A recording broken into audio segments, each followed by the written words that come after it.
All right, share the stream. We got to get people back out there. We got Dave Coles Jr. and Chris Bondi up for the championship match. That's men's Masters 10 ball here at the WSPA State Championships. Fox Convention, Expo Center, Appleton, Wisconsin. Brought to you by Mad Apple. Extreme.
All right. Thank you guys for rejoining us. We have the championship match of the Masters Division 10 ball. We have Chris Bondi versus Dave Coles Jr. Chris broke there, and it looks like he sunk the one ball. And so here we are in Appleton, Wisconsin at the Fox Valley Exhibition Center. Thank you guys for tuning in. Oh, it's an amazing place here. We got a great match for you coming in. If you guys were any part of the last match, you saw that it's quite the match as well. We had a 4-6 deficit in a race to 7, came back 6-6, and Dave just inched out the W to get here in the finals.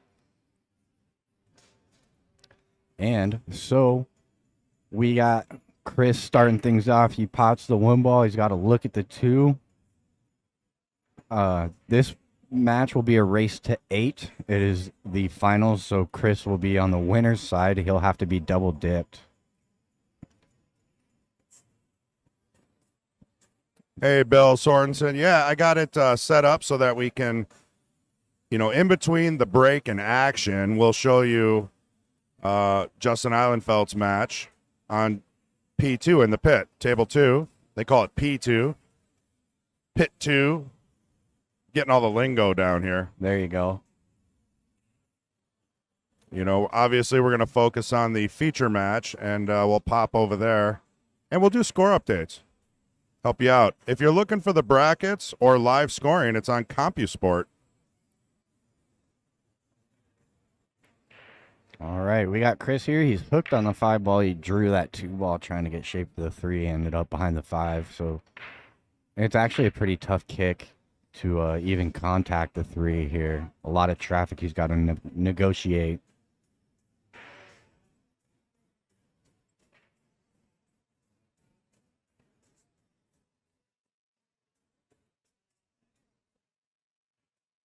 Looks like he's going to go top rail between the 6-9. He might call the 3 ball here as well. You get a Bud Light, because they didn't have Coors Light. Damn. Thank you, sir. All right, so it looks like he got a good hit. Here we go. It's going to sell out a side pocket shot for Dave to get started here. You ready for this, Kyle? Yes, sir. That's ASMR stuff right there. I'm sitting here with the champion of the B-side 9-ball tournament. Yes. Congratulations, bud. It was a grind, and helping set up the booth and being here early and late. I was actually really surprised I was able to pull that off, but super excited. Thank you. Yeah, absolutely. If there's anybody who deserves it, it's you, bud. There's a lot of people that deserve it, though, but, it is what it is. Just because you said that, you deserve it more now. I'm a modest winner. I'm in the B's now, and I'm going to be in the A's next year, but I'm in the 8-ball tournament, and people keep coming up to me, and they're like, Champ, hey, good job. And I'm like, shut up. You know, I don't They're want this guy to ruining your try action. harder. Yeah, right? You know, like, just let me play. But it's kind of cool. I'm just not used to it, you know? Right. All the attention after a big W. Right, you know? It's always exciting. We like to have these trophies in the booth with us. Yeah, I'm going to put it in the Mad Apple trophy cabinet. Yeah, that's awesome, bro. That's a You great know? addition. Might as well. Oh, I've had a few absolutely. runner-ups on this and that in the past, and I've never gotten first, so, you know, it's kind of a big deal. Nicely done. Yeah. Nicely done. We got Dave running these balls like they're meant to go in. Justin B says first game jitters. Oh yeah, with that hook on the 5 Right, ball. exactly. Giving Dave the opportunity here. Yeah, I don't know if anybody is tuning in, but that last match we didn't see Dave make too many mistakes at all. Maybe one errant kick that got away from him. Other than that, it was pretty flawless. So he's going to have to double dip Chris, but, you know, I feel like he's in stroke. He's definitely got the capabilities of doing so. That was a great, solid first rack to take the lead, and he'll be breaking. We're playing alternate breaks here. Always. It's a state tournament thing. They do alternate break just to make sure, you know, somebody doesn't run away. Yeah, we don't want to see a 6 and out. Thanks, Randy. Yeah, I mean, I don't mind it personally. I like watching the pros, you know, get behind 5 or 6 games in a race to 11 and then throw a 5-pack in there. Right, I mean, that's pro level pool, but at a state tournament, and you're only racing a 4 or 5, I guess it's nice to be able to get at the table if someone's hot, you know, and they run a rack. Maybe you break dry, they run another rack. They still have the opportunity to win. Right. They're just not breaking every single time. And when you're talking rotation, some of these guys on a 7-foot table with these are brand new diamonds with brand new Simonis cloth. You know, it can be done once they get the feel of the table. It doesn't get much more consistent than this. Yep. We got Chris breaking off in the second. He's breaking from the middle. So I think he'll be trying to make these side ball, the second ball in the side, the 4 and the 8. Watch those 2 balls go towards the side pocket. Amazing break. Yeah, oh, he's no. gonna scratch, unfortunately. Well, that's an opportunity for Bondy. Ball gets kicked around, and so it's hard to negotiate not getting kicked into one of the pockets. You know, he hit him good. So Just a little bit of bad luck. yeah, you can't let that get to you. You got to keep going. But we'll see if Chris can come back and make an answer. No real problems on the table here. All the balls are really open. Looks like he made 2 balls on the break. The 2 and the 4 ball are gone, so he'll be playing from the 3 to the 5.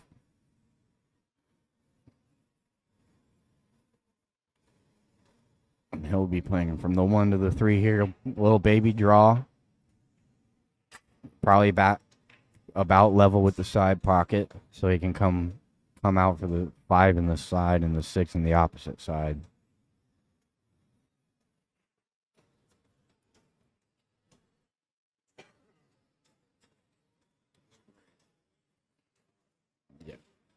And thank you guys for tuning back in. Make sure we get all of those viewers back. We're going to have another good match here with the finals. Yeah, subscribe and share. I mean, you take the link and you go to Facebook with it. You know, we primarily work with YouTube because it helps us, you know, help the juniors program at the Mad Apple. Facebook wasn't doing much for us, but, you know, it's a great marketing tool. So if you guys can help us out, we'll get those numbers back up there. I mean, this is an amazing match. I mean, this is the finals, the championships, Masters, Wisconsin. Yeah, this is our highest division. So if you guys want to see high-level pool, you came to the right spot. Yeah, we can't say BCA is better or anything anymore because WSPA's got the diamonds now too, Right. and they're brand new. So now we got diamonds at WSPA. I believe BCA is going to have the Predator Apex, which is a switch up. Those are going to be new. And I do believe ACS is probably thinking about getting diamonds. Don't quote me on that, but it's going well in Wisconsin for us. Yeah, you love to see it, man. It's a great sight in this room. Nice smooth shot on the 5. See, I like that when people keep it simple. Sometimes the Masters, they make it look so easy because they're getting the right angles. They're going into the cone. They're coming into the shot. They're not crossing the shot. And that makes a big difference. And that's the difference between a C, a B, an A, a double A, and a Master, all the way up to Pro, is they just know how to roll the ball or stroke the ball into a position where they don't have to always be perfect, and they still have everything they need. Okay, are we going to see the 710 here? I'll be honest, this is a little interesting that he rolled up on this. I think you might be right about that, Justin. Who's Justin? Justin B. He said first game jitters. And I'm thinking Bondi would have been a little bit better off just kind of holding that ball there if he liked the combo. Yeah. He might be cutting this ball in the top left. Playing real aggressive cut versus the all-out double or the all-out combo.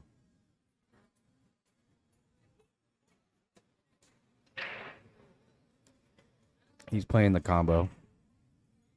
Tough shot.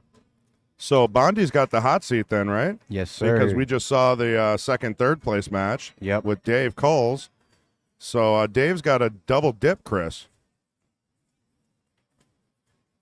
2 matches of probably 8 and then 7. Nice shot. Yeah, that was a well stroke. Beautiful combo. Hit it dead center. No arguing with that one. And he ties the matchup as well, so that's going to be 1-1, and he'll be breaking in the third. Interested to see how these guys break because it really does play a pivotal role in who's going to win. These guys both have the ability to break and run. It's all about who's able to control the break the best. It's not always a breaking competition, but when you get to this level with these guys who can really make balls from anywhere on the table, the break really becomes important because if you start getting good layouts off your break, it's really hard to answer that, Real quick update on table 2. We've got Shane Winkle versus Justin Eilenfeld. It's a race to 7. Right now, Shane Winkle is up 4-2. Shane 4, Justin 2 in a race to 7. There's your update on table 2. You can see Justin there on the right side. All right, so we got Chris breaking off in the third. Not sure he made anything. 1, 2, 3, 4. I mean, here's the layout. I'm looking at a nice 1-ball starter. And that was dry as well. Yeah. I mean, Dave's going to be pretty excited about this because I think he can roll up nice on the 1, 2, 3, 4. I don't see too many problems here for players of this caliber. Exactly. And then Dave just got done with a match where he kind of did the same thing to Jeremy. Jeremy was breaking dry, and Dave was running table right off the dry break. So a good opportunity to keep that trend going and really apply pressure to the break of Chris. Straight in on the 2. This is nice. He'll probably just leave it there for the 3 in the side. Oh, okay. He rolled forward and decided to play the corner. So this is also a pretty much of a stop shot. Might roll a little bit forward to get a good angle on the 4 or draw back. He doesn't want to be straight in on the 4. A little bit of angle either way is going to help him out. He's lining up the draw, so he'll draw this ball a little bit. He will play the 4 in the bottom right and come off the rail for the 5, it looks like.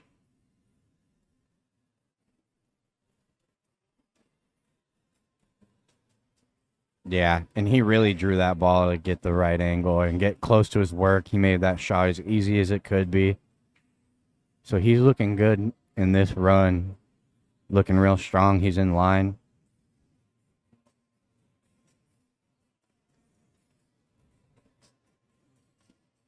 Falls under the 5. Oh, okay. He got a good bounce off that rail, so he can still shoot this 6 in the side with a easy stroke straight through the 5. One rail back to the middle.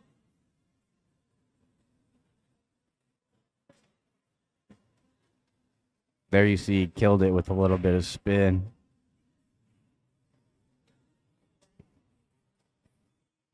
So he's looking real good. He's going to decide what pocket he wants to shoot the 8 ball in right now and how straight he wants to end up on the 7. There you see, he's going to want to end up dead straight and come straight back for the 8. Maybe a half an inch of angle just to make sure he stays off the rail. Just like this. Oh, that's a little bit more than I thought. Well, I like that he played it off the rail. A lot of amateur players, like myself, will just try to hold that, and then you end up getting straight. By going off the rail, you know you're going to get the right feel. The rail's going to kill the speed, and you're going to get an angle.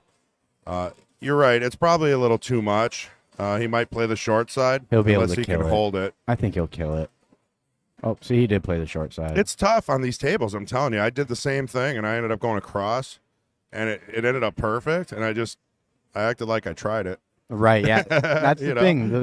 These quick, slick tables really allow that pattern I love to 'em, work man. really well. This is the best playing performance I've ever been in. Yeah. I it's really great. got to, put a shout out to the WSPA crew. You got Dean, Doug, Jeff, Gerald, Martin, which, by the way, Jeff won the A's championship earlier today. There you go. Running the tournament and winning it. Running the tournament and winning it. And I wonder if he's going to bump himself up to the AA. Everyone, we're going to have to keep track of that for next year. Let's find out if Jeff ends up a AA next year. Hold him accountable. Yeah, he's got the same rules apply, right? Yeah, no doubt. You can't mess around.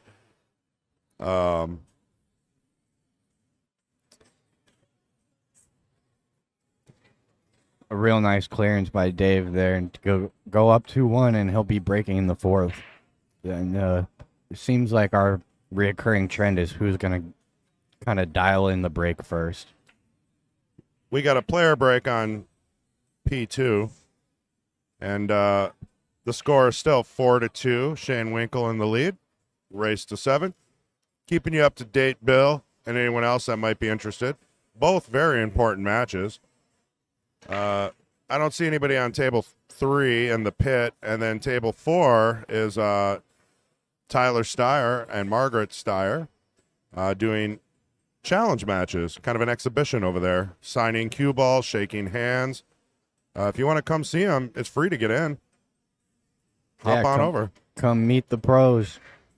Yeah, bring us some cupcakes and stuff, We accept bribes in the booth. Absolutely. And you can't miss the booth, by the way. It's a big black curtain area right in front of table 1. The only table in the room that has a light over it. Watch out, corner. Oh, gets kicked towards it. And it's going to stay up. And he made a ball, so he's still at the table, and he's got a good look at the 1. Decent shot. You got to stay down for a shot like this.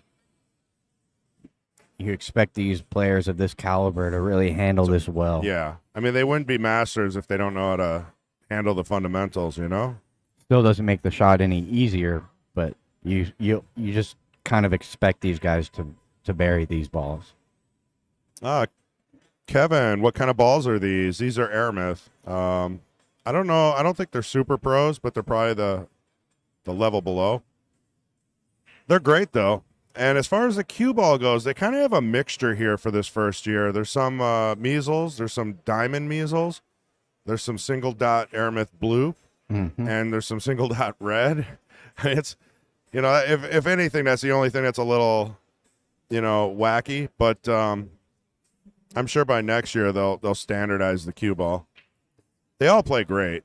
Yeah, and really they don't play too much different. I was walking around today. I got to, bang some balls around on a couple different tables and kind of test how the rest of the room's playing. Probably played on about 3 or 4 tables for about 30 minutes apiece, and they all played real similar, all the cue balls. So Well, half the room has new balls, and half the room has older, but they're still all polished up and perfect. yeah, you can't really tell. I'll be honest. I feel like I play better with the single dot. I know I'm starting to sound like one of those pool players that complains about stuff, but I feel like I was getting better positioning. The draw was a little easier. I don't know what it is about the measle, but Man, that sounds like a shot at Ray Skinador. well, I know a lot of players appreciate the single dot. Yeah. You know, they don't have a magnet inside or anything like that. They're all No. official size, and they're almost within 1,000th, of grams weight wise. Yeah. Yeah, so really it's more in the player's head. In my mind, they make it a bigger deal than they usually need to. 100%. You don't want to put that in your head either. First thing, I don't like the cue ball. Well, now you're going to miss at least 3 shots. Because you don't like the cue ball. Right. Joe Menina, thank you very much. Bill Sorensen, sounds like you muted yourself there and fixed it, so glad that wasn't on our end. He couldn't hear us for a second. Be a shame if they couldn't hear me, Okay, we got Dave running this rack out real clean. No problems up and down the table for the 8.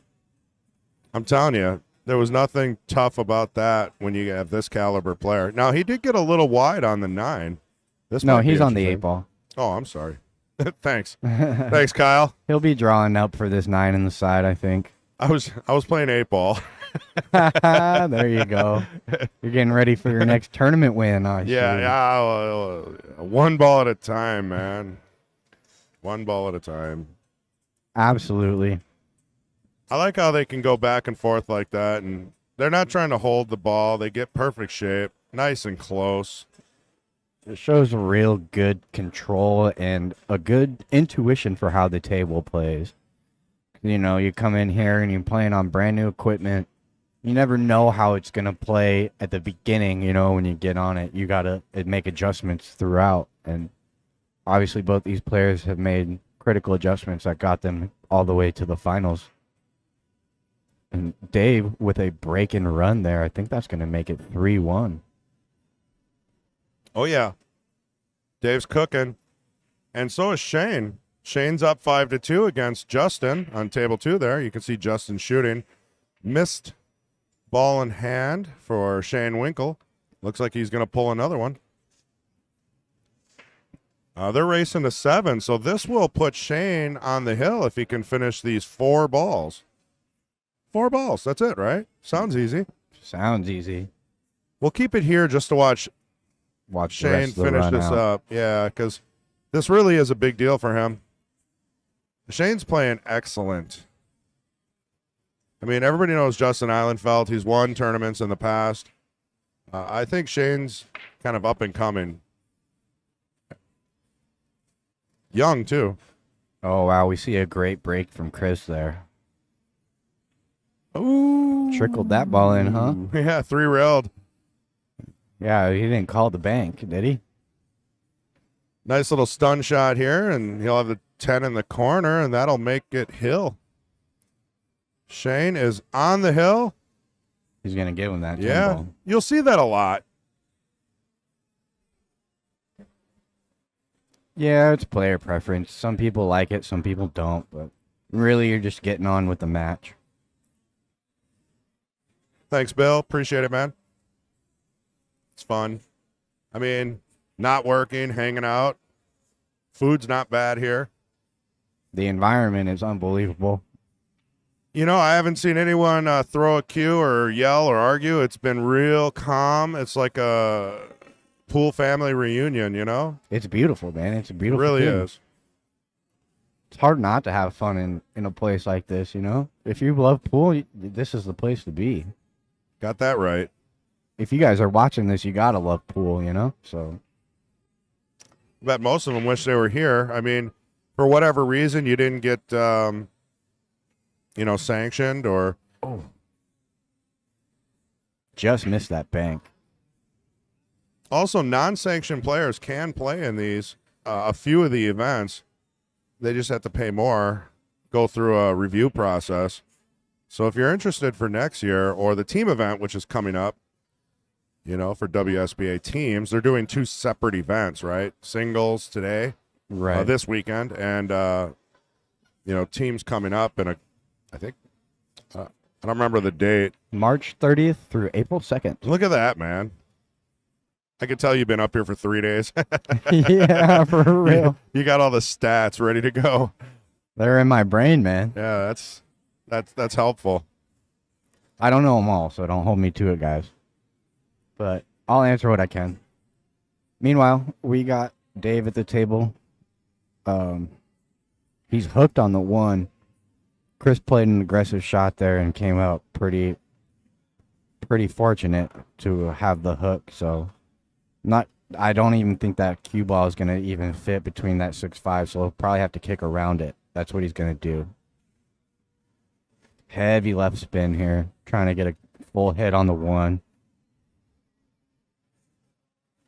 Comes away a little thin. The 7 ball is going to block the pocket. He's got an option of hitting a pretty difficult combo. Also tough to control the cue ball and the 1 ball afterwards off this angle. It's makeable. But he also has the option of playing safety here. He can bang that 1 ball 3 rails around the table and kind of float the cue ball like a stun follow behind the 5-4.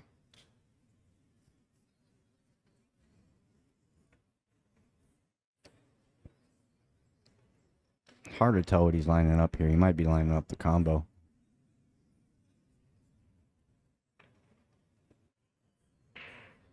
That's another dead center combo he's hit with. That wasn't easy. There's distance between the cue ball and the object ball, and the object ball and your target ball that you're trying to make. So. Correct. There's so much physics to the game. Yeah, and he's it takes really years to learn. Really negotiating those difficult positions very well. It's super hard to predict how they're going to end up, and he's coming out pretty well. So definitely giving a battle. Thank you for the subscription. Thank you, Mick. We appreciate it. You should be able to comment in our chat box here in about a minute or 2. And go ahead and hit that bell notification, Mick, because we'll be live all weekend. It definitely helps. And for those that don't know, any proceeds that come from ads or super chats go to the juniors program. Because of this stream, we've eliminated any expenses for the parents of the juniors players at the Mad Apple. It's kind of like league, right? So they pay their entry fees and all that, and now they can just come and play for free. They do training sessions and round robins, and then basically get helped out when they need entry fees, special cases. A lot of times we've gotten cues. Yeah. Which is just awesome. It's great to promote the kids and our future of pool. Well, and who doesn't know, Xander Rasmussen or Caden Hillman, Morgan Cottle. Mm-hmm. She just took 3rd today, and Yeah. She's a junior. Unbelievable. So it's working. It's building the sport, and it's making sure that young people are interested in the sport. It's just all around good support, and we appreciate all you guys for that. It really helps us keep going, and it's a great sense of purpose and fulfillment for us to be able to do that for the juniors and give them a future in pool if they want it. And we all want to see it. We all want to see the American pool scene grow. Tricky cut with shape. This is pretty straightforward.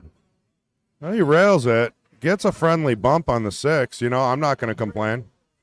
Yeah, he honestly hit that a little thick. Fuller than I. Oh, look, we got another subscriber, John Hey, Taylor. Thank you, John. We do appreciate it. And sorry for everybody else who subscribed. We didn't have the alert box on. If you want your name and lights, just, peep in. Peep on in If here. you peep in, let us know you subscribed or maybe where you're from. We'll try to chat with you and answer your questions. If anybody's watching, just peep in here. Just say hi. Oh, thank you, John Fields. All right, so swinging the cue ball here. Beautifully done. Comes out with a nice angle to roll this ball in and come up for the 9. Michael says, I would have played. We are ways away from me. Where are you from, Michael? Andrew Bundy. The Junior League is awesome at the Mad Apple. And thank you, Andrew. He actually gives us cash donations in person, which cuts out the middleman. Yeah, that's awesome. And we do appreciate it. Every Sunday, guys, for those all tuning in, we run a live stream where we got the King's Court battles. We got the Queens who play at 11:15ish. We got the Jesters who play at 1:30, 1:45, and then we got the Knights who play at about 4:30.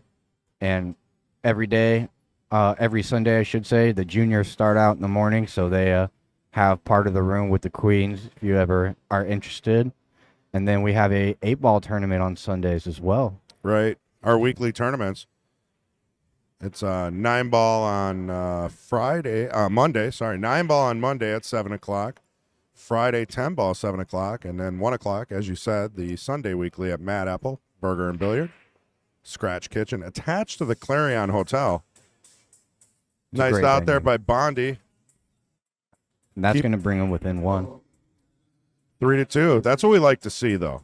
We want to see a hill match, if at all possible. Thank you, Stan.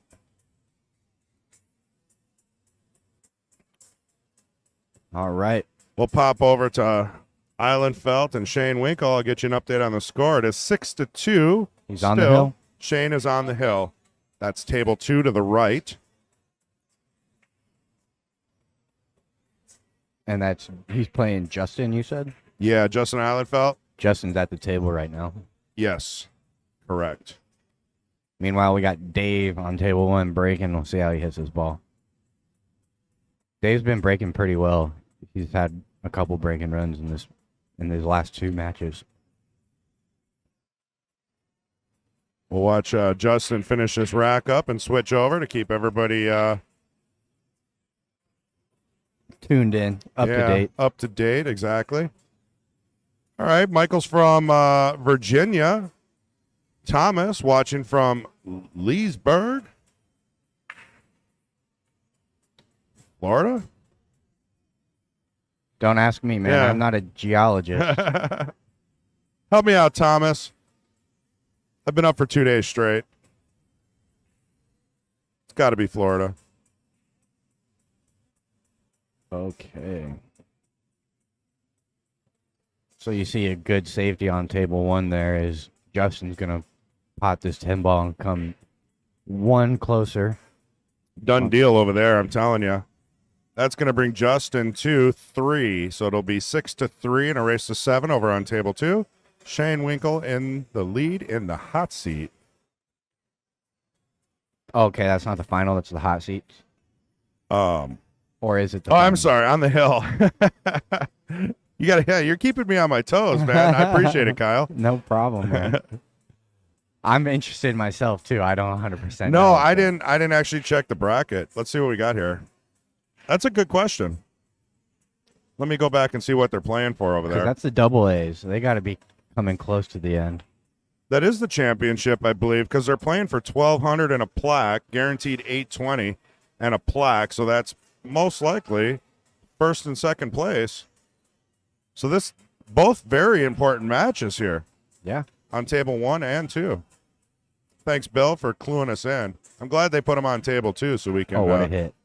He almost made that 2-ball. Yeah, that was a very great kick. Oh man, I'm looking at the 2 here. Can he make the 2 without hitting the 9? It's real close. If he goes and decides to play it, I would definitely call a ref if I Might was have Chris. to call that ref. Yeah.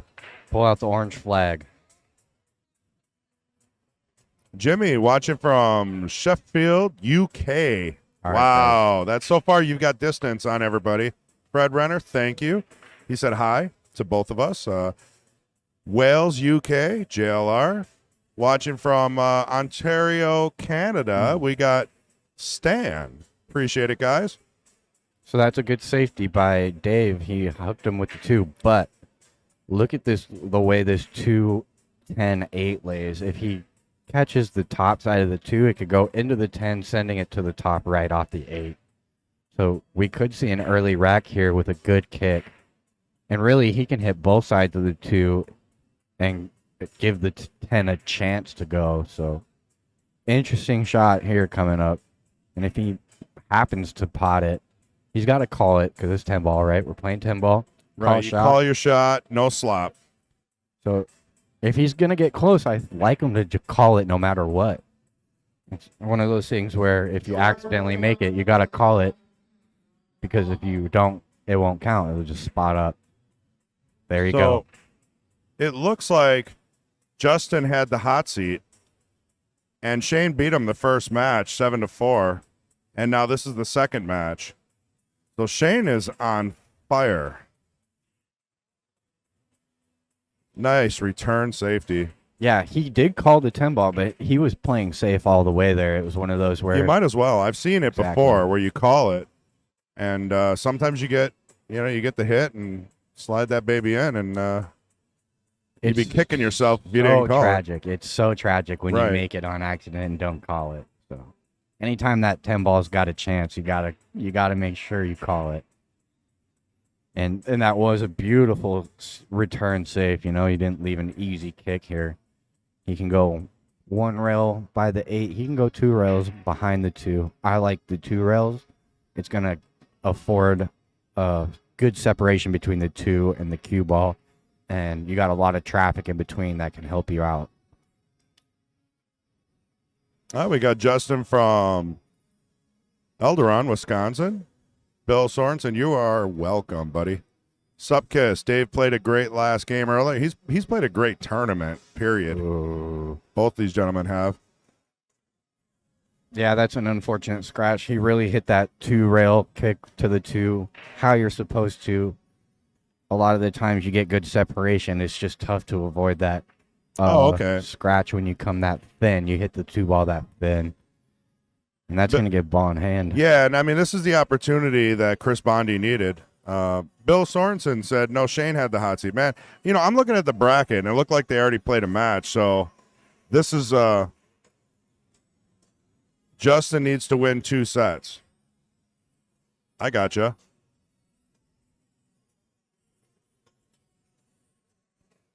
All right, we got Chris with ball in hand. No real problems on the table. The 8 ball is going to slide by the 10. So just focusing on connecting the dots here.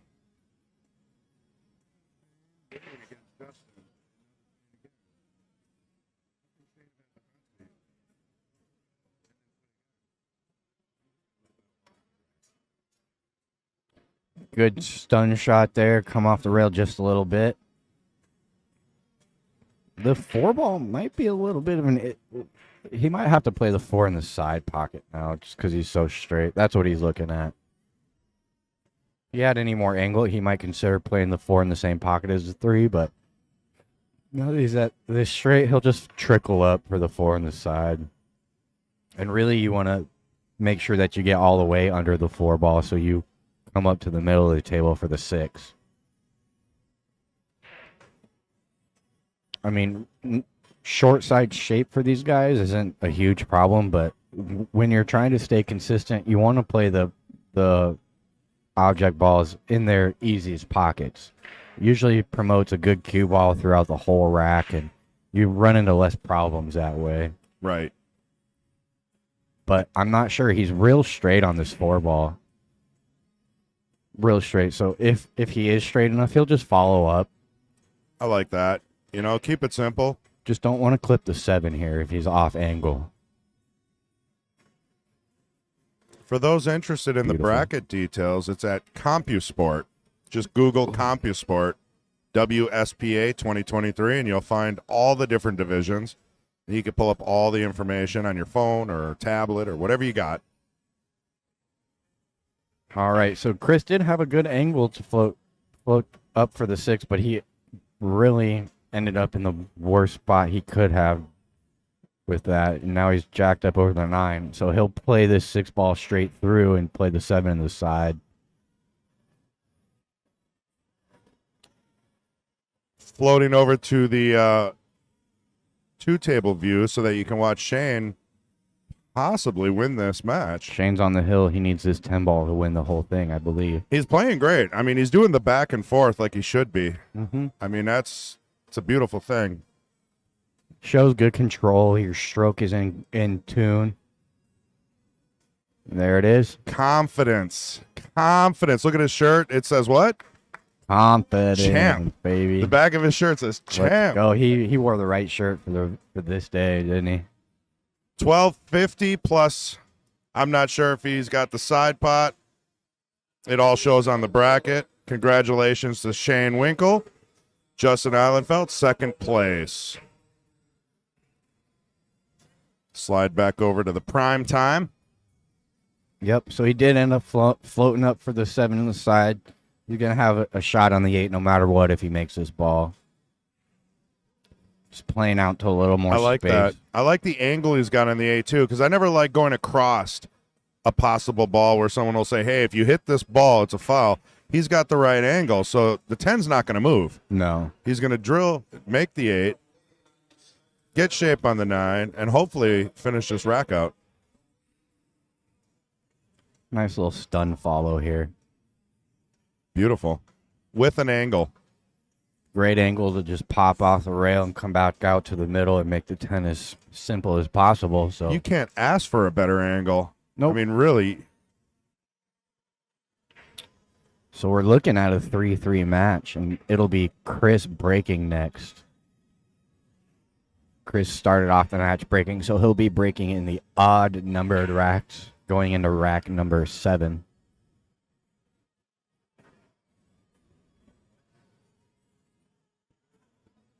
A nice out. He let the cue ball get away from him there with the being jacked up over the 9. Handled it like a champ, like a pro, and really focused on the rest of his run and made it nice clean. So that's going to do him well leading into his next rack. If he can get a good break, I like him to run him out if he gets a good look. And that's going to tie the match too. So we're neck and neck through 6. We'd love to see 2 hill battles here, huh? You know, you can't beat it. We want excitement. Absolutely. You know, I know the players want to win. They want to shut out the opponent. But, you know, this makes good TV. It makes unbelievable TV. Yeah. We all Super know what a entertaining. boring football game looks like. Right. So, And definitely high level pool here. Nobody's really running away with it, which can happen at this level. You know, sometimes somebody catches a gear and just no mistakes through the whole match. So really the best way to combat that is to run out yourself. Shout out to Susan. Thank you for subscribing. Go ahead and hit the bell notification. It will notify you when we go live. We'll be live here all weekend. we appreciate it. All right, so that's a good break. Not sure you can see that 1 ball. The 9 ball's blocking him at least half the pocket. And the 2 ball is behind the 5 ball, so shape to the 2 isn't quite guaranteed. You'd have to probably stun or stop this cue ball at very least. Maybe hit a little bit of a draw to get beyond that 5 to see the 2. This is a tight shot. Your cue ball is on the rail, so this is a tight shot. Big stroke test. Shout out to Old Man Ferguson. Thank you for the subscription, bud. Okay. Wow. Hit that beautifully. That's another good combo. You know, Chris is playing combos so well. I play at 8:15, so at some point right over, or we'll get Kendall in here. All right. We'll split it up as we can. Okay, I'll come back. We got plenty of time. We got this 1 ball to the 2. Yeah, He can go between the 2-5. He really doesn't want to run into either of these balls, I don't think. And looking a little further down the rack, the 3 ball looks like it might be blocked by the 6 in the obvious pocket there as well. So he didn't touch those balls like you don't want to, but this 3 ball is going to be tough to negotiate. You're probably going to have to play short side and play it in the one of the sides or downstream. But he's got a nice angle to work around the table to get where he needs to go. He's made his decision pretty quick too, so he knows where he wants us to go.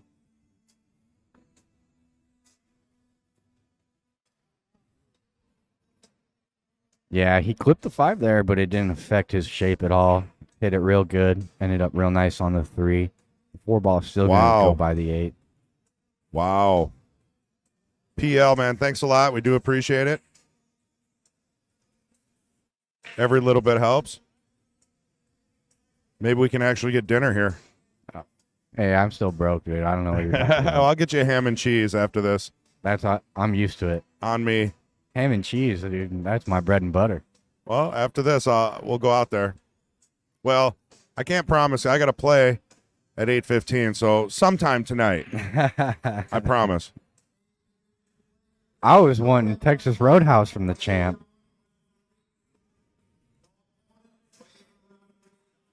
Nice little stun. Gives himself a good angle to come off the side rail and come back to the middle for the 5. No problems left in this rack. I mean, I think he's really negotiated the first half of it, which was the only difficult part. So connect your dots, hold your nerve. No silly mistakes. Don't create any problems that aren't there, and he should be out.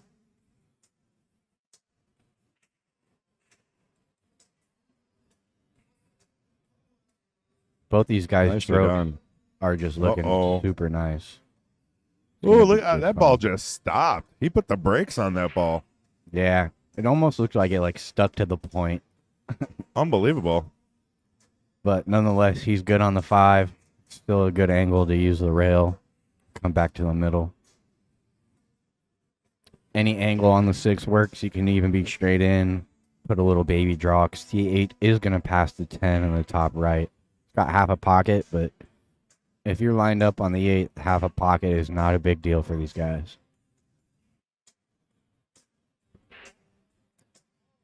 We have developed a little bit of a crowd here on the left side, about 30 people watching.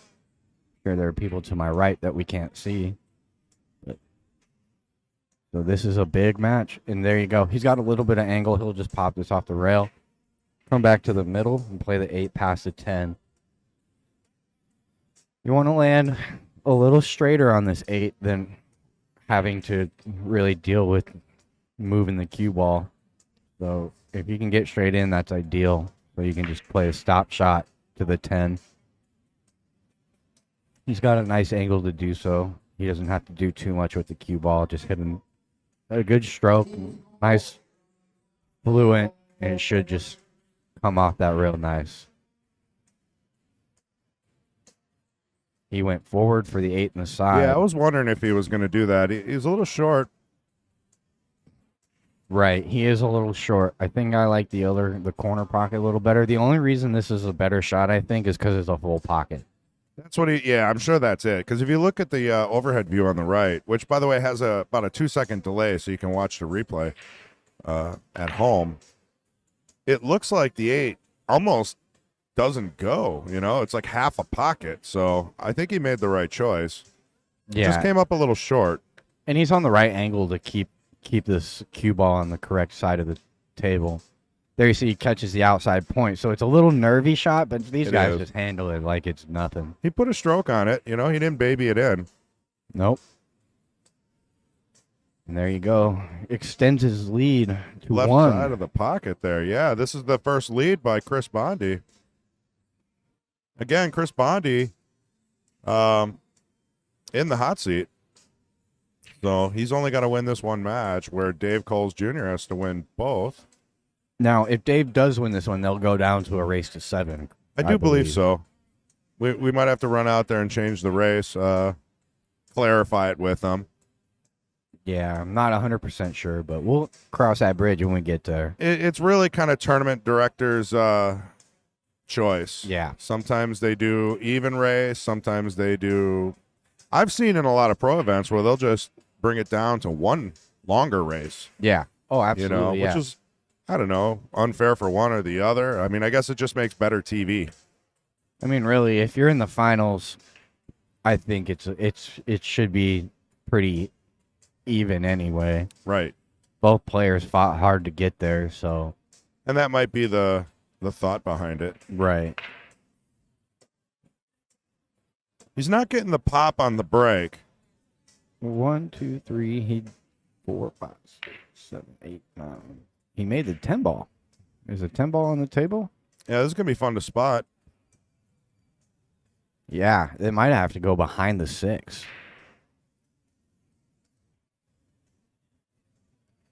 Yeah, we got Chris coming out here to help, and They'll get a ref to do it, maybe. that's a good call. Grab the orange flag, fellas. Flag them down. I look around the room, there's like 3 orange flags up in the air. Really? At least 2. So what the orange flag is here is if you need an official to watch a shot or to clarify a ruling, you grab a flag from under the table, you wave it in the air, and one of the 6 referees will come out to your table and service you. Yeah, I think that's another cool feature we have going on here.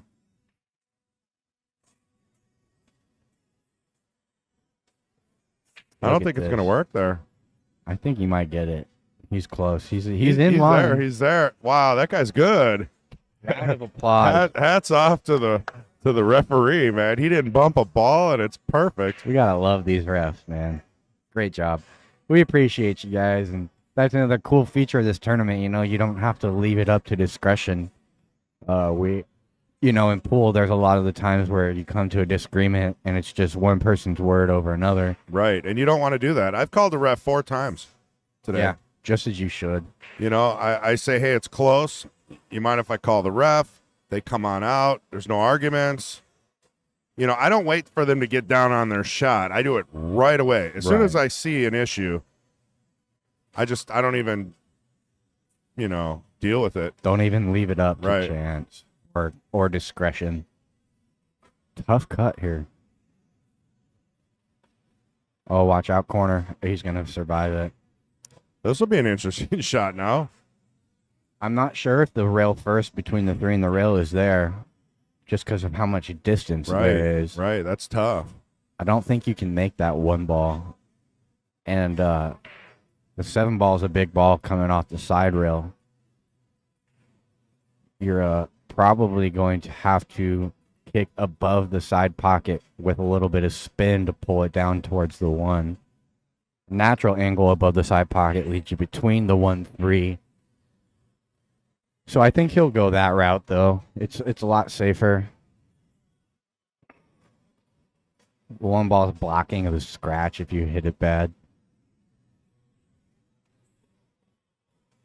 And it's a makeable ball. This is a makeable ball. These guys kick real good, so. All right. Shout out to Stan. Thank you, Stan, for subscribing. Go ahead and hit that bell notification. We'll be live all weekend, and you will be notified. Don't want to miss any of the action, guys. Look at this. He's going between the 3 and the rail. Probably hit a draw to really pull it off of that rail. There was the draw. He's gonna get this one right back. Yeah.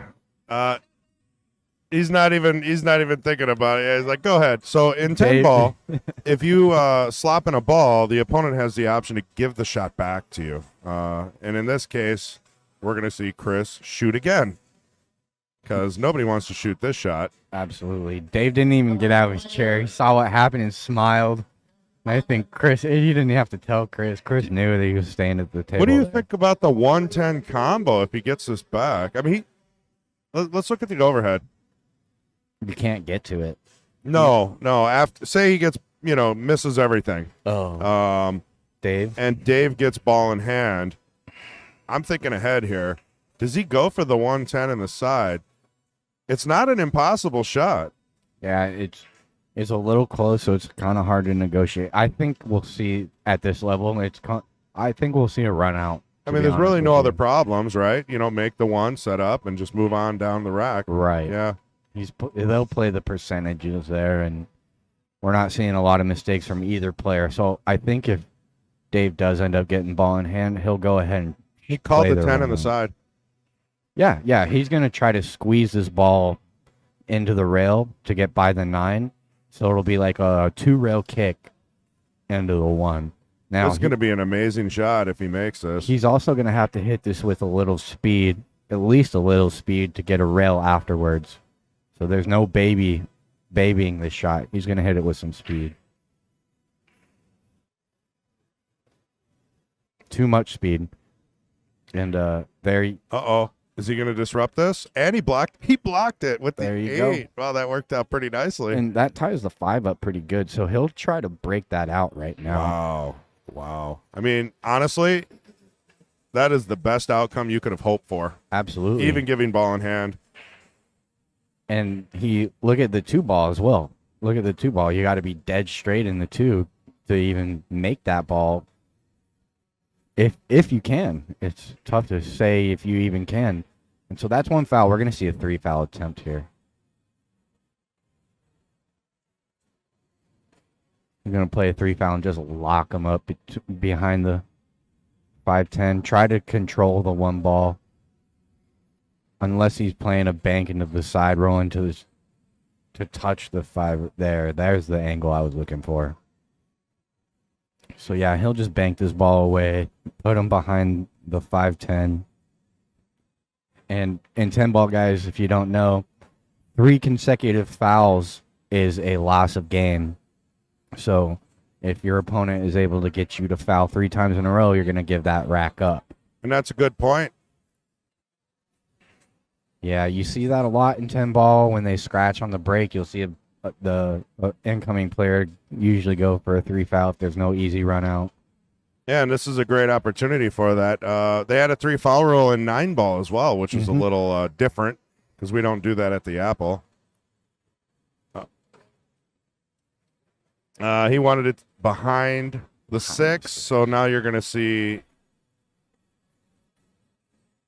pretty easy kick. I mean, there's going to be a stretch. Yeah. Might see the bridge come out. That's the only reason this kick is any kinds of difficult. It actually adds a fair amount of difficulty as well, just because that it's so close to the 10. I'm sure if he catches the 10 with the Q, it'll be a foul. And so really, if I was Dave, I'd probably call a ref again just to make sure he doesn't touch this 5-10.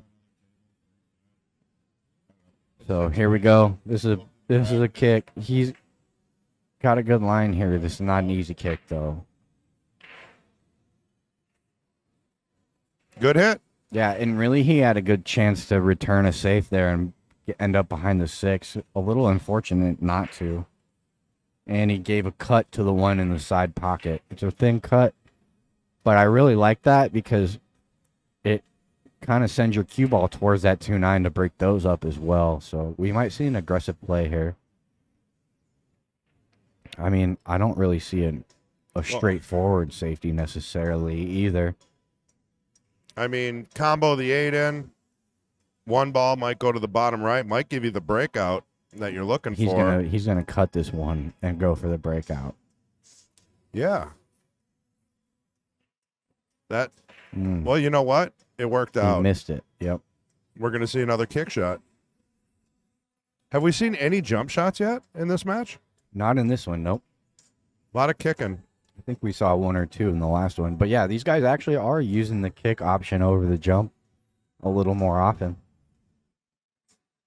This isn't an easy hit the way that 8 ball is. It blocks an easy path to the hit, It kind of cuts off the whole left side of the 1 where you're clipping the 8 first. So you almost got to play to make this 1 ball. Right. No matter how you kick it, you're trying to make it because any other way, it's such a small hit. And mentally, when I kick, I usually, for some reason, my brain goes for the pocket. Yeah. So you want to go a little Absolutely. wider, you know? I mean, you don't want to hit the 8. Ball in hand at this juncture would not be good. David Dahl, thank you. Appreciate it. Yeah, if he gets ball in hand here, I mean, it might not be the end of the world. You're obviously going to give another attempt to break out that 2-9, and a better one at that, because if you get to manipulate the angle off the 1. Oh, look at this. Kicking under the 8. That's an option I didn't think of. Look at that nip. It hit the point. And he's going to get safe. He's going to, what a shot. That is What a shot. amazing. Oh, man, I want to see that one again. We'll show that replay in a minute. Unbelievable. See if we can catch that quick. Here we go. Off the point, into the 1. Gets safe. What a shot. Doesn't get any better than that.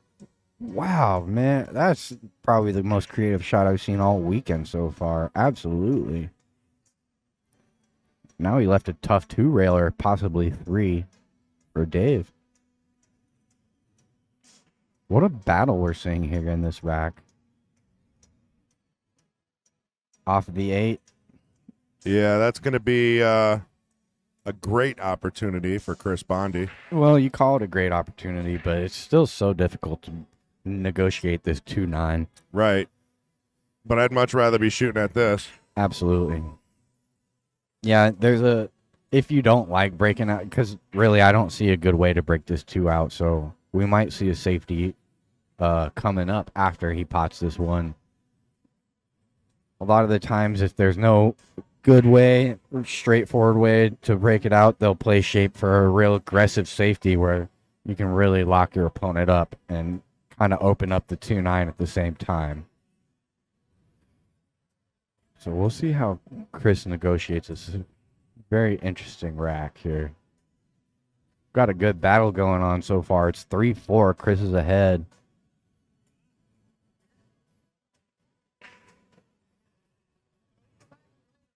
There, he's trying to play under it. He's still got a safety option here as well. He'll just clip the 2-ball. Not move it too much because the 9-ball will stop it, and he'll run the cue ball 3 rails and try to use the 9.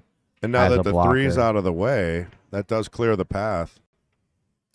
Right, exactly. So he's definitely got that option. He might even play it with a little more speed and try to get the cue ball behind the 5-10, but your 9-ball is going to be traveling further. The 2-ball should stay there. There, see, he just clipped it. This is how I liked it. Now, a little more speed. Too much speed and you sell out. So I think that's probably the safe bet. This is the safe bet. Right. Now, I'm looking at the 3-ball here. If he can bank this. I don't think he can see it enough. Nope, they're going to be playing the same. Oh, get behind the 8. That would lock that up. Right.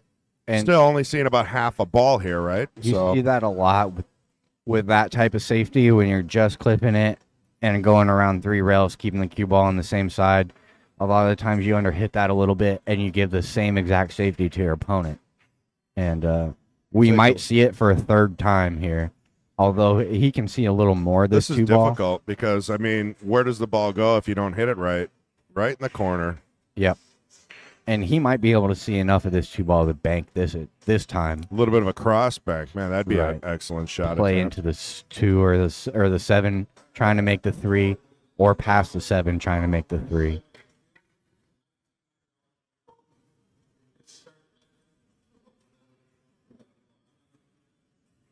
Ooh. There you go. You called it, Chris. That was a good call. Little gambly there. The only thing that you really got to think about is the 5-ball now is still in trouble. Exactly. It'll play upstream, so you got to think about. It looks like he's playing from the 3 to 5 as well. So there's no easy shape to get to the 5 from the 3, because that 7-ball cuts off half your angles to get all the way around the table. And this 2-ball is going to squeak by the 9, so this is not an easy shot either. He'll make this ball, I think. You know what I like about these players? They don't take a whole lot of time between yeah. shots. They're keeping the action flowing. Yeah, these guys definitely know their options when they come to the table, and they know it's possible. So it helps with the time. You know, they've been here. That's another big thing with pool is decisiveness. A lot of the times, if you're indecisive with the shot, the outcome kind of determines that. You know, you can see that you are indecisive with the outcome Well, of and I the think shot. a lot of it comes from its rotation as well. Mhm. So you know exactly the way the layout's sitting as you're sitting in the chair. So you're already thinking of every possible option. And then you just have to figure out, hey, what did my opponent do and where do you leave the ball and execute? Now, if it 8-ball, I think it takes a little more thought Absolutely. because you've got multiple options, different patterns. You know, right now Bondi's in his chair, you know, wondering, hey, if he hits this, he might play safe. What would I do? If the ball lands here, I'm going to be kicking. I mean, he's already got it planned out. He's probably got the run out in his head. Yeah, and where 8-ball is harder to predict any of that because there's just so many options in 8-ball, which is why you generally see a little bit more of a pre-shot in 8-ball. Which is why 9-ball is Matchroom's premier sport. It's good for TV. And they've got a shot clock that's unbelievable. Look at that. That's Holy another shit. highlight shot. That was a great back cut, and he left himself fairly good on the 6. I mean, it's a makeable ball. He's on the end rail, so difficult shot coming up on the 6, but definitely earned it there. And he didn't disturb the rest of the rack, so that's pretty helpful too. He's got a good angle. If he makes his ball, he'll float past the 8 for a good cut on the 7. We got Patrick Glynn in the booth picking his nose. Gotta replay that. Replay that. We'll make that a GIF. Another amazing shot. With shape. Is Did he gonna go get- too far? Let's see the overhead here. Yeah, let's go to the dual view. I think he's okay the way he's approaching this ball. I don't know. He's down on it already, so he's got to have Yeah, it. he's feeling confident about this. Yeah, If he's gonna anybody's get this ball. watching, just peep in here. Just say hi.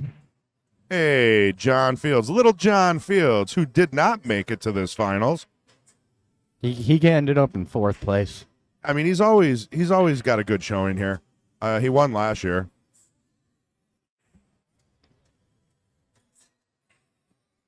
Now it's just connect the dots. Yeah. Boom, boom, boom. 10 in the right side. Just float this 9-ball in, come back to the middle. He even used 2 rails and put a nice. I'm telling you, at confident this stroke. level, that's what you should be doing. Don't slow roll, you know. Play it a little longer. Yeah, absolutely. 'Cause Nicely done. the stroke is so refined that when you start taking off of it, it kind of changes the stroke more than putting on at this level, like you said.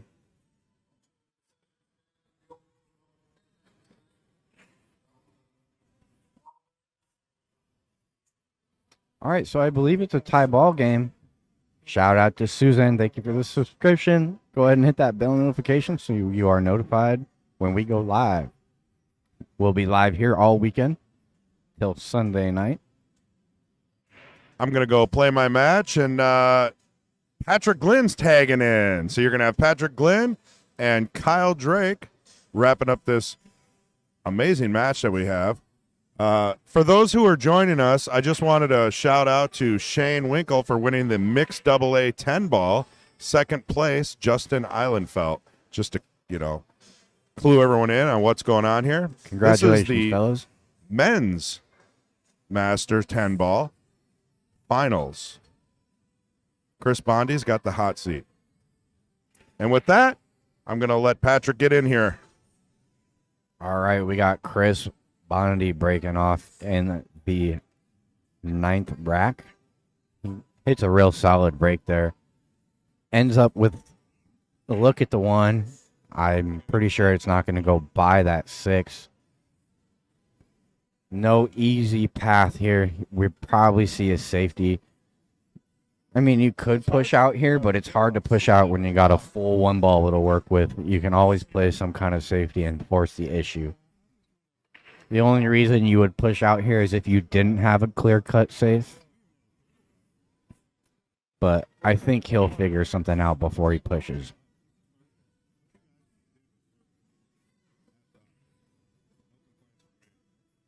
Let's see how he plays this. He might even play the bank. He's playing from the 1 to the 3 here if he does decide to attack.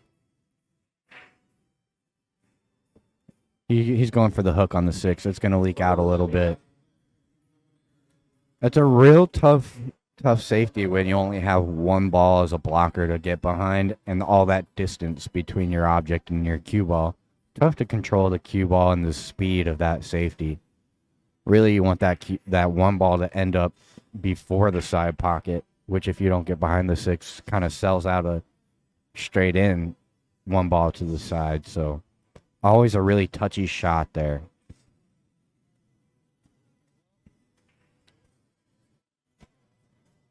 Now here, he's concerned whether or not he can make this one ball and avoid the scratch. If he can, it's going to offer a fairly good shape to the 3 ball, which will give him a cut on the 3 to go back and forth for the 4. So attacking here does definitely have some reward.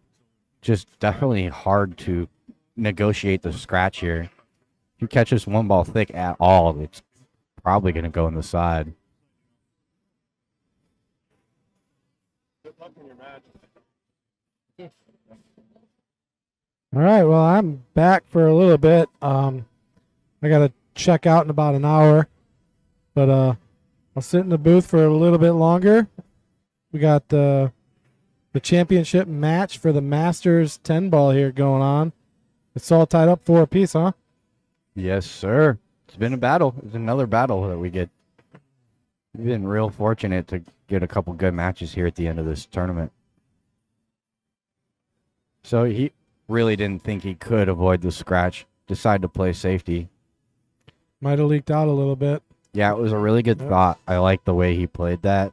He was creating distance the whole time, even if he doesn't get the hook. So not a bad attempt there. Gonna leave a 1 ball pot, but how do you get to the 3? You really got to juice it up with top to get to the 3 by the 6. Looks like just about everybody jumped back on to watch the match. I mean, we had about 3,000 viewers, and now we got about 2,500. I might be exaggerating, but welcome back, everybody. Yeah, thank you guys for tuning in. We're watching some great pool. Another option he does have, if he decides to make this 1 ball, is to play the 3 ball cross side. The cross side bank is pretty available as well. It sits pretty good for where you can almost make it anywhere on the table if you want to be aggressive. See where he gets the cue ball here. Yeah, he's really just got to make this 1 ball. He's playing that cross bank like you're talking. I'd like to get the cue kind of the bottom of the rail or on the right side of the table a little bit. Oh, look at this. Wow. Look at this. He was able to get above the 3 with dead shape.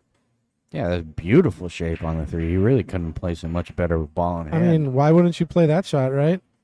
Yeah, well, you got to stroke that a lot better than he made it I mean, seem. You know. everybody sees this type of shape. That's just a beautiful stroke, you know. Wow. Impressive. Heavy top, a little bit of inside to help navigate towards the 3. Beautiful speed. That's a really well executed shot to get to the 3. And that 5 ball goes between the 8-10, so not a whole lot of problems left on the table. He's just connecting the dots from here. Just wants to determine what kind of angle he wants on the 4 and what he wants to do with the 5 right now. But he's going to go ahead and make this 3 ball, and any kind of angle, you don't want to be straight on the 4, but any kind of angle is going to really help you get to the 5 pretty easily.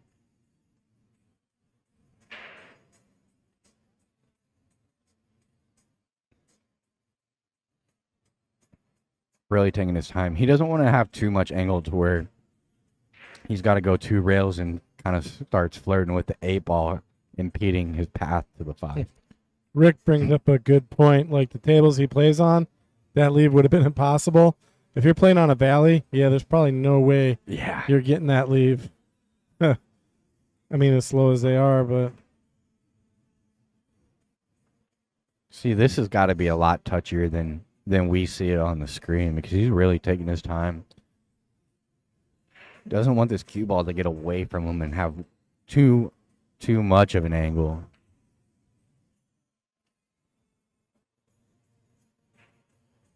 And because of that, he tried to go 2 rails and he's still under hit a little bit. So this was a tough shot now.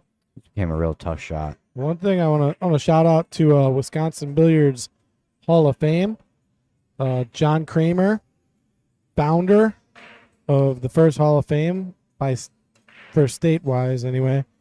But I just met and talked with him. What an awesome guy, providing an awesome service. If you are not a member of the Billiards Hall of Fame and you are a pool fan here in Wisconsin, you need to go to the website, sign up, and become a member. It gives you voting rights. And he explained it all to me, how it works with the board members and everything. But there's always 15 inductees every single year. And every year, 4 get inducted. And then I could be off a little bit on these numbers. It's 4 or 5 get inducted into the Hall of Fame every year, right? Out of those 15. So then they got to be replenished. And as a voter, you get to vote for who you'd like to see on those 15. And then the board will select the other 2. So it's crucial to the history of our sport here in Wisconsin. And he's actually worked with other states to get them starting their own Hall of Fame, which is really cool. There's a banquet every year. So you guys should check it out and support it. It's, I think, really important. So. All right. He didn't like the attack there. The cross-side bank was a little kissy. One of those where you get a double kiss a lot of the time. So he played a really good save. Got a lot of distance. He did leave a jump shot, but nothing attacking. He got a kick or jump at this ball, and I don't see a lot of offensive coming from this shot that Chris has got. Yeah, Rick says John is an awesome guy. Absolutely.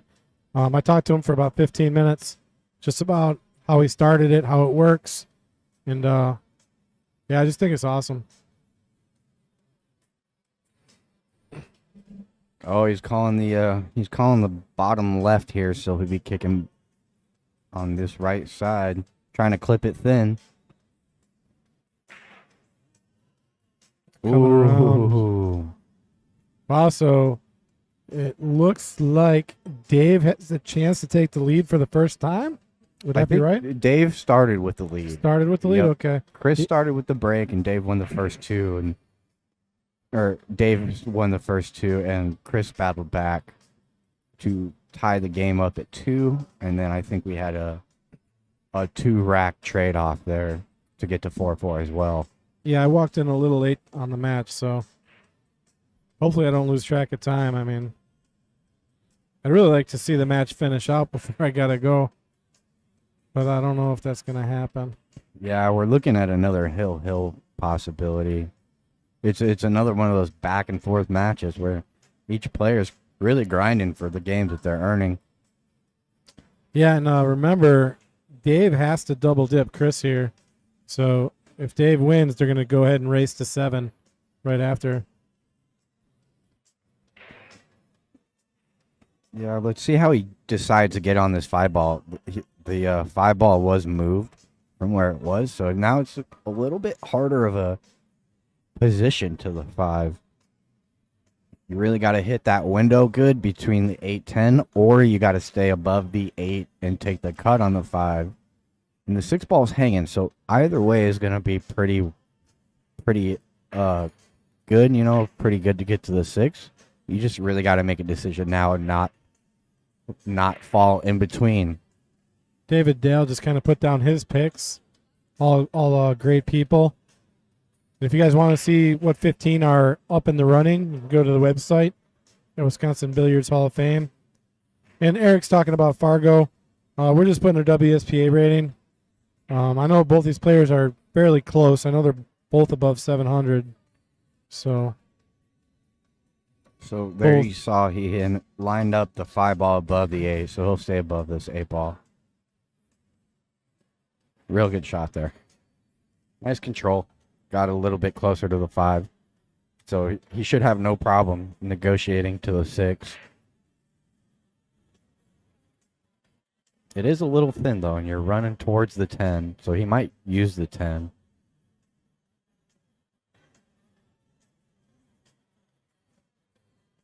There it goes. Got a little fortunate those balls didn't tie up. It could have ended up a little funnier than it did. Yeah, I mean, he's either got to come around 2 all the way to kind of where the cue ball is now, or he's going to be stuck playing the 8-10. Well, he can also go all the way under the 8 if he wants to. How good is his speed? It's a little far. He got on the 50 here. Yeah, this is not an easy shot now. I still think he's going to play it in the top left corner, but you got to let the cue ball go. No, I think he's going to play this in the left side and probably draw it off the top rail and back down. Place your bets, chat room. Place Let's your go. bets. Side or the corner here? Go inside. Let's go side. Come on. You're right. He's going side. You know what? When He you're right, stood you're up right. off of And it. you know something? You're always right. He stood up off that one. We'll see if he gets It's down. tricky. I think you got to draw off the top rail and back down and play the 10 in the upper right. See what he does. So he's drawing. Tough shot. It is tough. Oh, he drills it and Makes playing it the 10 in the look- upper watch right. out, watch No. out. Hey, I think I might have called that one. Yeah, that would have been a tough scratch from off the end rail from there. It's such a small pocket to drop into. And that makes this shot a little more difficult than you like. Rebecca agrees with me. Rick agrees with you. He says corner, but I think you go side all day and then take the 10 in the corner. Nice out by Dave. He's going to take his lead back. We're out here having fun, guys. Yeah, man. Dave just gave a pound on the glass. Pretty excited. I mean, that was no easy shot. No. You got to draw it, kind of pound it, get it back off the top rail. There's a blind pocket. Nothing easy about that one. And folks, when I say top rail, I'm referring to it as you're looking at it on the screen. Like, I understand that it's actually the bottom rail, but we're just going to call the top rail up there where the balls are on the bottom rail, like the bottom of the screen. Yeah, we'll keep it consistent for you guys and Yeah. call the rails as you see them on the screen, not necessarily how the player sees it. Man, what an out. What an out. So we got 5-4 Dave's breaking. Dave had a couple breaking runs in the last set. Yeah, Rick thought that the corner led to automatic shape, but we'll take a look at it again. If you look at it on the shot, if he shoots it on the corner, it's not, you're letting that cue ball really fly. So, Either way, I think you're getting fairly good shape on the 10, but yeah, because look at that. it's player The cue ball could preference. scratch down on the left, too. If he played it up in the corner. Never an easy shot, and he negotiated it well. No matter what we think here in the booth, he's down there playing for a reason. Yeah, everything we say, take with a grain of salt. I mean, we'll get about man. 5 things wrong before we get something right. So this is an interesting layout, the way the 2-5 ended up. I'm not sure that 2 ball goes in either of those bottom corner pockets. I really don't think so.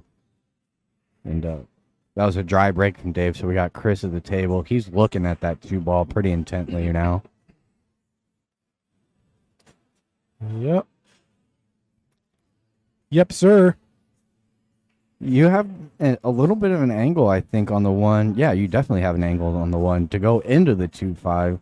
Negotiating the shape afterwards is definitely hard to. Yeah, it's just always nerve-wracking when you're running into the ball you got to shoot next, especially when it's kind of tangled up. You got to predict where everything's going. Yep. It's tough. Yep. I think he'll go into it, though. I think he'll be aggressive here. He just lost the lead. He needs to get it back. And that was Dave's break as well. So if he can pull one back on Dave's break, he'll have an opportunity to break and take the lead.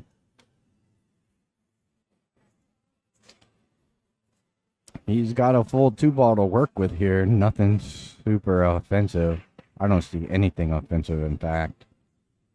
Wow. Tricky, tricky, tricky. Yeah, he's got the whole 2-ball, so he can definitely clip the bottom side of the 2 as we see it and try to play the cue ball under the 3-ball. Is a real lockup safety. And you're always creating distance there with some traffic up table. I can see what he's working out in his head right now. Like safety-wise, you kind of thinning the 2, sending it over to the rail. Maybe hiding behind the 4 if you can. Yeah. And then the cue ball's probably going to run up into the rail into the 9 or something. But where, what's all happening is kind of hard to tell. It's hard to predict these where you got multiple things moving around. So this is a big shot. If he hits it good, he can get a good opportunity to pull himself back. Chris Younger says, epic last 3 matches on the stream. Would expect nothing less from these players involved. Absolutely. I mean, these matches are battles. I mean, they're all just hill thriller, right to the wire. You can't afford to make a mistake or you're going to lose. I mean, every dynamic you could throw into a good match is all here. Minus the commentary. Speak for yourself, man. He's trying to get beyond that 8-9 somehow. At first he lined up trying to squeeze through the 9 in the rail, and now he's looking at trying to get between the 8-9. Says triple combo. Hold on, let me read this. Triple combo and safe behind the 3. Or how about a carom combo off the 2 into the 9-10?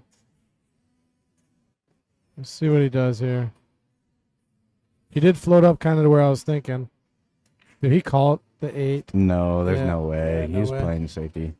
That's not going to get safe. No, and that's going to give a pretty open look to Dave. Yeah, I mean, it was just kind of hard to see what he was going to do there. I mean, even Chris had a hard time figuring out what he was going to do there. Tough spot to be in. Yeah, it's one of those safeties where you really can't control both the balls. Yeah. You want to control the 2-ball and try to leave it on the end rail versus trying to get a hook. Where the safety is not very straightforward, so you're just trying to get out of the inning and not leave your opponent a good look, and hopefully you get a better look at the table when you come back. Dave's got a good table here. Yeah, and Dave has been really capitalizing on all of his opportunities in these last couple matches. I don't think it's total. He's got to draw all the way, or he's following. He's following. Yeah, because it's no easy feed here on the 4. Just squeak off, miss the 5. He needed to miss the 4, but he's got the bank. Yeah, let's see how his bank game is. It's not Sunday, so the banks are open. But it is 8 o'clock. Oh, that makes his bank harder for sure. I think he's definitely going to the bank and making a withdrawal here. He's going to draw right back to the 5.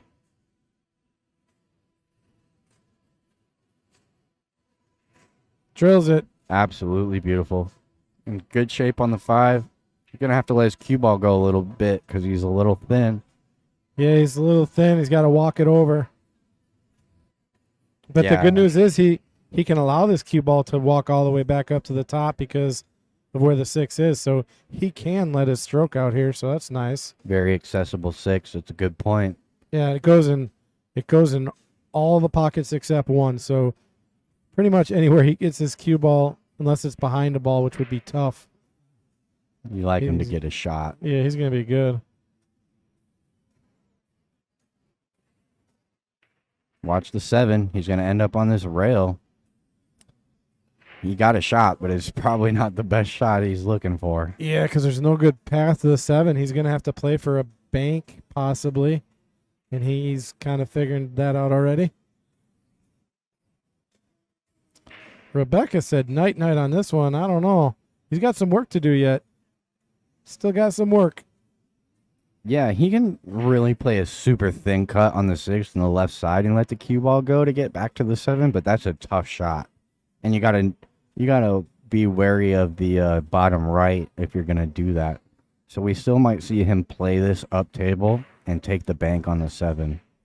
Michelangelo asking if we're playing on an 8-foot table. They look smaller than regulation. Well, they're even smaller than that. These are 7-foot bar box tables. We're out in Wisconsin, so we are playing on the 7-footers. Yeah, and a lot of these big state tournaments, it's hard to get enough 9-foot tables in the building to have them run smooth. Probably be a 2-week event if we tried to play it on 9-footers. Tough shot here. Now he's decided to play in the bottom right.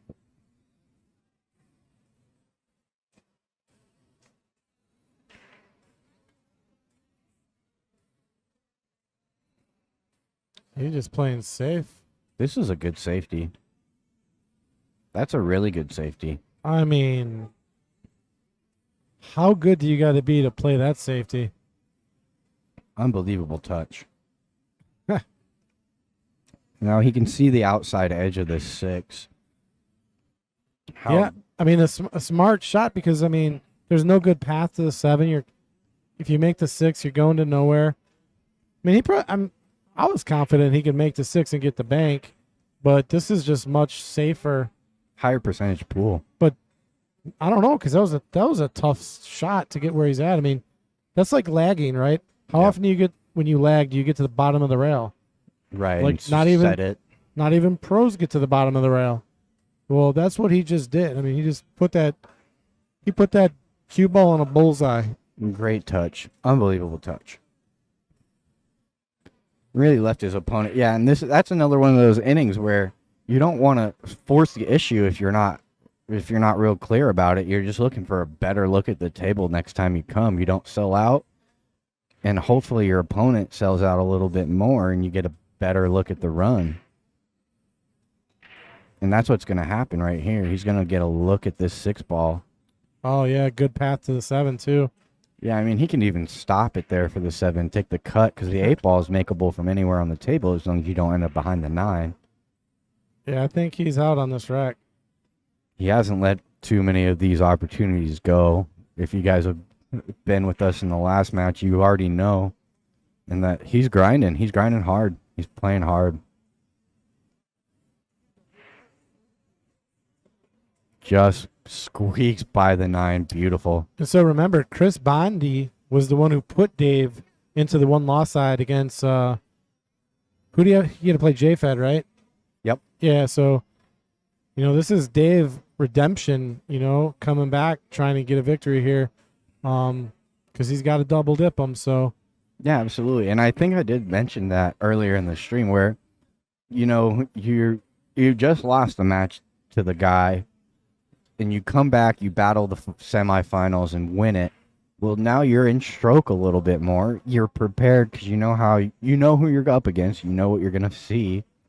And you got another good match under your belt. So I like that shot. Kept it nice and simple. Yeah, there's no reason to do anything other there. He'll just stop this ball. All you got to do is focus on this pot. Doesn't matter where the cue ball ends up. I roll forward a little bit just in case. It's all dependent on how he likes to stroke the ball. Yeah. Yeah, the only reason I roll forward or go middle or just above middle ball there is you don't want to take any risk in drawn by accident. And that's a beautiful out. That was a well-thought rack by Dave. Very solid, and that's going to put Nicely him on done. 6. One more from the hill. Is that the biggest lead of the game, or has it been back and forth? Or yeah, okay. I think we've had a two game lead before, but that's the most it's gone to. So, ladies and gentlemen, if you haven't already, please like, share, subscribe, help us out at Mad Apple Extreme. We'd really appreciate it. We run the stream for free. We are here for you guys. Yeah. So all we ask is like, share, let people know that we're here, and we're going to try to grow the stream as much as possible. Last year we were at Derby City. We're going to be trying to go back next year. And then we got some other events coming up. Every Friday we're live. Every Sunday we're live. So would really appreciate if you guys all jump on board. If you love watching pool. You came to the right spot, you guys. We appreciate all you guys. We're out here for you. Kendall Cook is in the house. Kendall Quick Fire Cook.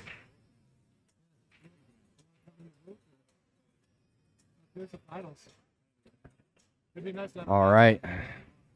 So it looks like the one ball is down. We got Chris here. Thank you, John Jones, for the subscription. Go ahead and hit the bell notification. Don't miss any of our live streams. We'll be here all weekend. Yeah, man, I'm going to get a master in here, Mr. Kendall Quickfire Cook, owner of the Mad Apple Burgers and Billiard Company and founder of Mad Apple Extreme. So I'm going to put him on and I'm going to take off. Good luck in your match, Patrick. Go get him, Pat.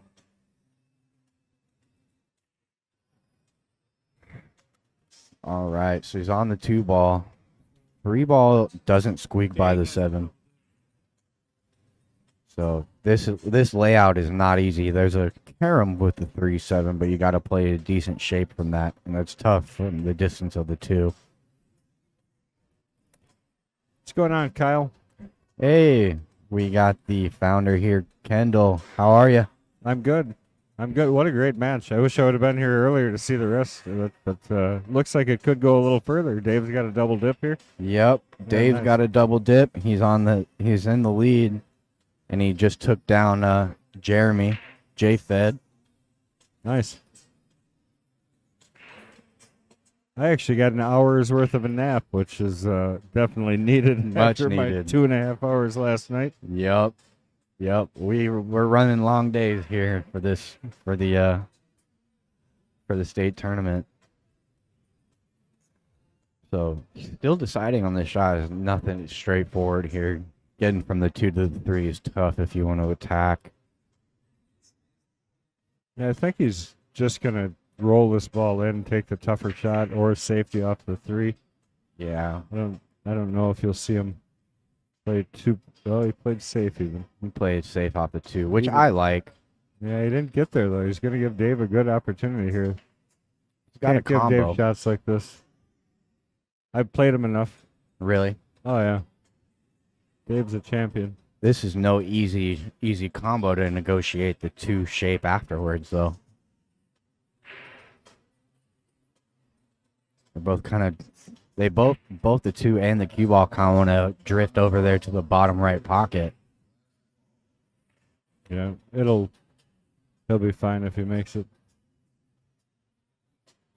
If he even tries it, he might even roll next to it. Yeah. Yeah. This is a good safety. Well, that's gonna not be a good thing for Dave. That spot's up, and obviously in 10-ball rules, if you slop in a ball, it's your opponent's option. So Chris has got the option right now to either give it back to Dave where it lies, or he can go ahead and kick at it himself or play it himself. Yeah, and I don't see anything easy about this. I think the best play here is to kick under the 3 at the 2 and try to make it. You do have the keyhole between the 3-7, but the outcome is very not much favorable. Yeah, he's gonna call the kick. He called the kick himself, so he's being aggressive here. And I think there is a pretty good reward. You know, you're going into the 3 a little bit, and then into the 7. You can play the 3 in the side and the top corner or the bottom corner. Dave's trying to determine whether or not they want to have a ref watch this ball.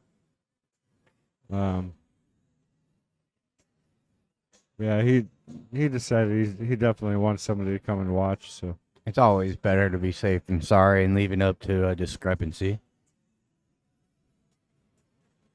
But if he makes this ball, it'll obviously be a good hit.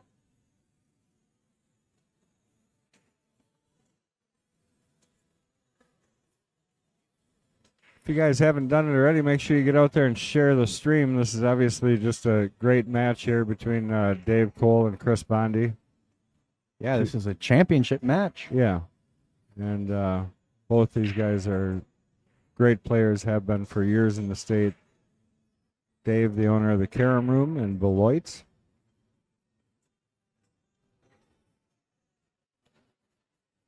Which is now that I sold the magnet and it closed down. Dave Cole's Carom Room is now the oldest billiard room in the state of Wisconsin. 3-ball first by a mile. So Dave with an opportunity here to get to the hill to try for the double dip. Yep, this is a good opportunity too. If you had a chance to see any of the match previously, Dave really is capitalized on every opportunity he's had at the table. Yeah, and none of that surprises me. I've watched Dave play many times. Dave, he's just solid as a rock the entire time. So He plays great. doesn't make any mistakes that he shouldn't. So we like his chances here to get out. I'm really actually surprised that he's shooting this direction at it. I don't prefer that. I prefer to go the other way to control that ball, but Low. You want to play above the 7, right? Or he Yeah. might even go into the 7 here. I don't think he's going to risk that. I think he's going to come just straight out. That's why I kind of like the other one. Just gives you another ball away from the 7 to roll up table the same kind of way. Maybe he's concerned about hitting the 3 on the way by. I think Who he knows is his playing reason? into the 7 here. Maybe. That surprises me. Yeah, you don't get yourself into too much trouble. He's a little straight on this Well, 3 ball. He did, actually. He pushed the 7 in front of the 4, kind of. Yeah, he's Now a he's little. got to draw into the 7 again. Just keep bumping it every shot. It'll get easier. Now he's going to come outside of it. Yeah. And he did. Plenty of pocket to cheat there to create the angle you need. So he'll probably play for the 5 in the opposite side. I Just think roll you're wrong. forward I to the think he's going to 6. play it in the same pocket. Be my guess. But Either we'll one is see. Let Dave show us. Oh, I don't think he would. I mean, he just pointed. He's like, I wasn't trying to. So you're right, but by default, I think. Because I'm pretty sure that's not the shot he was playing. He didn't mean to do what I said, but it worked out for me anyway, huh? Yeah. The pool gods were in my favor. I know he's kind of disgusted at this, but if he bears down a little bit of left English here, pocket in the side, he should come between that 10 and 8, I would guess, to be easily on the 6. Yeah, between the 10-8, you're still got to negotiate the 9. Yeah, the 9 doesn't come into play on this shot with left. Unless he really pushes it, and then he's going to go above it. So I think you're going to see him just straight up to the end rail and back down. Oh, he did Beautiful. draw it. He decided to draw out and stay away from it. Stay away from it in total. Always easier to navigate. Kind of predict where it's going to end up. So he's got options here. He can go 2 rails or 3 rails. He's going 2.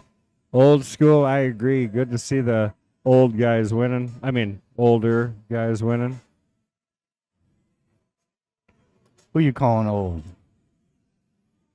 Dave Cole. No, Dave. We were just laughing about that. We said Dave looks the same as he looked when he was 18 years old. For crying out loud, I've known him forever, and he literally does not look much different. The guy doesn't age. All right. He's on a good angle. It's his 8. You just want to make sure you avoid the 9. Even if you clip the 9 a little bit. It's pretty straightforward from here, though.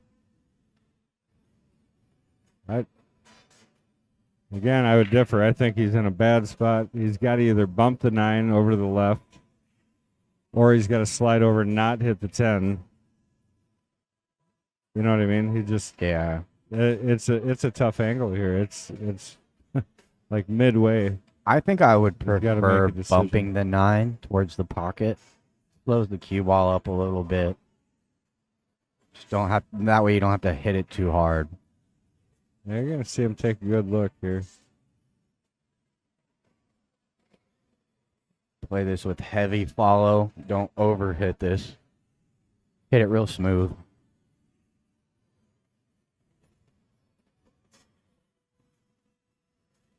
It's a big shot, though. Put him on the hill.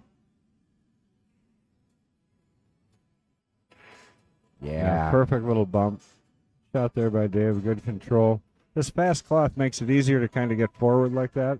It slips a little bit. He's Yeah. a little, a little straight here. He's probably just going to come. If it was me, I'd go to the side pocket. I'd just follow this up 2 rails set for the side pocket. He's drawing back, probably side pocket also. Well, He's really juicing up drawing for the back. corner. Big draw. Stay off the rail. Zinger. He's off the rail, so it's not an issue. You see enough of the cue ball to have a He's nice running little the stroke. cue ball quite a bit. I mean, that's a long distance for where he was to run around. Not like he's ever in trouble with his shot, but a shot there by Dave. Getting himself to the hill. Chance to double dip. Still alive. Yep. He's still alive. And they're gonna take a quick break here. Let's take a look around the room a bit, maybe. Yeah.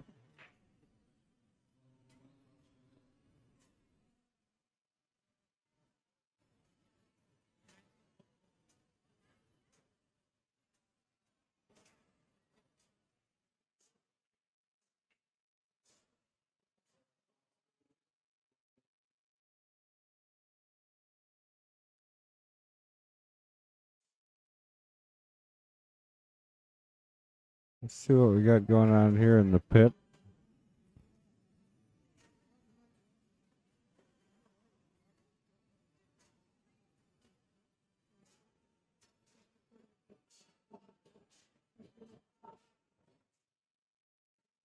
So we're on a little intermission here. You guys are taking a break in this set. Oh, I didn't realize I got the logo right in the way.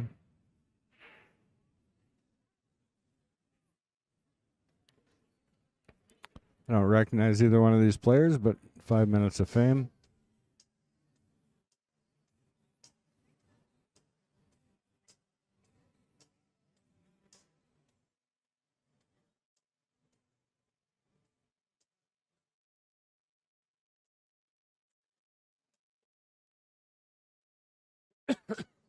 Yeah, I agree with David Daly talking about Dave coming to Romines and just what a monster he was then. That was back in the days of the what was it, Milwaukee Sentinel Sports Show, and they would have the sports show. And I think the cool thing about the sports show was the fact that it introduced our sport to non-pool players. So it was one of those opportunities, like now anytime you go to a pool event, it's a pool event. So principally you see pool players there. That Milwaukee Sentinel Sports Show, when we were part of that and when that was going on, they had like a whole room dedicated to billiards, and then there was logging, and there was like all these different things where it would attract people that weren't necessarily billiard players, and you'd fill up the bleachers. You know, we'd have the 9-footers out there, and it was just a lot of fun. It was pretty neat to see, and we're gonna get back over. Dave's back here, so get back to the table. But it was cool because it introduced everybody to pool, and you got non-pool players sitting in the room watching the matches. You know, I mean, I think it's kind of the same effect as streaming has now. You know, we'll get non-pool players watching the sport, and hopefully drum up some interest and get them wanting to come and play. You know. So, all right, back at it. We got Dave Coles leading. He's in the loser's side, so he's in the one-loss side, and heading back to try and double dip Mr. Bondi. And he's got a good path forward because he gets to break here. Yes, absolutely. He's got a chance to break and run to reset the match here. Yeah, now I didn't finish with Dave, and I just saw Michelle chime in, but Dave would travel oftentimes with Larry Neville. And those two were a powerhouse together. All right, let's see how this break turns out.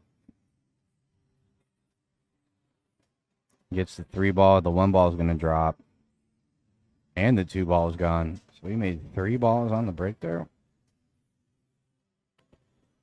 So Karam to the 5, going to roll over, probably shoot the 4 in the opposite corner, and it's pretty laid out after that. If he can, this is the key shot, first shot of the rack. Yeah, you don't want For to sure, he's got to get on this 4-ball. overshoot this 4-ball and kind of have a weird back cut. So we'll see how he determines keeping shape on the 4, because the 5 is going to kill the cue ball. The rest of the rack out looks I out. was just looking to see how Yeah. straight he can actually hit this. And he's looking to actually bank the 4 to the pocket. Yeah, so he's going to try to get that 4-ball out of there possibly. Hit it with a Instead of a little light power. hit, yeah. Just got to look out for the... Well, he really hit it. So he planned on 2 rails. Look Oh, at this this is going to shot, huh? go in. Well, that'll play. A little tough angle here to get back for the 7, so might have to use the 8-ball here to bump over and shoot that 7 next. So shoot the 6 in the side, kiss off the 8 just a little bit, straightening it out for the 7. Yeah, he would have liked that 4-ball to stay up, really. McCluskey, I agree. Great to see Dave playing again. He hasn't played in a lot of years, and it just doesn't matter. He's such a solid guy and solid player. Step in like he never stepped away.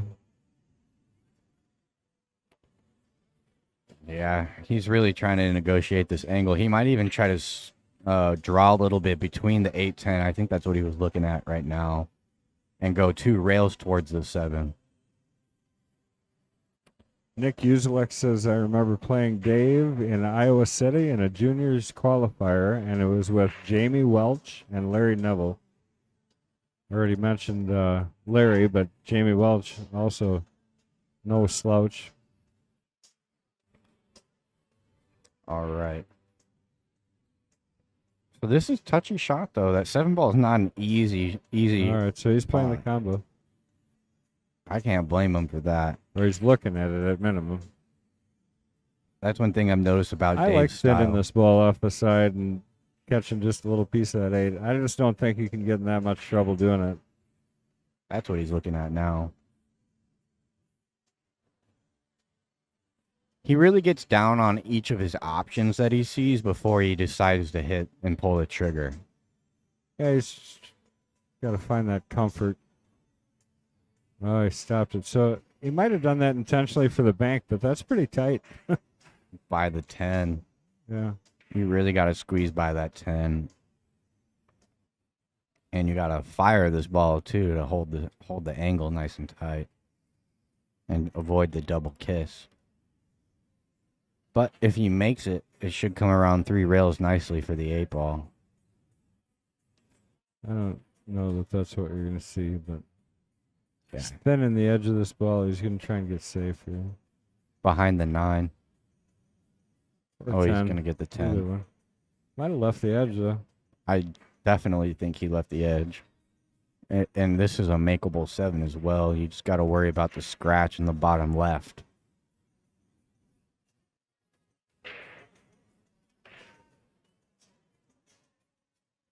Yeah, that scratch is kind of there. You got to definitely roll through it, I think, to beat it. So if he can do that, he'll end up good on the 8. You'd have to draw it.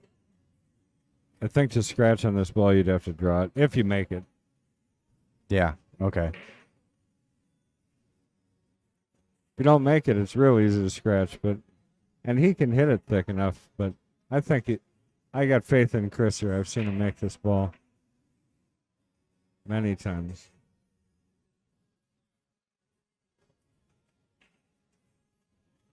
Right in the middle of the hole, as you knew it would. It's a And heck of a shot with perfect shape. Little pop shot over to the side rail and back out for the 9. Want to leave a little angle so he can pop back out to the middle of the table for the 10 on the side. So just don't want to get quite too straight on this 9. Not that it would really matter, but got LJ Bryseth sitting over on the rail there, watching these boys go at it. Do you know LJ? No, I don't. Do you know who Jerry Bryseth is? That name sounds familiar, but I haven't Jerry met him. Bryseth, probably premier instructor in the U.S. He really good instructor, and that's his son LJ. LJ goes around, travels with him, and does helps him teach at this point. All right, so he's going to pull another one back to his side and make it 7-5. 7-5. I think Dave missed an opportunity there. He just didn't quite get where he needed to. I was really surprised to see him run into the 8 as solid as he did. I don't know what he was looking to do exactly, but I'm pretty sure that wasn't it. Absolutely. It was tough to get to that 7 ball, really, no matter what. And Bondi pulling off the clutch shot on the 7. Absolutely. Yep. It's a good battle. These last couple of matches, man, huge grinds. Got some of the best players in the state of Wisconsin, that's why. Absolutely. Playing on the best equipment. They've already made it through 43 of the best to get here, so they're the final 2 standing. So there was a total of 45 is what you're telling me? Yeah, I think that's what math says. It's a good tournament. Should have been 46. I'm really kind of disappointed in myself that I didn't enter anything this year, but I just figured I was going to be so busy with the stream and the screen printing. Yeah, I'll definitely have to get myself out there next year as well. Oh, no, you're stuck commentating. Oh, that's fine. I'm cool with it. Either way, man, I'm just happy to be here, to be honest with you. All right, Chris has got 5, Dave Cole 7, racing to 8 here in the first of a possible 2 sets for the 2023 WSPA 10-ball championships in the Masters division. We got a dry break from Chris. No real starter on the one here, but he has a full 1 ball to work with to play. Safety coming. A nice aggressive safety, yep. A lot of ways to go at it here. Let's see what Dave's going to do with it.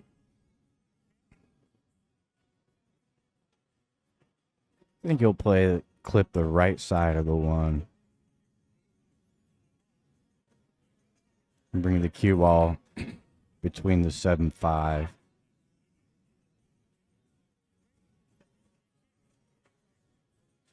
Lots of traffic there on the right-hand side, behind.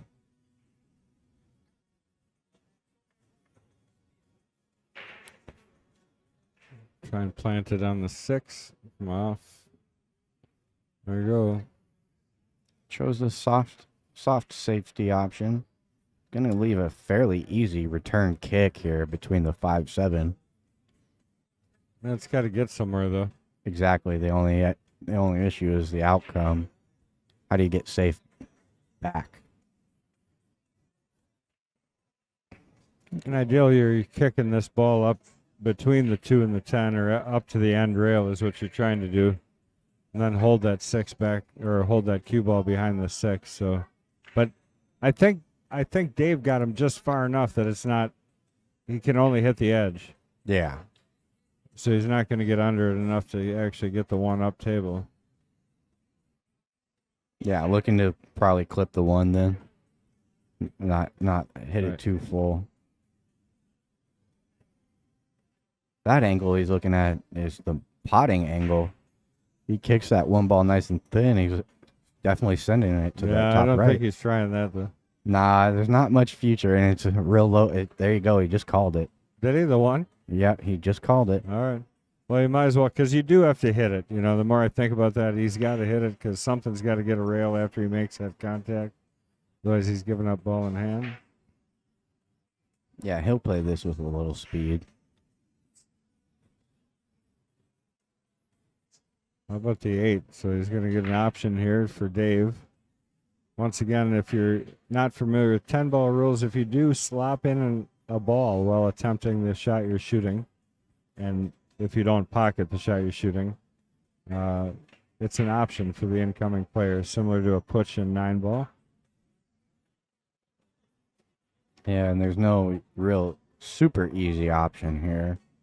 Try to play safe with the cue ball behind the 2-10, bank the 1 away. Cloth is nice and new, so you should be able to just draw this nice little sweet shot, Yeah, curl it back. Want to make sure you don't clip the 2-10 with the 1 ball coming out.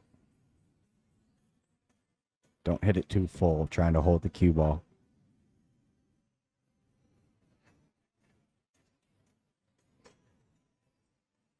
Yeah. Too tight to try it. He didn't like it. Let Chris fight with it. I mean, I think there's possibilities for it there, but I think it's just too close of a shot. Yeah, you're not comfortable with it. And so Dave is hoping that he gets a better look at the table after this shot as opposed to trying to force the issue. Looking ahead towards the rack a little bit.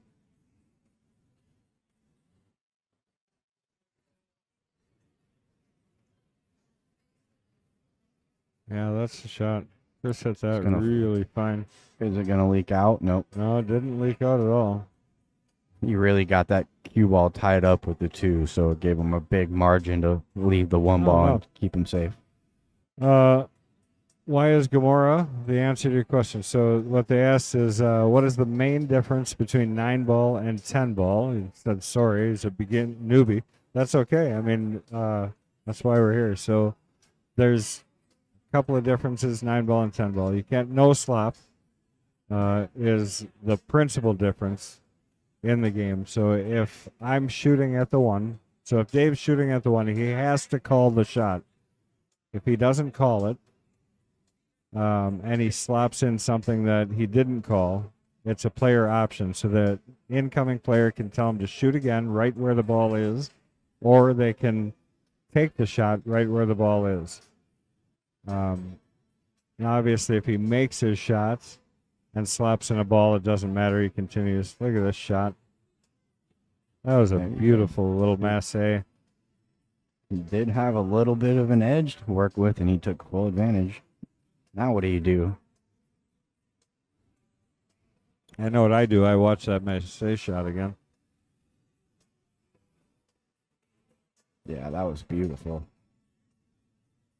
That was amazing.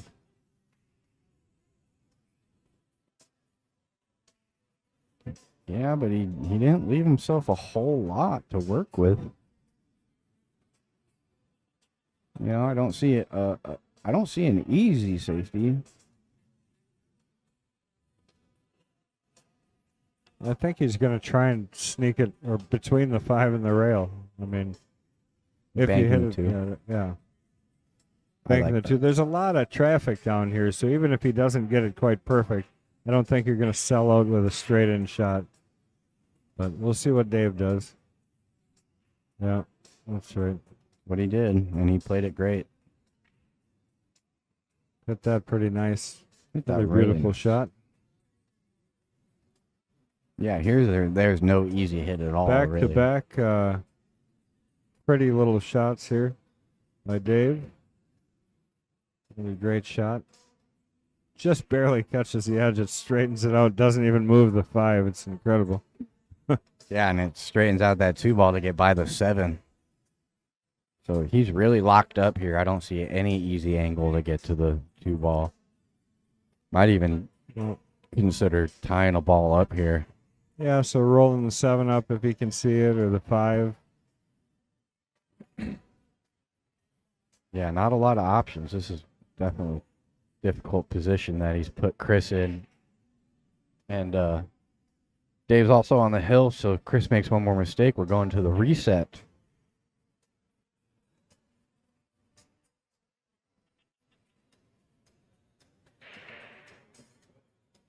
Yeah, he's really taking his time. I think he knows how much this shot matters.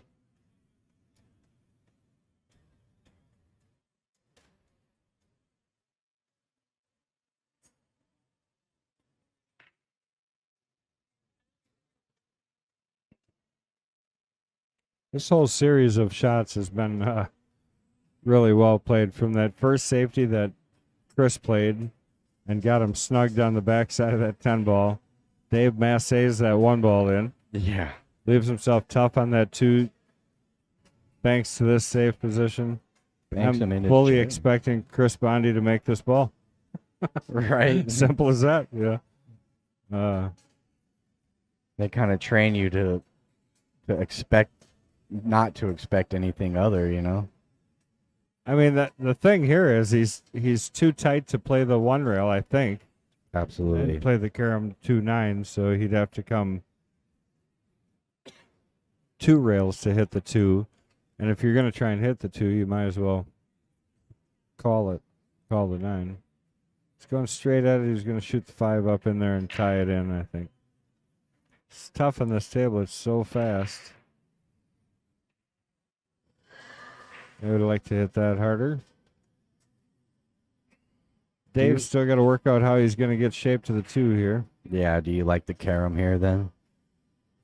Yeah. Dave does. Yeah, because you just keep, the cue ball keeps going left here. You know, you go off the 2, then off the 9 a little bit. And then the 2 bumps out off the rail. Yeah, he's going to open up the 2. Right. And he should get good shape on this 2, really. It lays pretty good.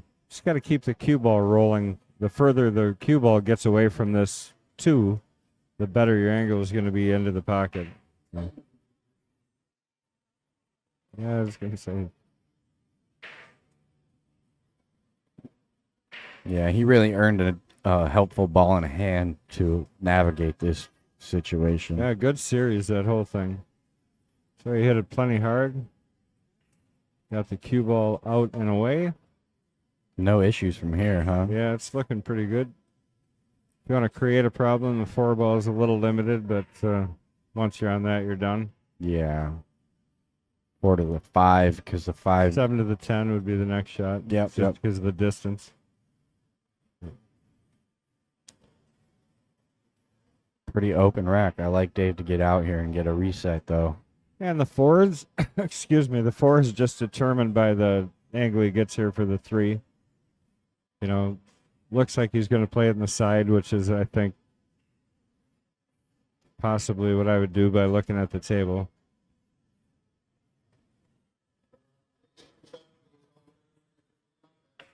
Just got to hold your nerve, get to the reset. I like him. I like his chances.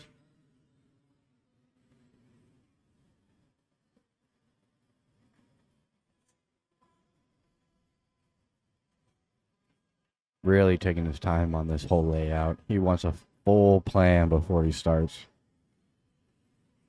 Yeah, I mean, he knows the 4 ball is the shot. You know, I mean, do you try and get an angle? I mean, I guess the 4 in the corner is probably smarter, but it's harder to get to off the 3. Mm-hmm. And you don't want to get it backwards or the wrong side of the 4 ball either, because then you're starting to work away from the 5, you know. Which So is I think the 4 in the side is probably the smarter shot, but we'll see how Dave feels comfortable. I think the way he played this 3 ball, he agrees with you. Play He a would have little- probably rather not been jacked up over the 4, even though he's far enough away from it. You know. So it's hate to have that in your path. Play a little stun draw here to hold position for the 4. Every time I think Dave's going to hit one light, he cranks it on me, so let's see what he actually does. And he did come to the corner. Slow down.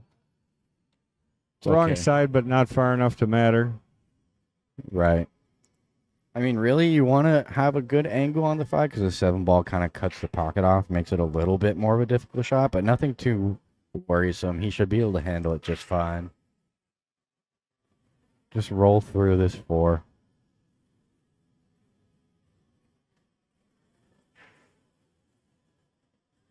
Yeah, that's a real light touch there, too. Good stroke.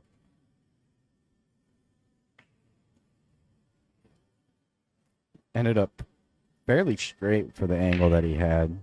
And good angle on the 5. He can play the 6 ball in any pocket that he really wants to now. And got options for either corner or the side pocket. It's a little steep to come back for the side, so you're probably going to see him just back and forth just off the second rail for the 6 up by the 10. And then, like you were saying, the angle on the 7 is pretty crucial. That's the only issue he's got left to worry about. What angle does he like to get to the 10? Well, truthfully, he's kind of backwards on this 6. He would like the other angle here or straight. Yeah, he's floating towards this right side rail now. My guess is he's just going to stun it here and hold it. Not going to see much movement on the cue ball other than just kind of a little bit of a drift over. Couple inches. Here we go. He did get to the rail. Ended up real straight on this ball, too. Have to cheat the pocket so that he doesn't draw straight back towards the 10.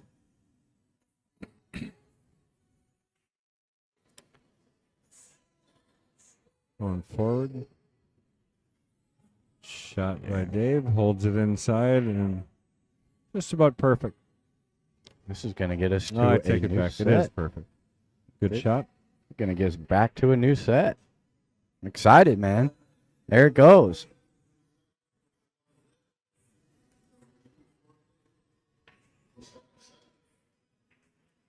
Looks like they're going to take a quick break here between sets.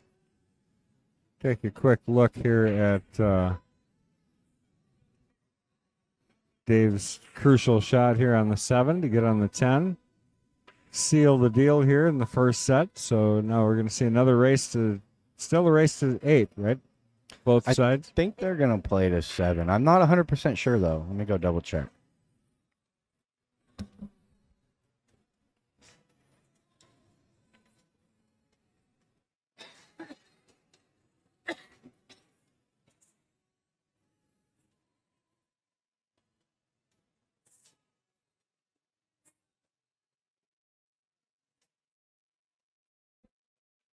I want to thank everybody again for joining us for the 2023 Singles State Championship for WSPA here in Appleton, Wisconsin. And we're happy to have you guys join us. We got some really great matches all weekend long. Singles format allows for us to get quite a few of those finals. And I know the guys have been covering them all day long. So how do you beat this for a final? 10-ball Masters here at WSPA. We got Dave Coles, Chris Bondi. Chris Bondi was the winner of the winner's bracket, going undefeated through until he ran into Mr. Coles in the finals match. So now we'll have a second match between these two. I guess I'm not going to complain. But stick around. They're just about to get started.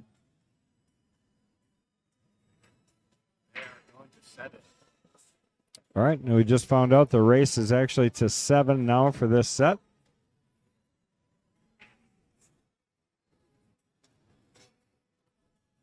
And it looks like Dave is going to break.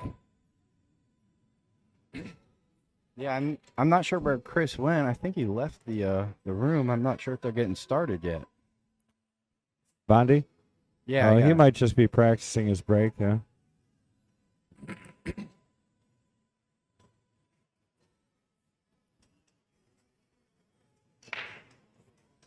That was a great set by the players, though, and Dave is really battling back from that hot seat match that he lost to Chris. Came back and beat Jeremy, and now he's playing super solid in the final set, too. See you later, Mr. Dolly. And, yeah, Willie Munson, now late, great Willie.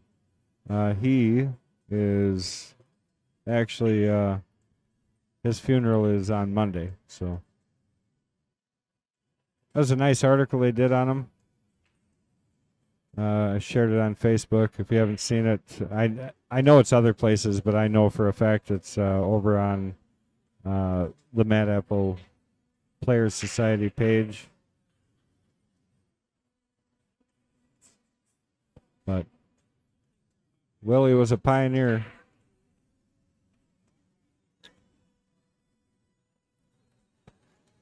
Okay, Chatland, who do we have predictions for the win here? Oh, yeah. This is the final set. I got to go with Dave, personally. He's just been on a tear these last couple sets. Tell you, it can go either way with these two. Chris can get on a roll. Alternate break kind of changes things up a little bit, so either one of these guys, it's going to come down to the break for sure. That's why you saw Dave practicing. Yeah, absolutely. I mentioned that earlier before you got in here. It really comes down to who's going to control the break the best. Why don't you use this official Wisconsin Billiard Hall of Fame can koozie? Only $3 over at the booth. Oh, there you and go. And you support our favorite Hall of Fame. I'll have to get a new can first. No, you got a can right there. Oh, it's empty. That one can't get any colder. There you go. I'm warming it up with my body heat right now. All right, here goes Dave with another practice break.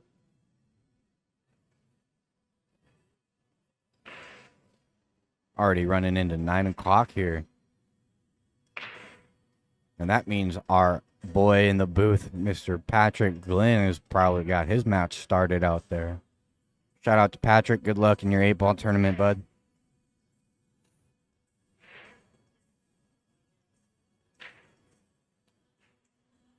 Michelle Neville's got Dave.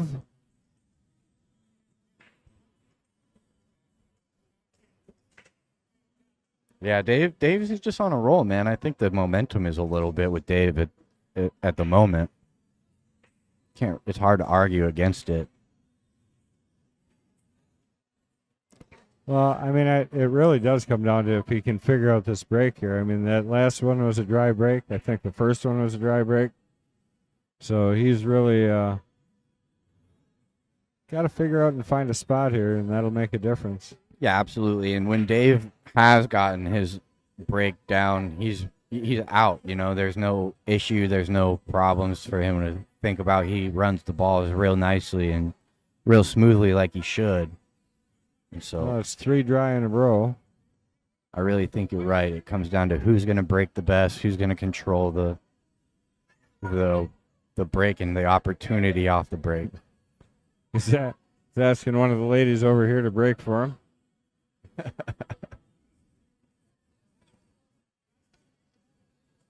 They're giving him a hard time, though, so fair enough. Yeah. I mean, you got to do something to change it up a little bit, right? Maybe rattle them a little bit into hitting some good breaks.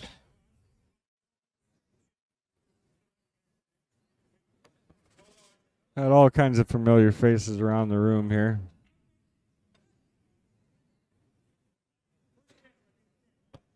So we got the state team tournament coming up for WSPA also.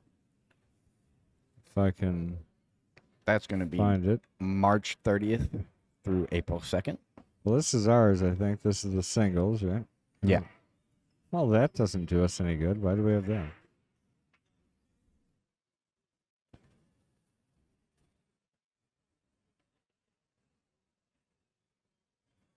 Let's see if he gets one here. He hasn't moved, I don't think, has he? Or did he switch sides, maybe? When he was breaking against Jeremy, Yeah, he he was made breaking one. from the middle. Yeah, that's where I like to break from, honestly. Diamonds, I like that dead center break. Yeah. Was he not making one against Jeremy? It's, Is that why he switched? They're both coming up dry. He had a break and run on Jeremy, 1, I believe, maybe 2, but other than that, they're breaking. They're getting a look at the one if they make a ball, but it's not offensive. You know, it's always kind of laying an ugly layout when they get a successful break. Yeah, don't have a clear shot. So I think that has a lot to do with the speed and where you decide to break the balls from as well. Andrew, no, teams are actually held up by Wausau area. And I thought I had the flyer, but I don't actually. Oh.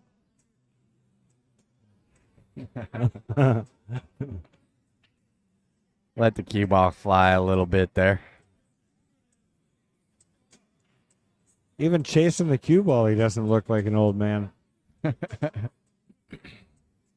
Like he's been fielding grounders his whole life. Well, I'll tell you what, I'm going to take a break, walk away for a second here. I'll be back, and hopefully by then Chris will be back. Yep. Speaking of the devil, here he is.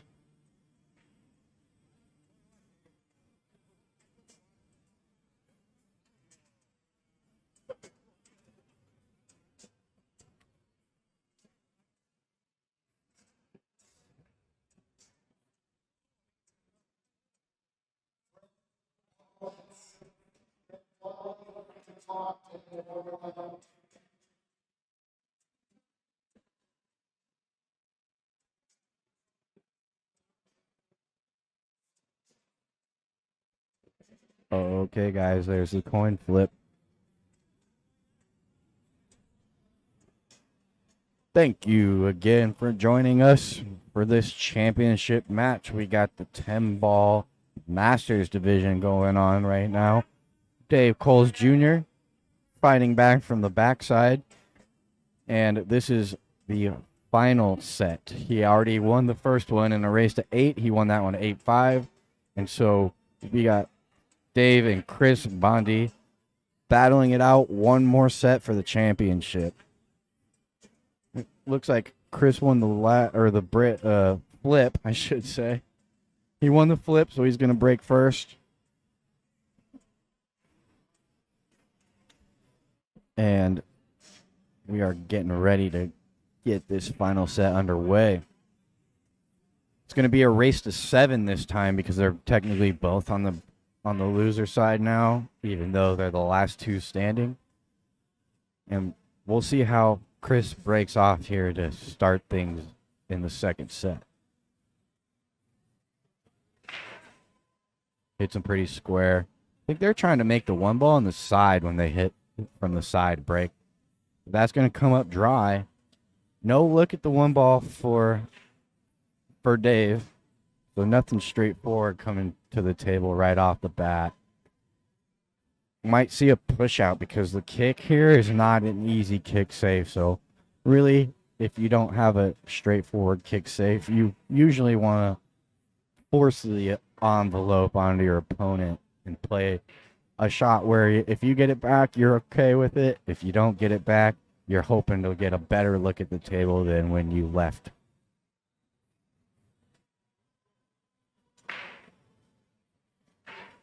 That's going to bring Dave to the table. They're getting a little bit score situated on their phones. That's how they determine for the bracket. That's how they keep scores for the online bracket. And it looks like Chris has got to go ask a question. So we're on a quick player timeout to get some rules sorted out here. Let's get some predictions on this last match. It's quite the run by Dave to get back to the finals, and he's really battling.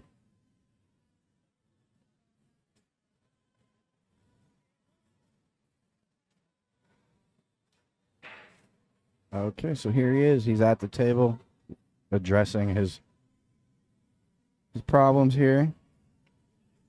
I think we'll see a push because there's no obvious kick here. We got Rick saying it's a SVB style.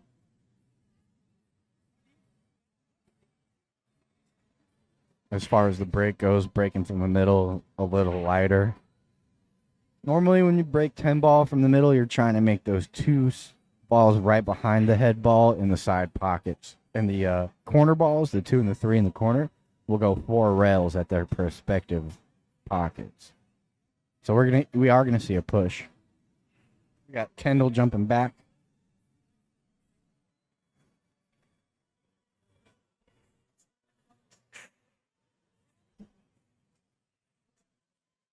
And that is a push out off the 8. So he's going to bring Chris with the option. I really don't think he's going to get this back because he left a full one ball to work with for Chris. So Chris has a lot of options. Although he didn't sell out a easy safety here necessarily.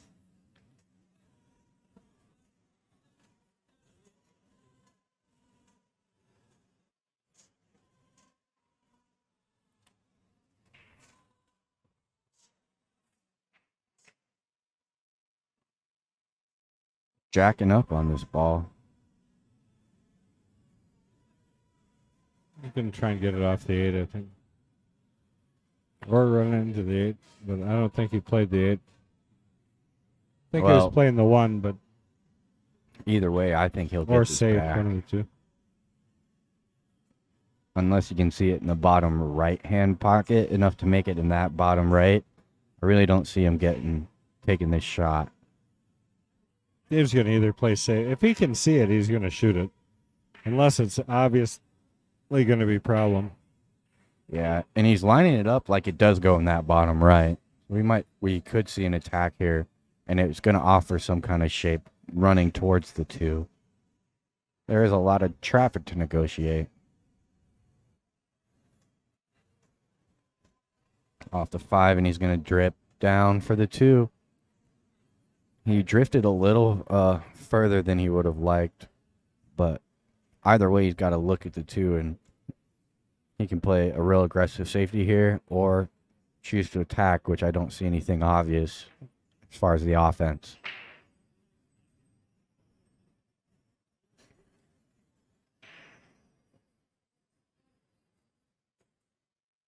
Yeah, it looks like he's lining up a safety.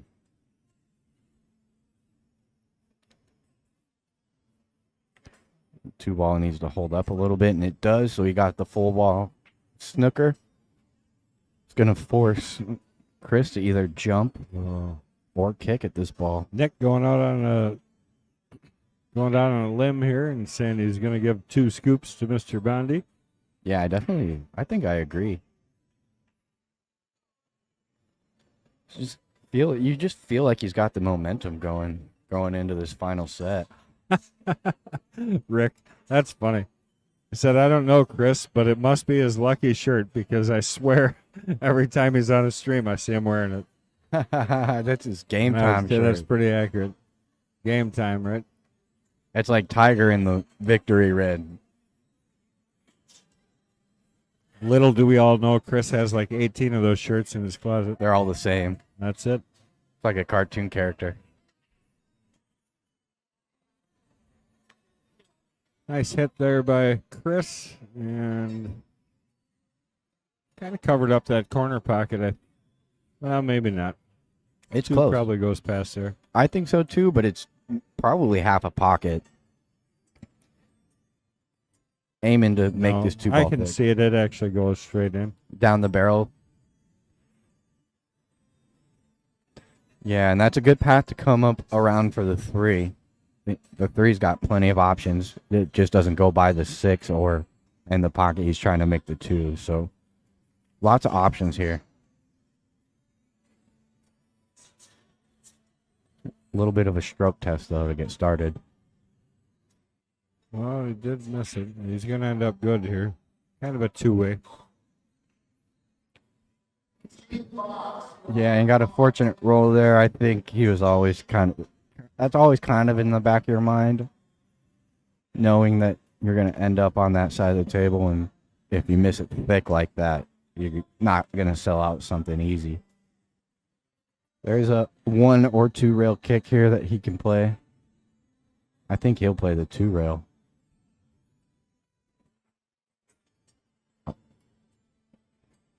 Oh, he can see an edge. That's even better.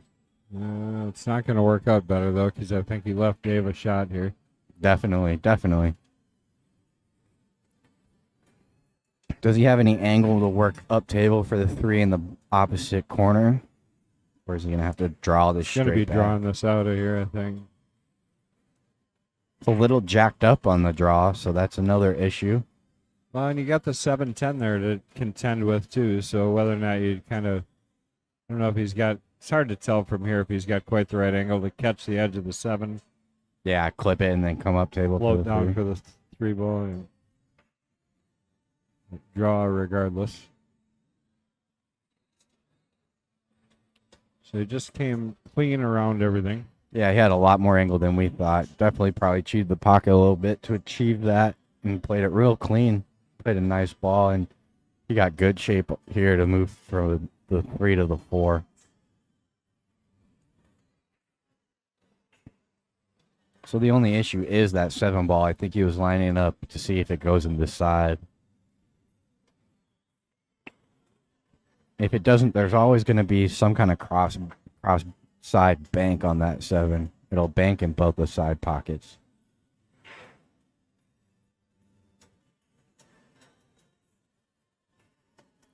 Oh, okay. So, Rick, I think you might be behind time a little bit. You might want to hit the live button.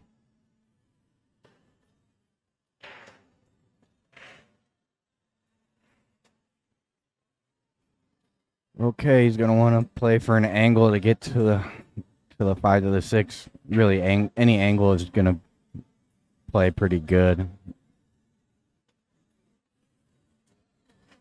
But when working from the 5 to the 6, you want to be very conscious of what angle you're landing for the 6 to the 7. So that makes this shot very, very important.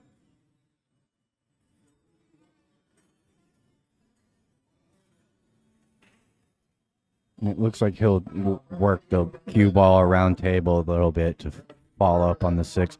He might even play the 6 short side up table. Up table in the top left to float down for the 7.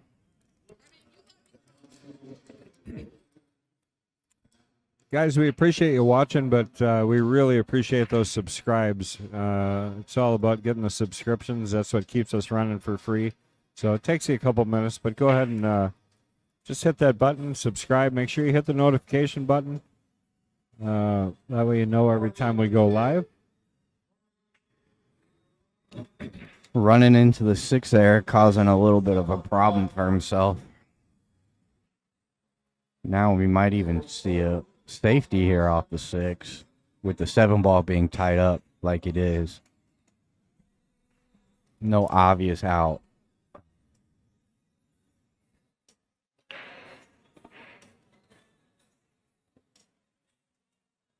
Looks like he's staying aggressive with this bank bottom right corner. Oh, he did play the safety. Look at this. Pretty close to perfect. He did leak out the side of that, but boy, what a great angle he came into that on. He tried to hit the 10 and get behind it, and almost perfect. Yeah, if he clipped that 10 and ended up behind the 7, hooking him on the 6, it would have been a real good shot. Solving a problem as you go. But he definitely left Chris a look at this ball. He's got options. He can bank this and be aggressive. Now that the 7 ball is open.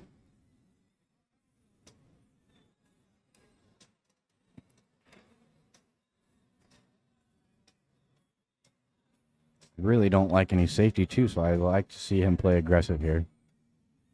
He's got the bank on the 6 if he chooses to play it. Mm-hmm. Well, that's going short. The other way. Thought he was going to run it forward to the 9. How's he going to end here, though? Could have been worse. Sweet. Yeah, that's pretty sweet. He does have a back cut bank on the cross side.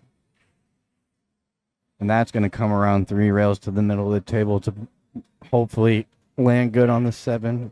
I think he's going to actually not play aggressive here, and he's probably going to lay up safe.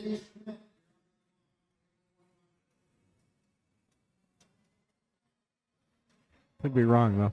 Safety's pretty touchy as well, you know. Well, he did call it.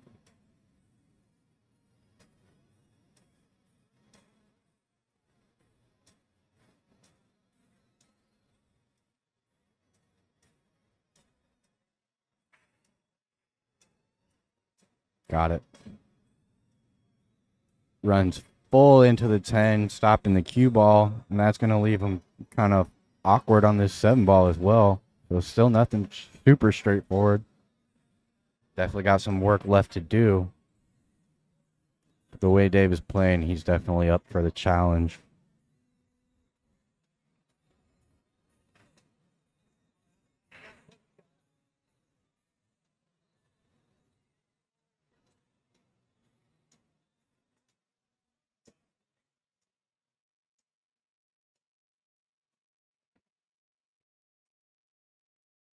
Tough shot here. Tough shot any way you look at it.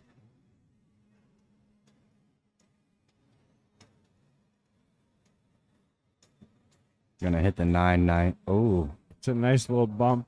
I don't know if it's quite enough. It's still a tough shot. Yeah. Now he's kind of sitting on the double kiss angle to cross this ball into the side as well if he wants to bank it. I don't think there is a bank because of that double kiss. He can throw this cross bank, but I don't know if he's gonna or if he's just gonna try and cut it. I mean, even if he cut this ball, where are you on the 10? Yeah, you don't get anywhere on the 10, huh? I do think he can bank it though. You're right, it is tight, but you can spin this ball. Yeah. No, he's cutting this ball. He's going to roll out, take the tougher cut on the 10, I think. Yeah, so this is a big shot. Still in the first rack, so we're probably going to see a battle here, you guys. Well, I can tell you that Dave's tables are about twice as tight as these pockets. He's got them set pretty tight, so.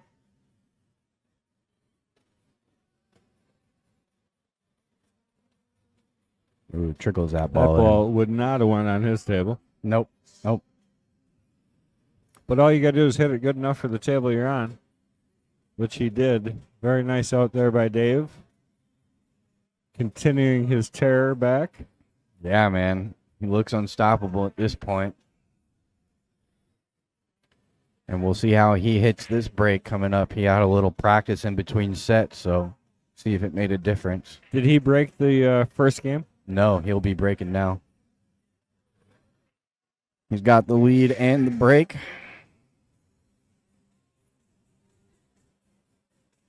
He was breaking from the side. I'm interested to see where he hits his break from because he did start off in the middle. And then in that little intermission, he was hitting them from the side.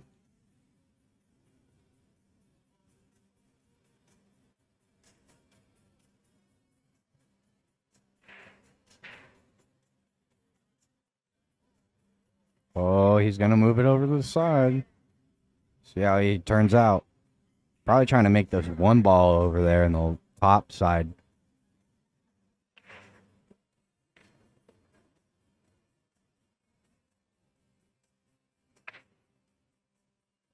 Oh, it ended up a little low. He's going to make the ball. Made one too many, though. Yeah, he did.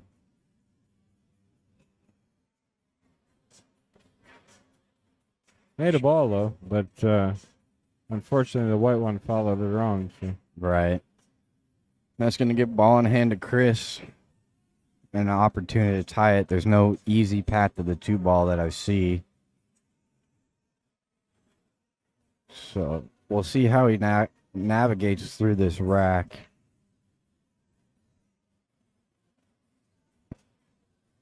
Really, I only like that 2-ball in the top right as we're looking at it. Tough to get there with the cue ball, though.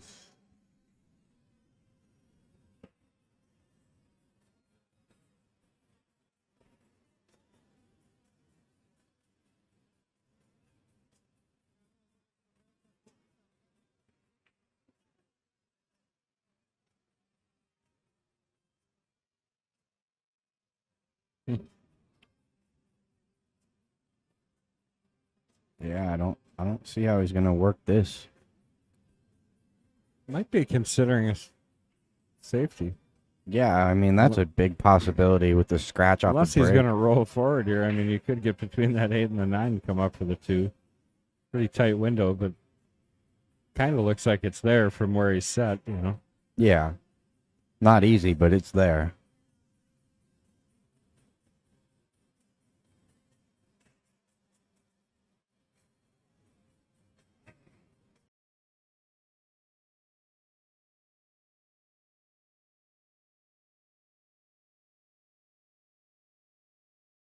Here. Well, that was a big old oops. Make sure you guys get, oh, there's nobody on yet, but when you do get back on, make sure you get back out there and share. We had the computer go down and decide it needed updates as of immediately, so.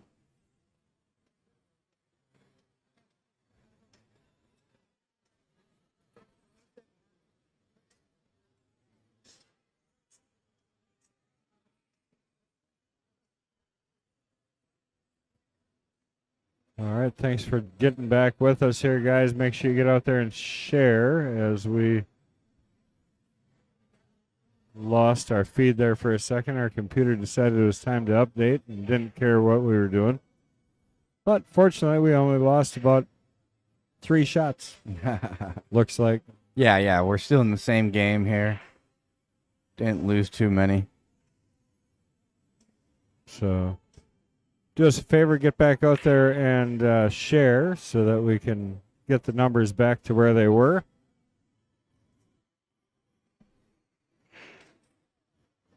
And I am going to do the same thing.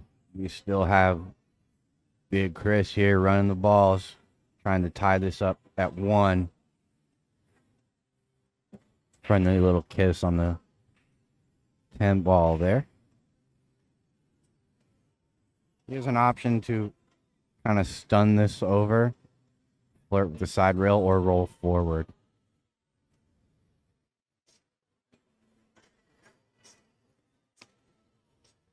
He's going to take his time making his mind up.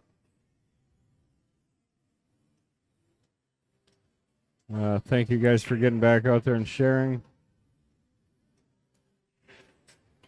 Yeah, sorry about that technical difficulty, but we got you back here in the chat room. Trying not to miss anything big.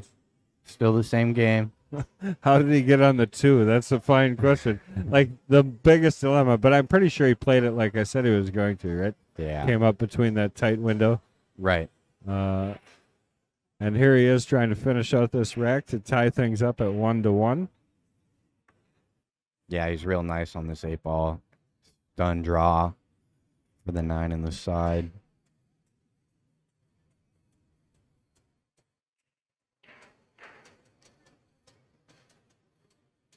We'll get some people back here. We'll get this thing shared out here.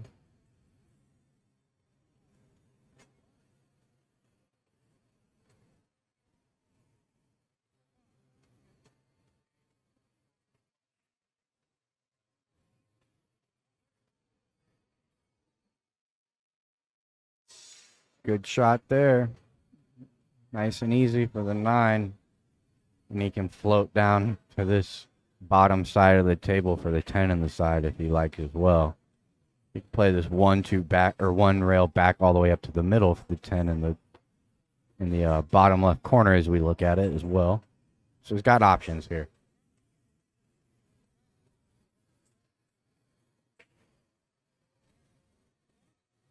Oh, we got to share to Arizona, don't we? Absolutely. All right. The Arizona Pool Players, AZ Billard Report, those are all good pages. All right, welcome back, everybody, as Chris Bondi ties things up here in the second set. So Dave Cole in the process of trying to deliver 2 scoops and double dipping Mr. Bondi, who went undefeated in the regular half of the tournament. Yep, handed his first loss in the finals by a guy he beat 2 matches earlier. So the question is answered. Can Chris beat Dave? Absolutely. Yep, he's just got to string a couple racks together. I really do believe it's going to come down to the break and who's more successful. And that last break, after Dave won the first game, he made a ball, but he scratched in the side, and Chris took full advantage, make sure he came back and ran those out, tie things up. So let's see if he can have some success with his break, keep control of the table. Yeah, these are big shots in the match.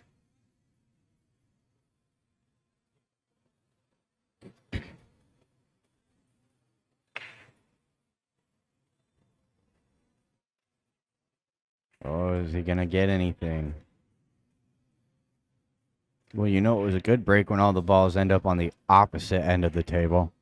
But it's going to be dry again. Nick, this is probably one of the finest matches you'll see all weekend. I think you got 2 just exceptional players, and you can learn a lot watching these guys. Yeah, he doesn't have anything straightforward here on the 1 ball either. Play a real tight safe. We're going to be real aggressive and try to bank the 1 around the 5. That's a little kissy, and there's not much shape on the 2. You see him roll up on the 5 here. Yeah, I think that's the play. It's an easy play of the rack and keep control of the table, like you said.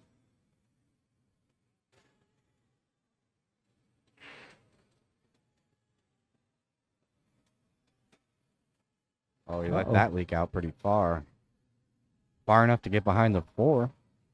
Yeah, but he did give the edge, which is going to give Bondi a real good shot at tying things up a little more for Dave.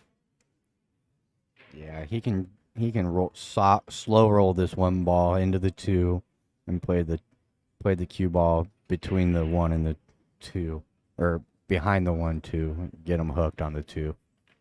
And for those of you just joining us, this is the 2023 Singles State Championship of the WSPA. Right here at the Appleton, what is it, City Center? It's the Fox River Exhibition Center That's is what it. they call it. I live around here, and I don't even know. Yeah, it doesn't really matter. It's all the same place, right? It's a big building downtown with a whole bunch of pool tables. We got 118 diamond tables set up in the room, and just a great venue, and they're doing a great job running this tournament. So Yeah, it's a lot of fun. If you like pool at all, you definitely would like to be down here. A lot of familiar faces in the pool community from out here, and we're all having good times. Thank you guys for joining us. and you must be doing a good job sharing. We're getting our numbers back up there. We're about a third of where we were when we were so rudely interrupted by technology. Yeah, man. You definitely don't want to be missing these matches. They're real nail biters, you know? Super entertaining matches that they're bringing to us. This is a tough hit, too.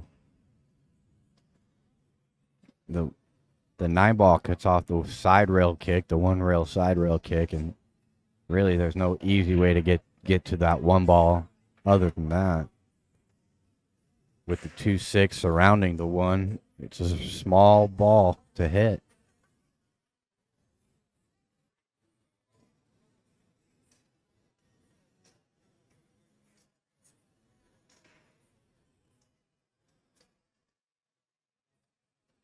Taking his time, see what he wants to do here. He's going to take an intentional foul.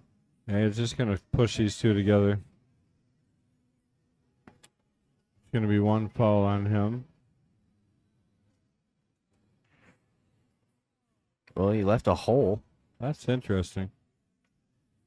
Is that just the first foul? Yes. So this is kind of nice because the 6 ball is going to naturally push the 1 into the rail and bounce it back out.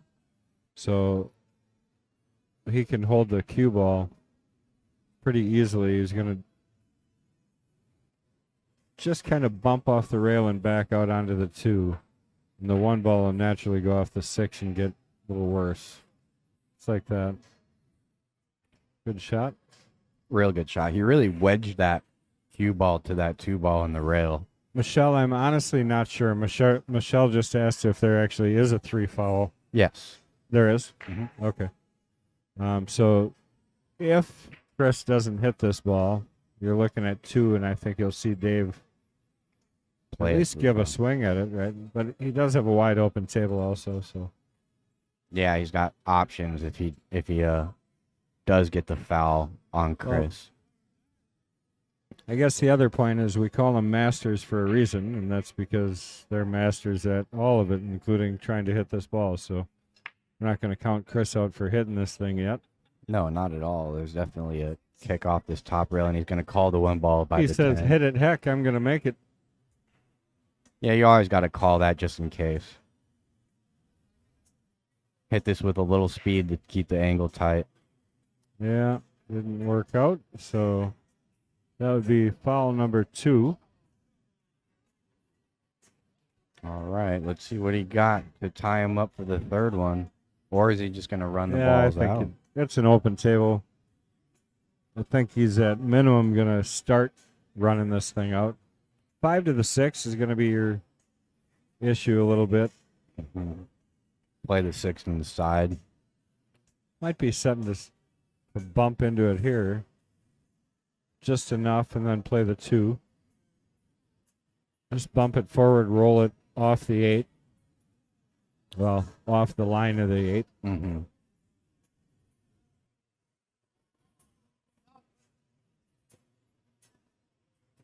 Just like that. Still got the 2. Well played.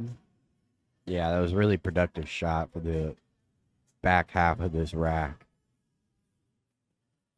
Got another just kind of roll shot. He's going to roll this ball forward, let the cue ball just lightly float off the side rail.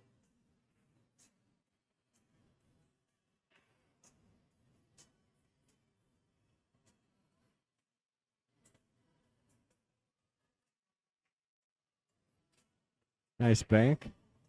Trickles that ball in. Wiped its feet on the way by. Yep. And now, do you come around the 5? You got a big pocket to cheat here. Do you come around the 5 or between the 5-10? See what he does. That's a possibility. I Yep. think he goes around the 5. A little far, wrong side of the 4 here. So going to have to work a bit for the 5. Yeah, 10's not helping him here either much. I think he'll stun draw this to the side rail between the 5-9 and then back out for the 9. It's just touchy. I think you're going to see him just barely creep off. Oh, he's going forward. Yeah, he's going to go forward. That's a better shot. He's got room to miss the 10, come forward, put the 5 in clean. Uh-oh, careful. Oh. That got Ugh. close. I think he's got it. He doesn't look too worried. His table demeanor. Get outside of the 9 here. Oh, he went inside. Yeah. Never mind. That's a good shot. There's a little weird angle here where he's kind of messing with the 8 to get to the 7.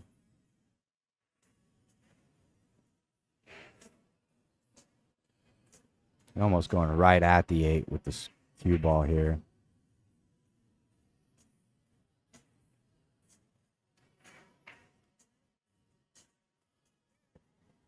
No chances. Take a little bit of a cut on the 7. Yeah. This angle offers a good. Natural cue ball. angle center ball here. It's all speed. Yeah, this one can get away from you quick if you hit it thin. He spun it in with some outside to hold the cue ball nicely. No problems left in the rack here.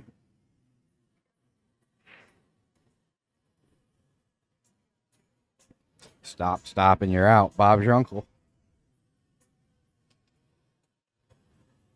And that's going to push it to 2-1 for Dave. Chris did not update his score on the last game.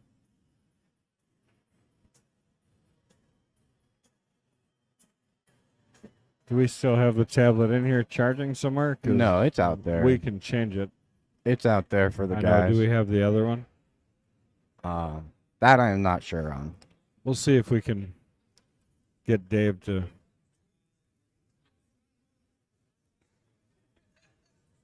Is it 2-1 or 3-0?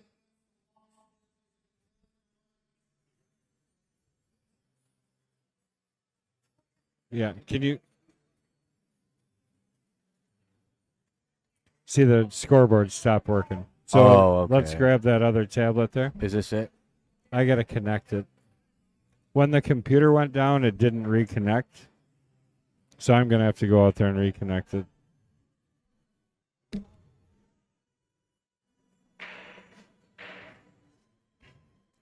All right. So just keep you guys updated and clear. It is 2-1 Dave Coles Jr. over Chris Bondi in this final set of the championship 10-ball Masters division. What a great tournament it's been so far for these guys. They're both playing really good high-level pool. And we're going to get another little lightage here.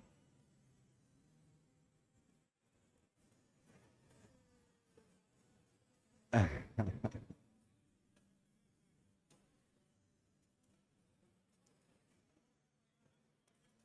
little pause in the action. The technical difficulties around the room. Something going on with the internet here, or something electrical. Technology is against us here.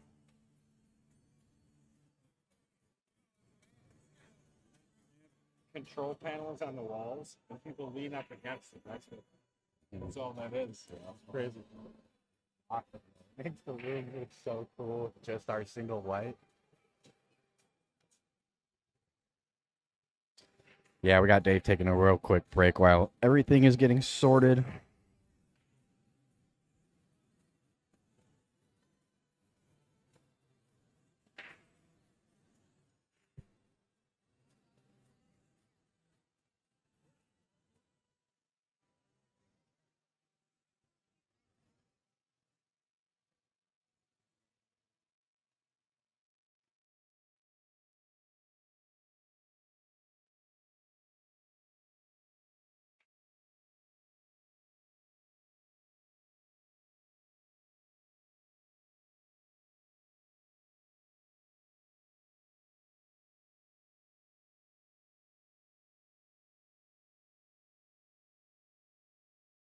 Appreciate the patience, you guys. Thank you for sticking with us. Is Chris G still here? Because I don't know if I'm going to be able to. I saw him a minute ago. Oh, there we go. Now it connected. Let's see if it'll update now.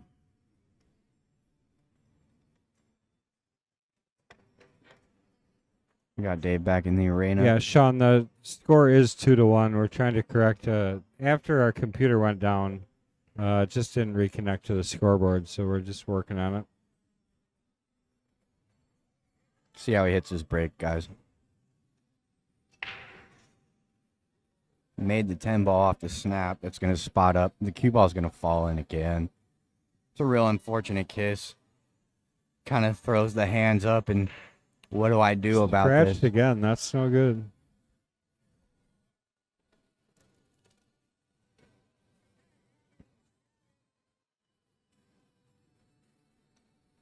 Yeah, that's a tough break because he's hitting the break. We are pretty working on good. correcting the score, guys. 2-1 Dave. 2-1 Dave over Chris.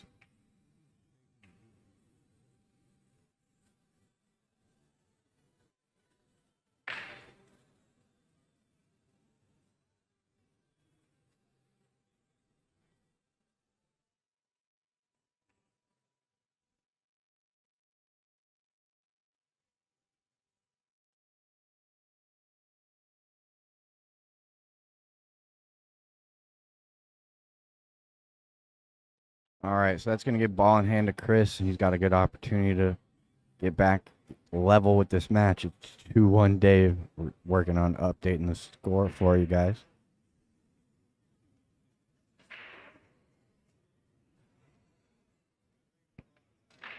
Okay, so we really hugged the rail for that angle on the 2. And he's going to have to negotiate the 5 ball a little bit. I think a little bit of top is he'll be okay.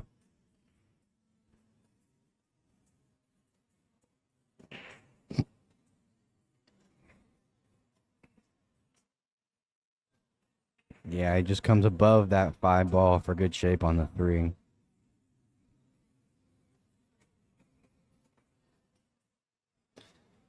I think he'll play this 3 all the way down the corner because that will allow the cue ball to just float up in line for the 4. Any angle on 4 works. You just don't want to run into the 8. That's real nice.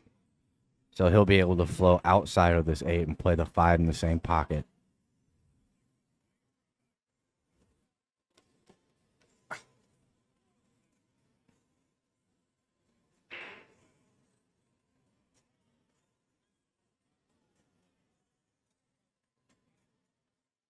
Checking his angles on the 5.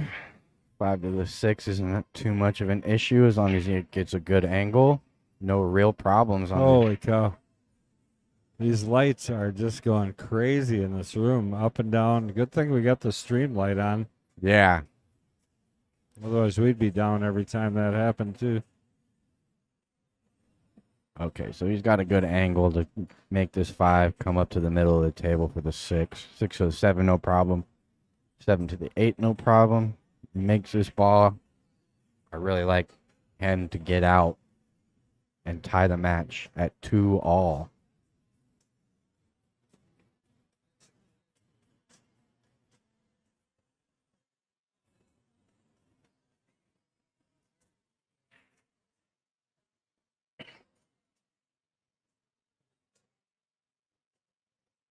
Cue ball got away from him a little bit.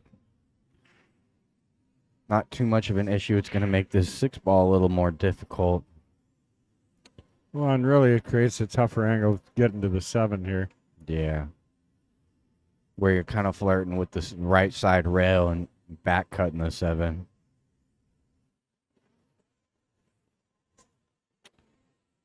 Michelle, that is our new commentator, Kyle Drake. Hey, Michelle. That's Michelle Neville. She was married to Larry Neville. Mm-hmm. Did you ever get a chance to meet Larry? Unfortunately not, but I've heard plenty about him. He's great. He's always a great present in a room, and we had him at the Mad Apple for quite a while there. He contributed a lot to Mason, helped him with his break quite a bit. Unfortunately, as good of a breaker as Larry was, he wasn't able to pass that along to Mason too much yet. Mason's still working on his break. It's gotten better. That's good. Definitely a real important shot. Hard to master. Hard to master the break. So many moving parts. And Larry had so much power. And it was just crazy to watch him hit that.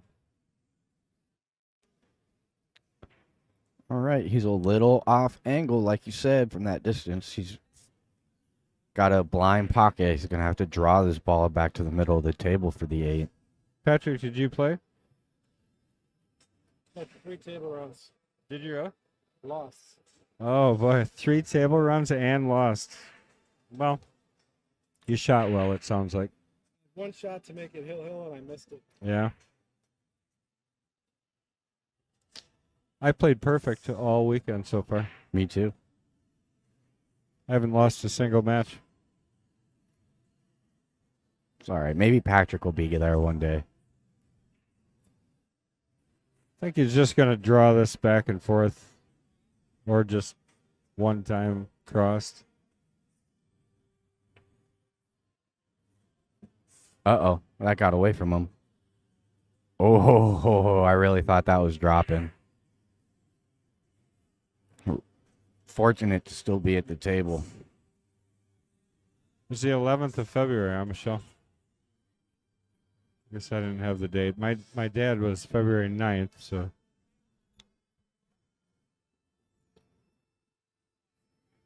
This is a tough shot. Shooting off the rail in the pocket.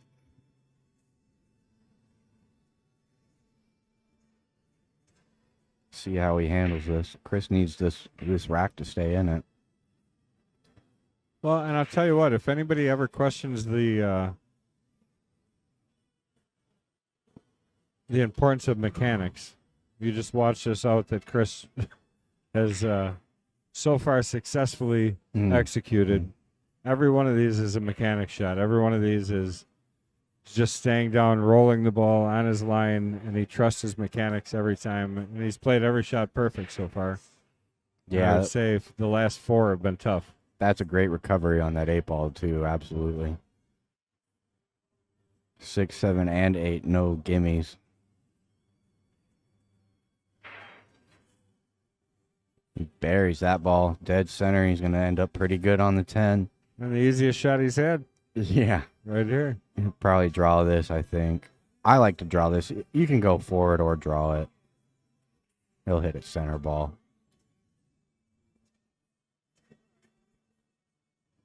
Really, that's the prudent play. If you draw, you're kind of risking a miscue, but for me, it just lets my stroke out a little bit. All right, let's see if the scoreboard works for Chris, or if we got to keep. Oh, look at that. Update. Perfect. Awesome. So that score is correct, fellas. It's 2-all. Race to 7. Chris trying to avoid being double dipped. It's no fun. I can tell you last year at the CSI BCAPL tournament, guess who got double dipped for the Masters 8-ball championship? Hopefully he's not sitting right next to me. He's sitting right next to you. Oh, That is a man. horrible feeling, I tell you. His Ray Skinador got me. Really? And I played horrible. It was on the stream. Nothing worse. Get double dipped on your own stream. Yeah. That was It's got to be demoralizing. not fun. I don't think I've been in the same since. Thanks a lot, Ray. but Chris, I'm sure, wants to avoid that feeling too, even though if he lost to Dave, can't have much more of a respectable loss, you know. Dave plays. It's going to be dry. Quite the cluster up there on the right-hand side up by the pocket.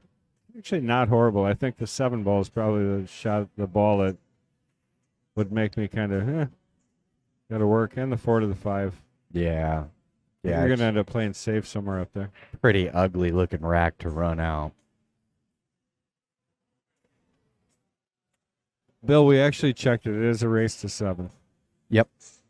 The loser side is going to be a race to 7, so they kept that true with the finals. Fred Renner, I hope that whole situation worked out for you because you're not here at the tournament, so hopefully it was worthwhile. But good to see you. Real interested to see how he deals with this cluster right here, not looking inviting at all. And really, there's not a good separating safety, so you're going to have to lock them up real tight if you end up playing a safety on the 5.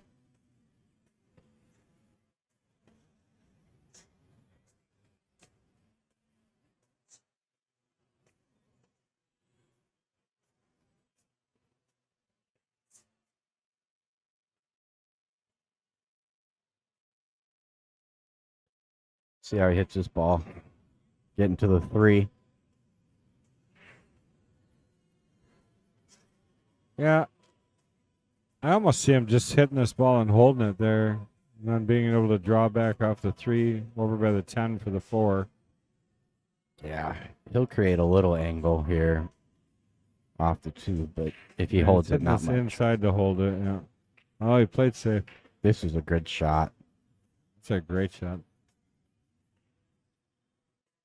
Yeah, It's he all didn't. those subtleties that make the difference, you know. Absolutely. It was a real creative shot, you know. It wasn't straightforward. He had to manufacture that shot. Well, we're definitely getting our numbers back up there. Thank you guys for sharing. Please continue to do so. It's a great match. People should be watching for sure. 2-2, so we're down to a race to 5 for the whole enchilada. The whole shebang. We got Chris coming to the table. He's hooked on the 2. No easy kick. 8-ball kind of cuts off the 1 rail. It's natural.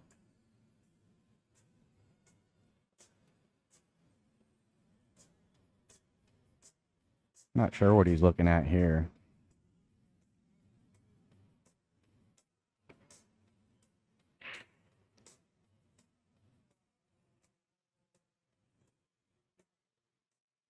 Yeah, so he's pointing just past that 8. You're going to have to stretch it out with a little spin.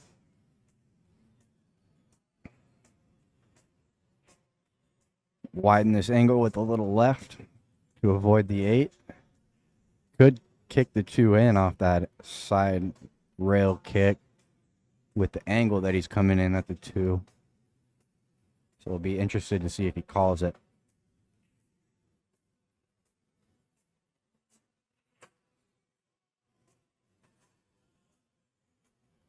Jacked up over the 5. This is not an easy shot, guys.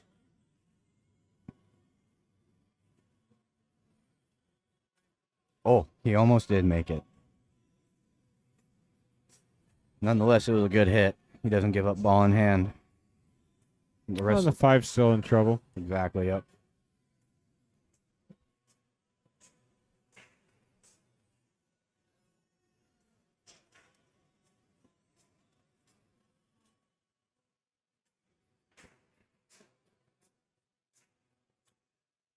Yeah, there's no clear decision on what you will really like to do with the rest of this rack.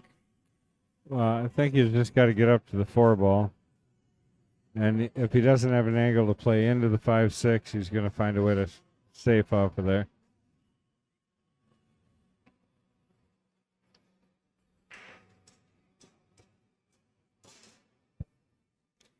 Nice little 2-rail draw here.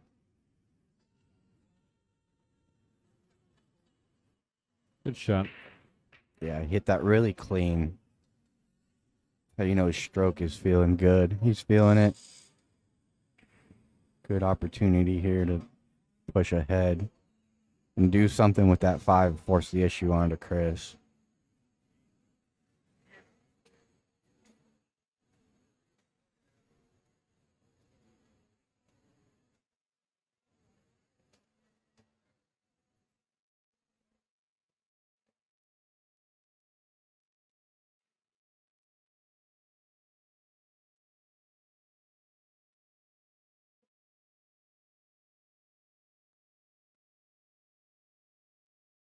You're going to land right on it. This is a good angle for safety. Perfect. I mean, really can't ask for better than this. Because now he can go all the way across table and back over and leave him behind all 4 of those balls. Yeah, and the 5 won't go anywhere. Uh-oh. Did he leave a believe that? keyhole? Did he leave a potting angle for this keyhole That is too? pretty darn close, I'll tell you what. Even if he didn't, he left a return safety. I think it's off the rail. I mean,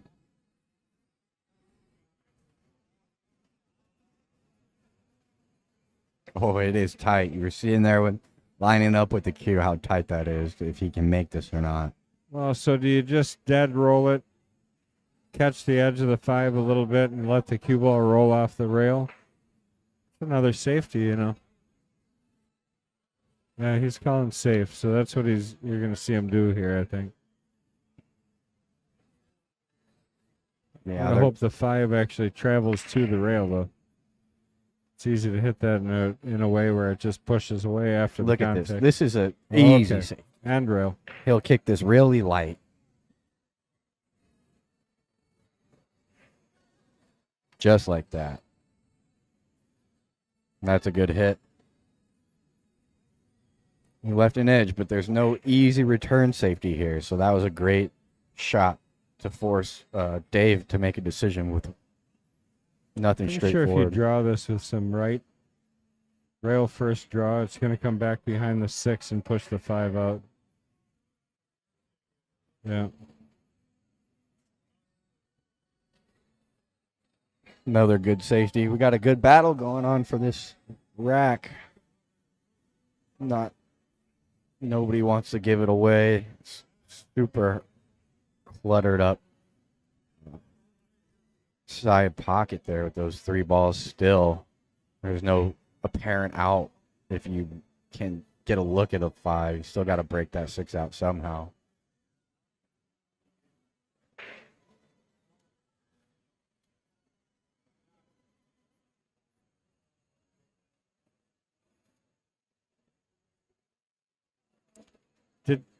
Did you guys turn the camera on purpose before? The room camera? Or did somebody turn that on? To Steyer? Oh, I don't know. Did you turn the camera on purpose before? I think so. Oh. To get a Well, little. I just knew my camera wasn't offset to the right. Yeah, I'm Like pretty these. sure they moved it to the right a little bit to get the exhibition of Steyer. Oh.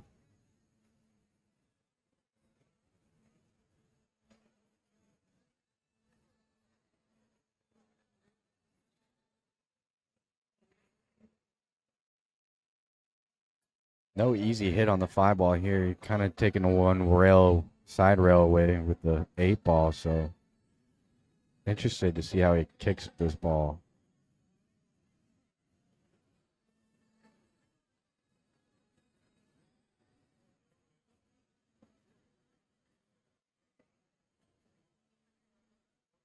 Going 2 rails by the 10. 10 ball's a big ball there.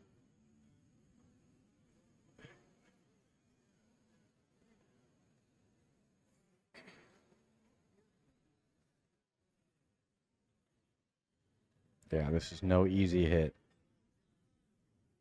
I think he just called it in the side for the point of it. Yeah.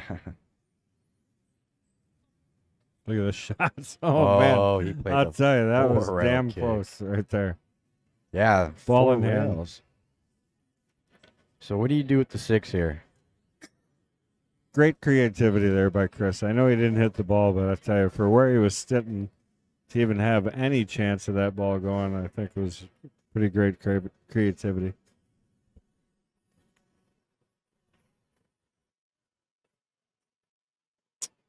Still a problem on the table for Dave with ball in hand.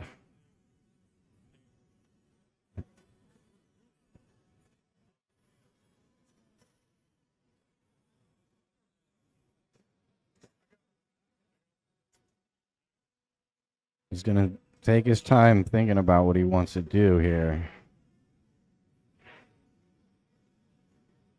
Is 6-9 carom possibly? I don't like that.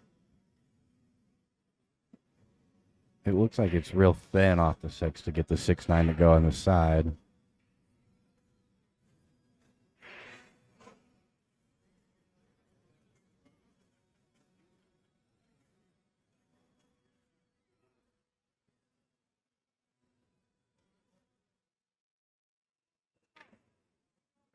It looks like that's what he's lining up. Carom shot. 7 ball might help you a little bit if you hit the 9 thick too.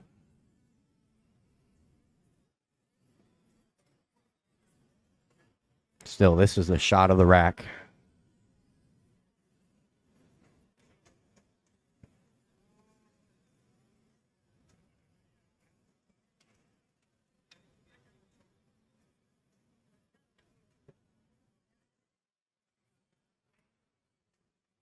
Safety coming. Yeah. Oh boy. Well, Chris likes that safety because he's got a good option here. Heidi Hyde, what's going on? Hope you're doing well, honey.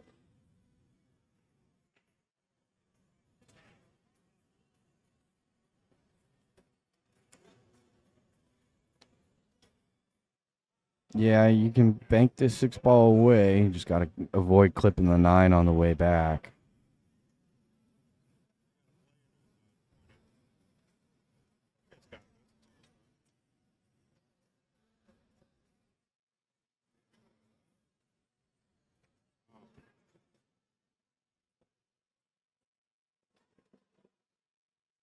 So he chooses the light option.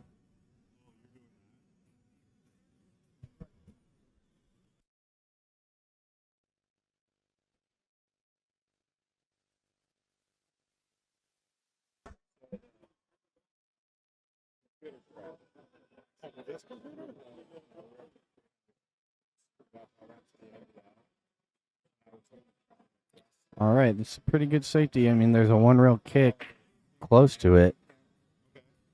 It's an easy hit, but it's hard to not sell out from that angle. He might be looking to kick this ball in by the 8, but the 8 ball is a huge ball for that angle. But that's what he's calling. Really going to spin this ball towards the 6. It was a good hit. It was a good hit, but he's going to give a look to Chris to run these balls finally. It was quite the mess of a rack. One thing I did notice is that soundboard will sometimes it'll shut off after 24 hours, just because. So,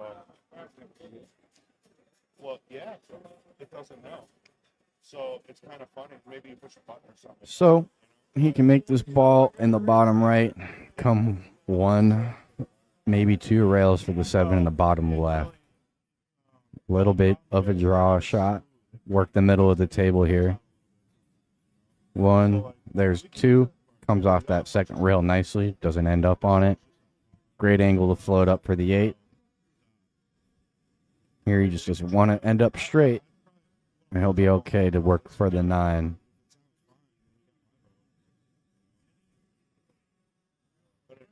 Really taking his time, examining where he wants to fall on the 8 exactly. This is a big game. It's 2 all. So, winner of this game is going to take the lead in a short race to 7.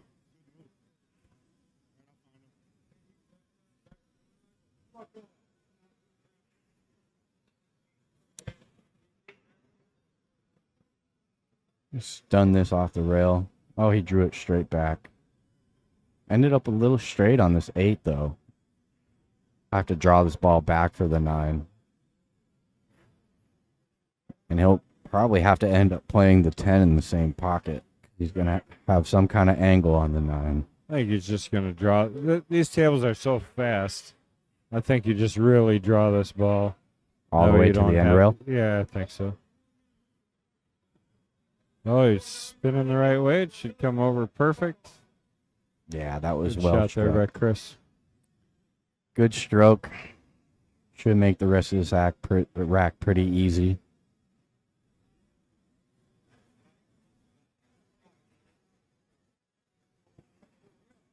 No way to stay off the rail there. You know it. So he's just going to take it, take what he gets, bear down on this ball, and end it.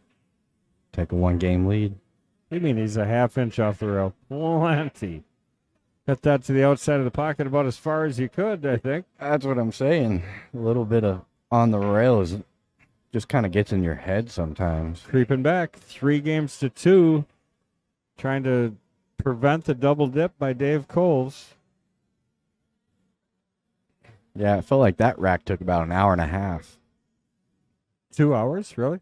Yeah, close to it. Well, Heidi going to be here tomorrow. Good. Oh. Oh, no, she is here.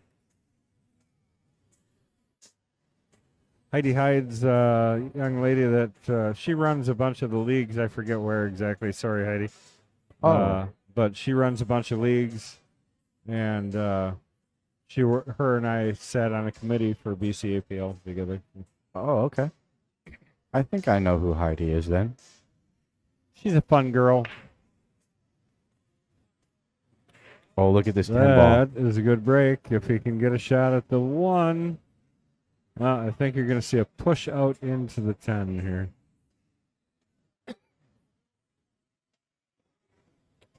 Not probably worth the risk here to leave that 10 hang up. No. So I think you're going to see him push out, pocket the 10.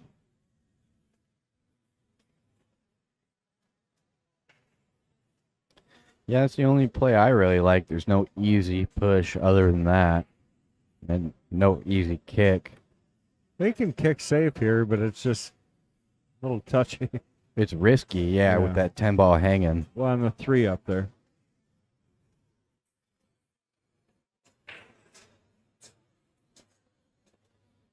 No, I am still on the committee.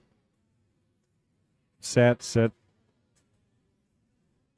think so. I don't think they kicked me off. Last time I talked to Ozzy, I'm still on it. As far as you know. I don't know that. I don't know how much of a committee there is.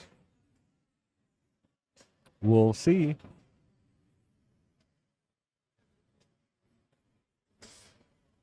Players really taking their time on this match, as opposed to the last set was much higher pace.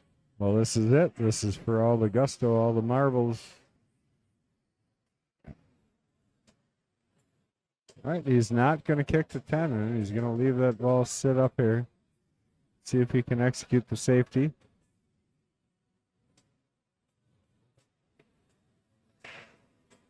Nope. He'll leave a piece of the 1. Could have been worse. He didn't leave a straight-in shot. But Chris has got some options. Yeah.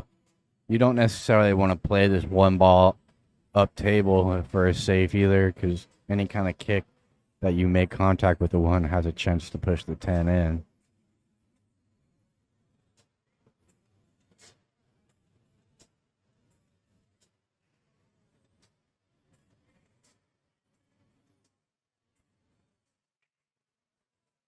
Tough decisions here.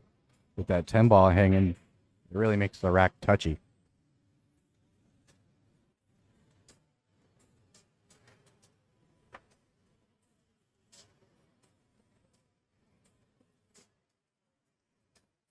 What about the 1-5 carom? Pretty tight angle to run the 5 over. I'm not saying it's not makeable. It definitely is. But again, you're putting yourself at risk. Yeah, absolutely. It could be a game winner as well, though, if you push that 1 ball into a makeable position for the 10.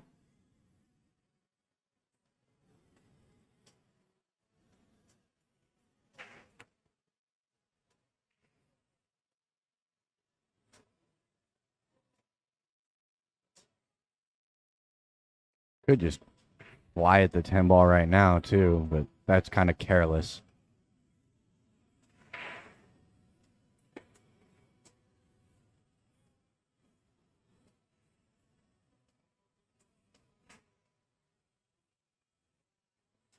He might be playing this carom. Just got it set in his head, so let's see what he does with it. Yep, great shot. Oh, he's going to roll up on the 6. Look at how unfortunate this is. Oh, he didn't call it. Tell him to shoot again. He must be locked tight to the 6 because I don't think he'd give it up if he could see the kick to the 1. Yeah, I agree. Which makes this kick really hard. You almost got to go 2 rails under the 3 to hit the 1 at that point. Nothing easy here.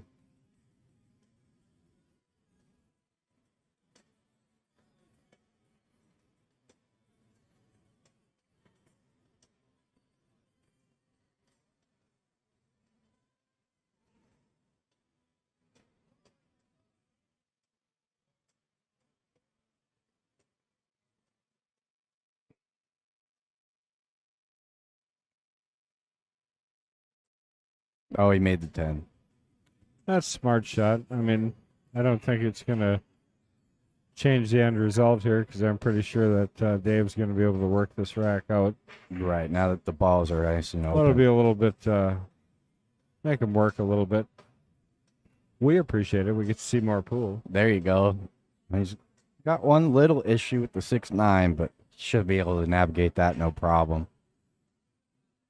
There is a lot of movement in the cue ball in these first 3 shots, though. Back down for the 2, back up for the 3, and then back down for the 4.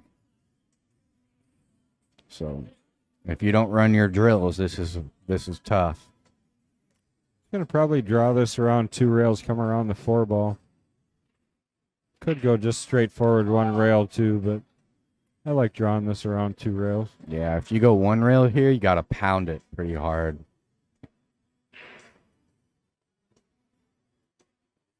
If he draws this ball, he can put a little spin to help him around the corner and get back down table. Just don't want to shorten it too much. You got to let it lengthen out to get down there. Just like And you that. hit it really well. Really nice angle to just float back to the middle of the table for the 4 as well. And if he doesn't get under the 6, he can always play the 6-9 combo. It's pretty wired to the pocket. So he's definitely got options to finish this rack out and bring it back to a tie match.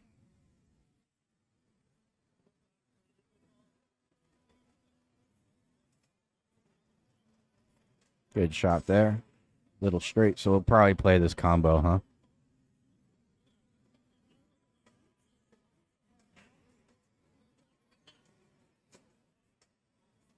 One rail off the end rail back up to the middle.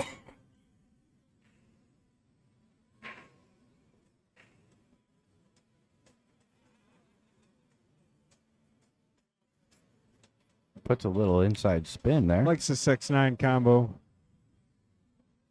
He would have liked it better from, over there.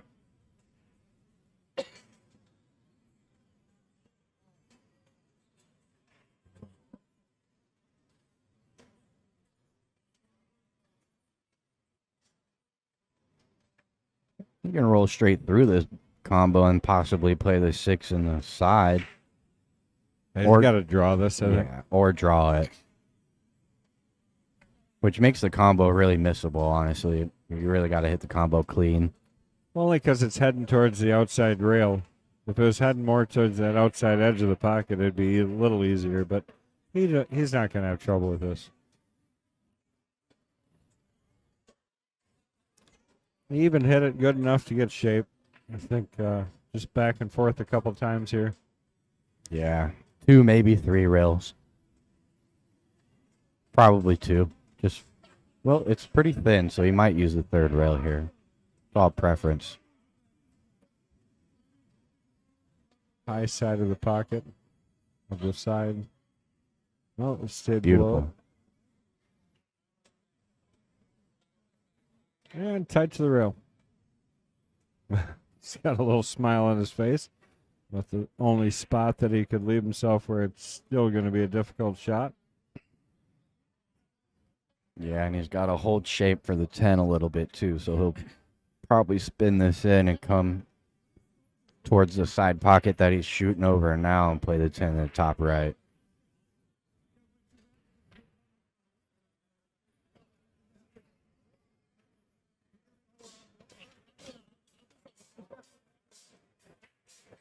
Look out.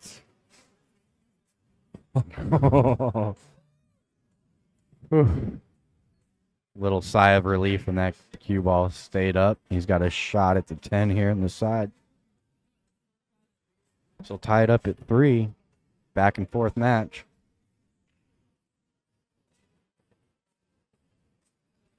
Good job by Mr. Coles, tying things up 3-3. Yep, and he's going to be the one breaking here. Oh, no, okay. That's wrong. We got Chris breaking. And they're going to take a quick player break.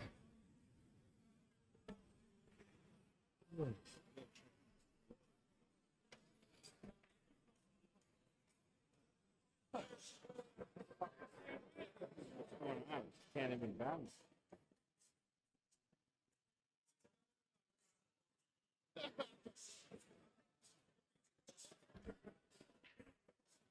So interesting match going on. We're tied up at 3. This one's taken the most time by far in the last couple of matches we've had.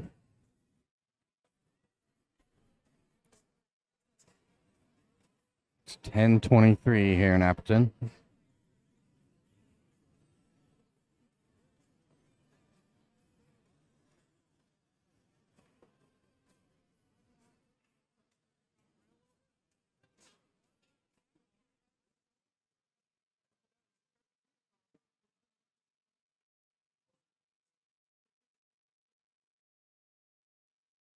I think we'll have Dave still try to dial in this break while Chris is using the bathroom.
All right, we got Chris back in the arena. He's getting ready to rack these balls up and break off in the 7th rack. We got a tie match here in the finals of the 10-ball Masters division here at the WSPA.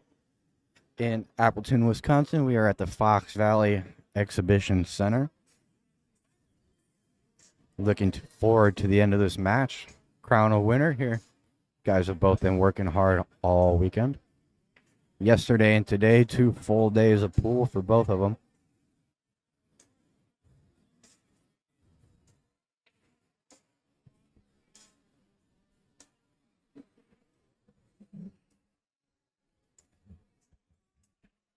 See if he can't control this break. Really, we are hitting on how that's really important to how this match is going to turn out, and nobody's really dialed in a break to where they can have a nice layout to run the balls.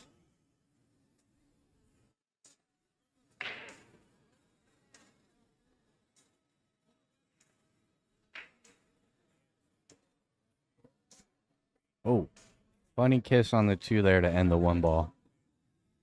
So probably won't see a run out here either. Kick shot 1-2-10. I like it. Bang. Ended early. One shot. You know what? It's pretty safe too. That's not happening. He's going to probably just play safe on the 1, send it down table. Could play the bank on the 1 too. Cross bank. Yeah, No call, so I think you're going to see safety. he'll bang this away. 2 rails. 1, 2. End of the table. It is going to leak out for a shot, though. No easy shot to make this 1 ball and get back to the 2, though. 10 balls. He might play the 1 for the short side to the 2 for the 2-10. You just got to avoid the 9. I'm really not even sure that angle's there to get from the 1 to the short side of the 2. It brings the side pocket into play big time. You can also play for a 2-10 carom if you can't get close to the 2.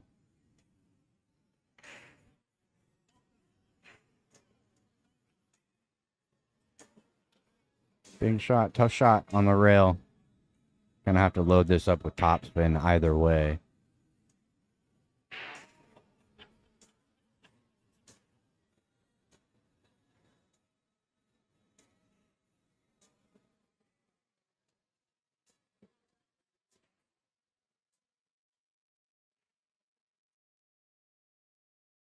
Overcut that ball a little bit. That's the first real full-on miss I've seen from anybody for a while here. Yeah. First I time agree. they've had a makeable ball and didn't make it. And that was a really difficult shot to make as well, you know. Really had to juice it up to get back to the 2, so. The miss isn't excused, but it's understood. So he could play the 1-2 carom here and leave the 1-10 combo after. Risky. Due to that, he's just going to bank it back away and still force Chris with the issue. Herdina, doesn't this make you, like, just chomp at the bit and want to get out your cue? Look at all these old guys out here competing and winning. I mean, you're old. Maybe you could compete and win. What's up, Danny? Good to see you. I agree. Great to see these guys out here, and it is a rare opportunity to see these two play against each other. And hopefully we're giving you good enough coverage that you enjoy it. So he threw a couple compliments at us also, but we don't have to re-say those. Oh, well, thank you anyway. But it's much appreciated, Dan. Very much appreciated. So I think we'll see a short cue here. He'll hit the jump shot. Short cue. The short cue. No, he's going to kick it.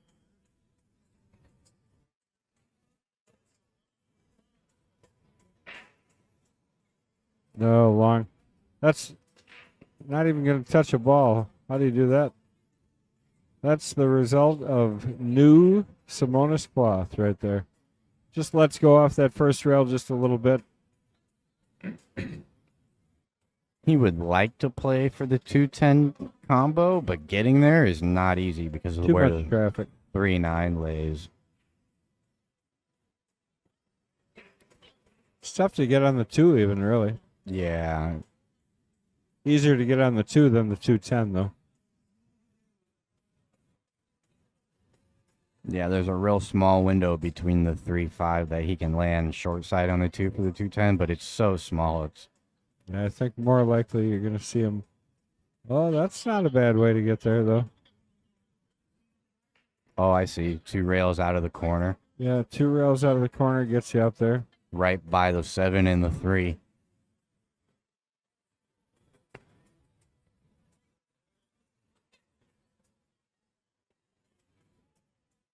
That's the other thing, too, is that carom for the 2, but not sure. 1 on the side, then 2-10. Tough shot to the side pocket. see what you're playing, but it's no gimme going that way. Just going up and down the Staying table. with the 2 ball next. It's real simple. Probably likes the rest of the run out from here. Everything's open.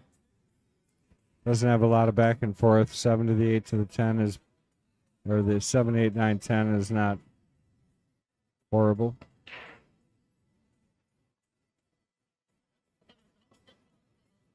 Up for this 3 in the side. Just squeaking by the 6. A little bit backwards angle, but he should be able to hold it and come back. Yeah. Little low Now- outside. End up playing the 5 in the same pocket as the 4 here in a second, I think.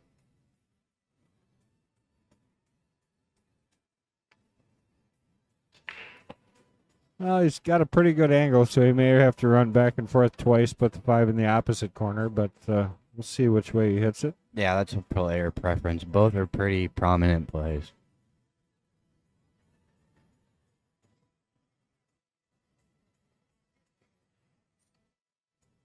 Comes off that rail nicely so he doesn't have to cue on the rail. Can keep full control of this cue ball. And just center ball here. He doesn't have to work at all. Just roll this ball into the hole. He'll end up with a nice straight in shot on that 6.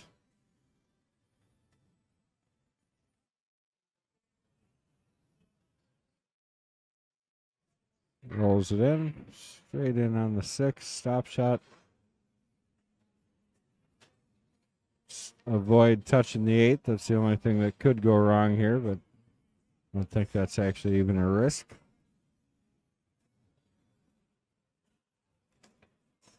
Nicely done. He's looking to get out And here. a backwards angle here.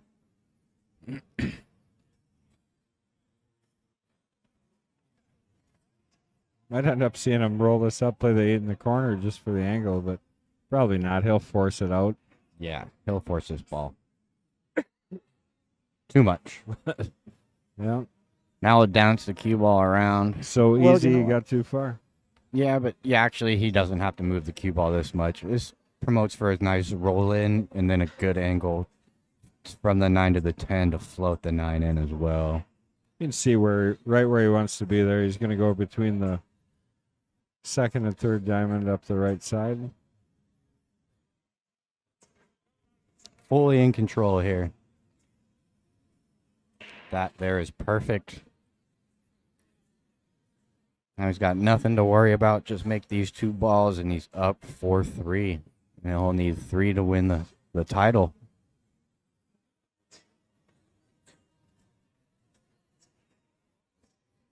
Beautiful. Dead straight on the 10. Okay, not dead straight. Dave puts himself in position 3 games away from state championship. Double dipping on Chris. 10 ball 2023 WSPA singles state championship. Dave giving me a little thumbs up there and a smile. Still having fun. You love to see it. We're really starting to get a crowd here for this match. Yeah, as they're well. gathering. Everybody knows what's going on here. Yeah, this is a big match. They know this is the 2 best guys in the room right now for the most part.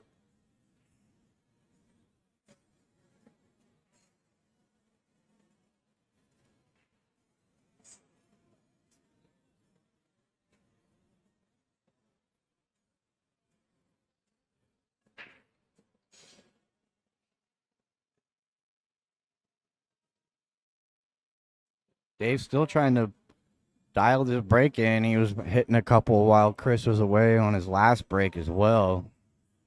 So he's really just trying to get that feel for the break. Once that happens for either player, it could be over.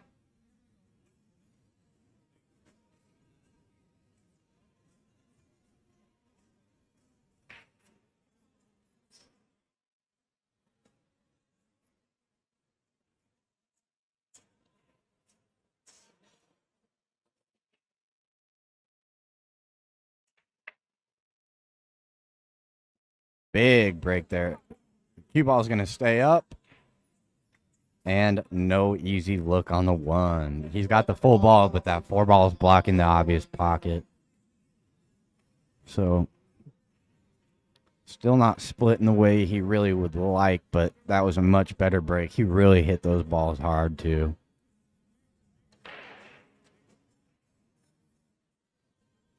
So we'll probably see a safety. There's no real straightforward safety here either, though.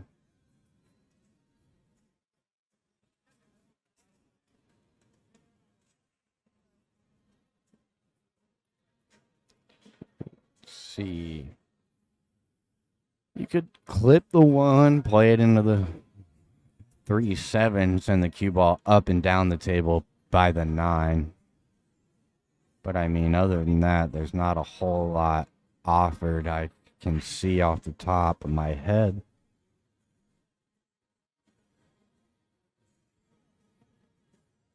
Could bank this one cross corner. Play real super aggressive.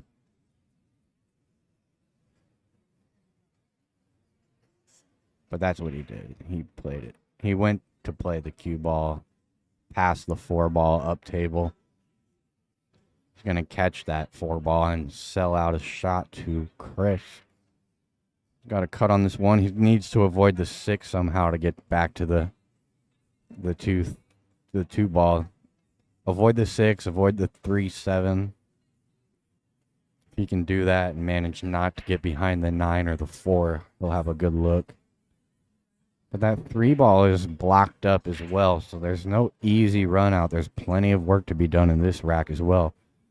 It's kind of been a trend of this finals where you split the balls and they don't lay good for anybody to run out. So we're really seeing a tactical battle between these 2 monsters, which you don't really get to see often. A lot of the times those guys are just running out.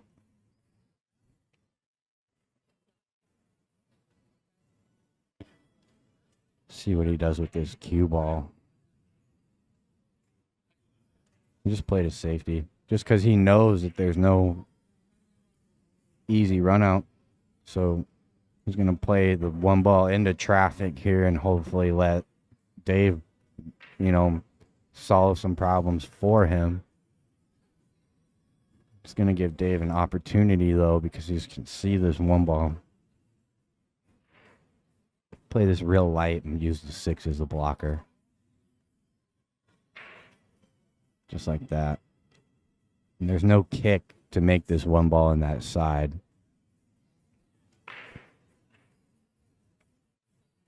He can kick under the 6 between the 7 and the rail to get the hit. There's no offensive shot there unless he wants to really pinch the 1 ball in the top left, but really don't like that. High risk, no big reward because of where the 3 ball and 7 ball lay. He's probably looking to return a safety here, which is also really difficult because if you try to kick outside of that way, it's a huge scratch on the side. So you'll see him kick by the 6 here somehow, which he a high possibility, I should say, of running into this 3-7 that way as well. Looks like he just called that top right pocket. So he's going to try to kick this 1 ball thin down the rail.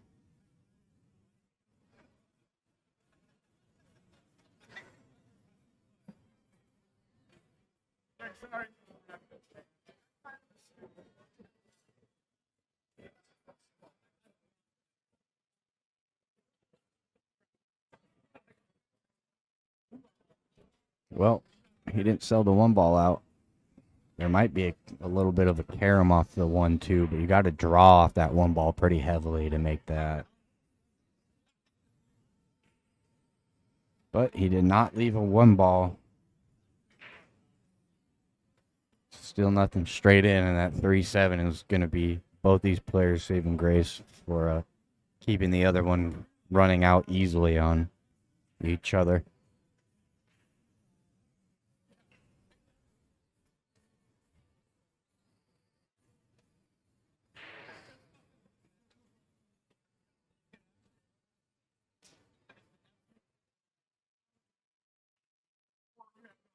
Oh, the carom was there.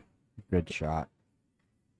Now, no easy shot on this one. You can roll it into the side, but still got that problem with the 3-7 that's looming over this rack. So I'm looking to see another safety here. He might even try to put the one ball somewhere near the 3-7 to break it out if he gets a ball in hand, or if he plays a decent safety to let Chris break those out, trying to hit the 1.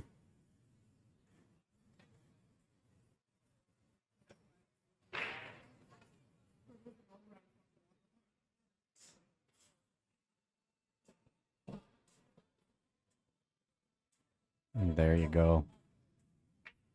Not sure that one ball passes the 8. Pretty sure it doesn't. So that's a pretty good shot. Another one of those instances where the table's not offering you a whole lot, and you just try to get out of the inning and hopefully get a better look at the table the next time you come. And don't sell out a run out. But you're not really necessarily looking to play a lock-up safety and let those balls get away from you and lose control.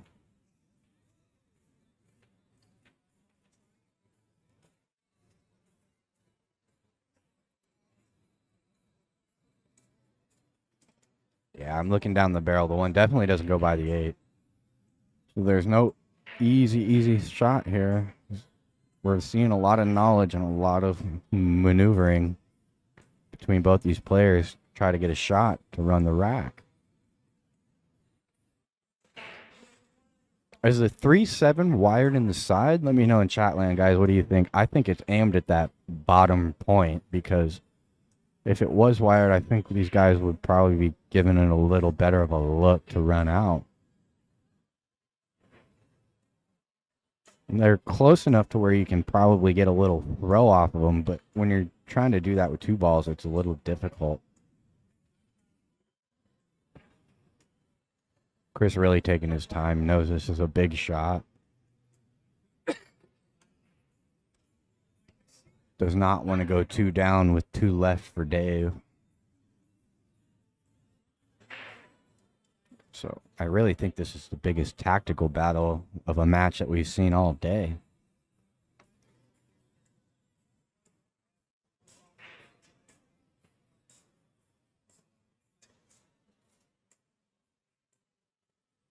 Clip the point a little bit. Now it looks like that one ball will go if he can see enough of it by the 3. Think he can.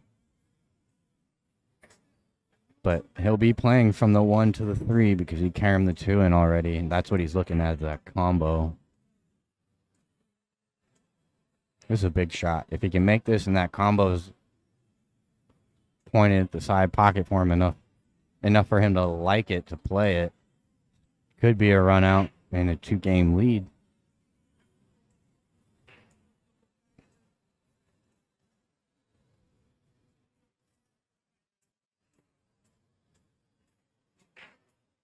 Let's see here. Really taking his time. These guys know how big this is. They both want to win this one.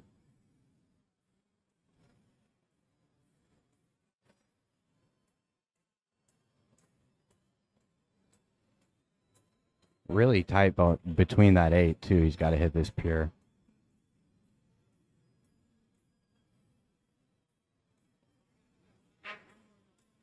Drilled it.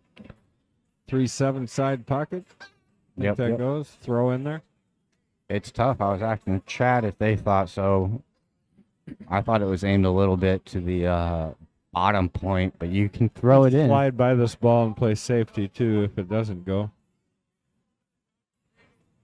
Kind of almost a 2-way. Or just a 1-way. Just like that. Good safety. Yeah, you put a lot of distance between those balls, too. And now whoever makes the next mistake is going to leave an open rack for the incoming player. So here we have a little bit of a battle for the next shot, and that's going to determine the end of this rack. Yeah, and we can see Chris is really going to take his time here, too.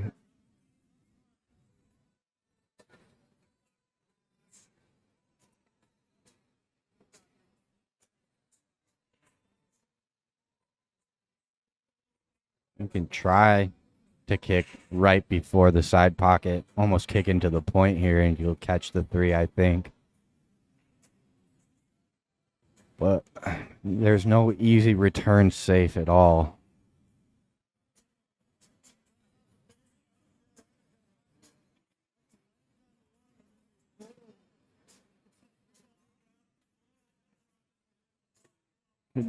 Kick 2 rails, maybe 3 under the 3. But again, not a whole lot of traffic to put that 3 ball towards. Kind of in a big situation here where he doesn't have a whole lot of options.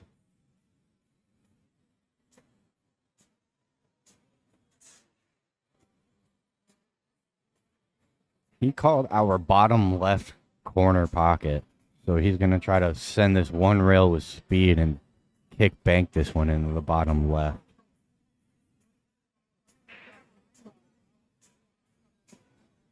Look at this.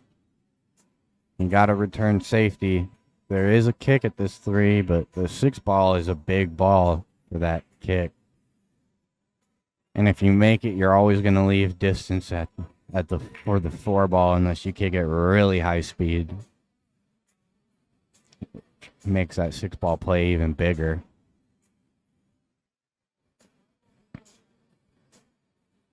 We haven't seen either of these players hit a jump shot yet in this match either. But this isn't a very jumpable ball. You can lose it off the table pretty easily.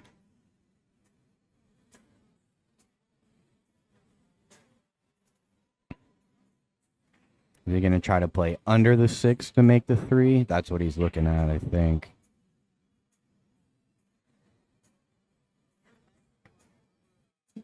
Going to lead the cue ball towards the 8, but if you can avoid the 8 or run into it really full, it'll stop the cue ball.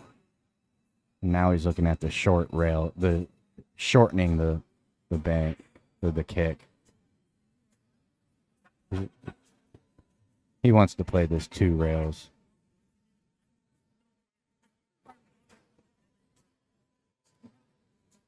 No easy shot. This is a game winner or game loser, potentially.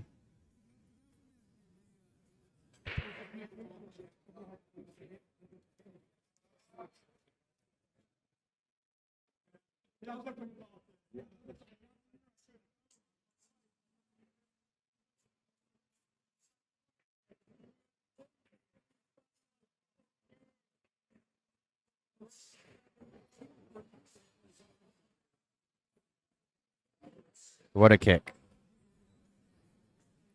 Runs into the 8 ball and comes off the rail, and he's going to have a good look at the 4. So now there's still a big problem here with the 4 to the 6 ball. Excuse me. He's real thin on the 4 ball and on the rail.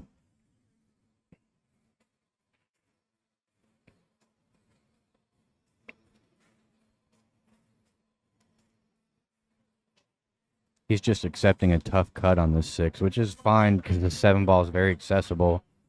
Did he end up behind the 7 ball here? A little bit of a two-way shot here, too. He could play the 6 on the bank. I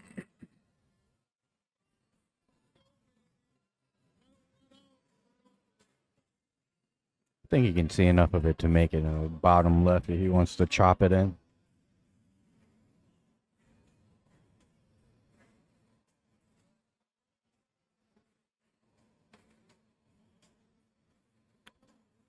Taking his time, walking around, making sure all his angles are correct. It's another shot that's tough, though. Another shot he's on the rail.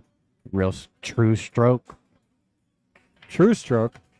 True stroke. That was my product. There you go. Speaking of Larry Neville, that was one thing that I remember from years back. And he helped sponsor a product that was called the True Stroke. Ironically enough, Larry the Truth. There you go. And he helped me promote it out in Vegas. Played an all-out safety there. He left an edge. And he got 6. up on the 6'10". If he could have got him behind that 8, that would have been dangerous. Absolutely. But he left an edge, so I really don't think Chris is going to miss the 6 ball.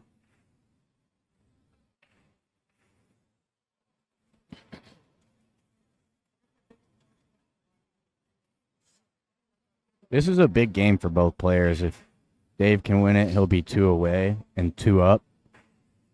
And obviously Chris doesn't want to go 2 down here. So they're both really taking their time on this one.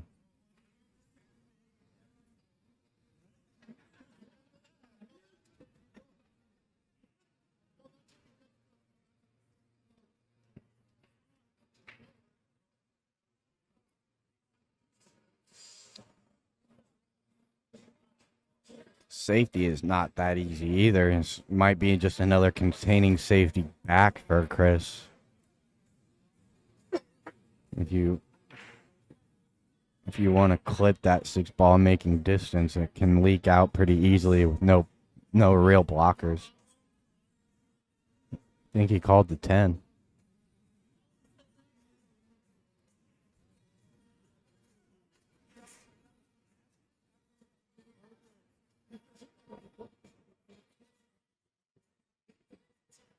It's going to be hard to get the speed on the 10. Yeah, he got the double kiss. Look, he's going to end up behind that 8, so a little bit fortunate there. He did leave a very, very thin piece of this 6 by the 8. Are you sure? Can you look down it and see that? I can, and he's got about a 16th of an inch sticking out, so it's probably not a good play. Even if you do clip it, it's not going to end up very favorable.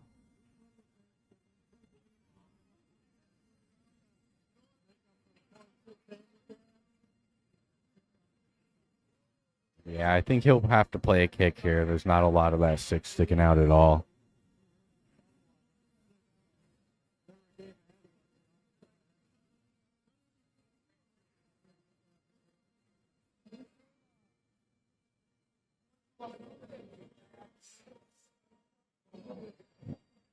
Still no easy, straightforward safety here either. Both these guys are really having to grind on each inning there at the table right now.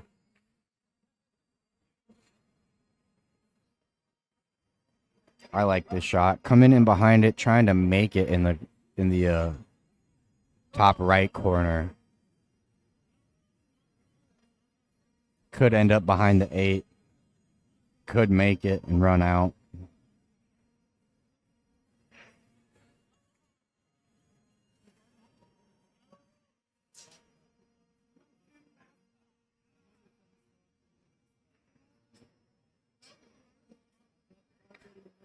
He's going to give a thin cut to Chris.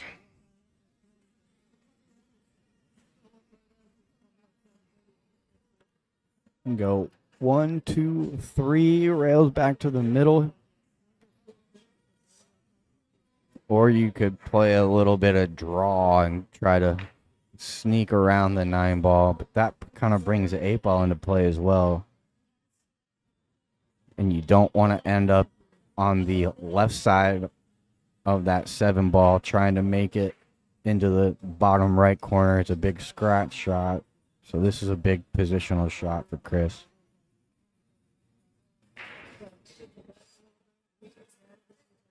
Is it going to go? No. That ball is deep too. That ball is really deep in the pocket, and he's got a blocker with the 9, so there's no straight in shot to the 6.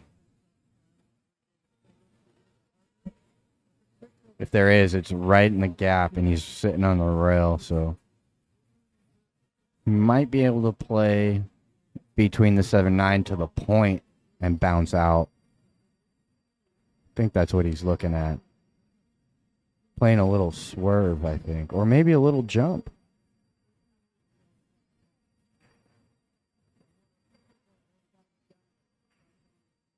Is he going to scratch? Nope, nope, nope, nope, nope. What a shot. What a shot. Jumped it with his playing cue there. And hit a heavy draw to come back for the 7. Look at this. Full playing cue jump. And a full draw straight back. Beautiful shot. Comes off the point, and he ends up kind of dead on the 7 to the top left. This is not an easy shot either, though. And lots of throw that happens with the balls being this close and not being tied up. Still not out of the woods. Still got to keep grinding.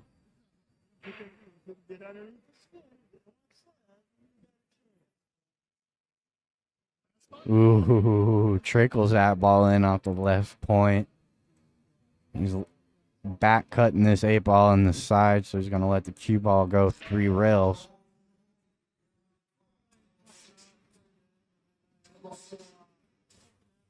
Can end up off angle on the 9 pretty easily, so he's going to want to decide on where he wants to play it and really dial in his speed.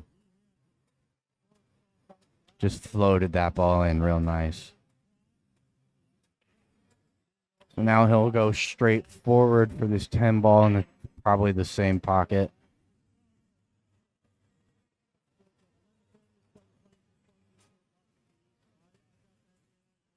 Oh, look at this. He's coming straight down the line.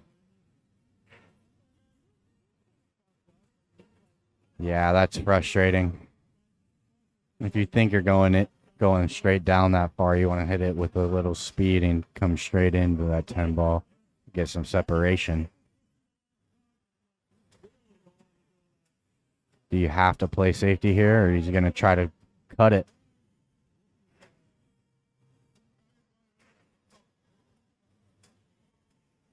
He played safety, tried to leave both on the rail. This is going to give Chris a thin cut to tie it up at 4. Hit the 4 railer. It's wired. No. That would be flashy. I don't think we'll see it.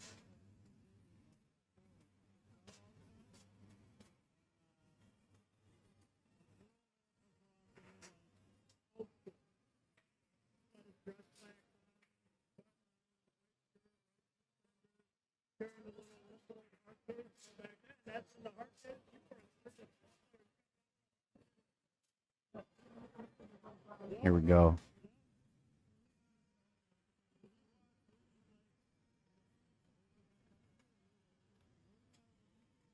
I'm going to reline it up. Knows it's a big shot. It's a not easy shot, man. They're really grinding these racks out. I'm interested to see how long this rack lasted.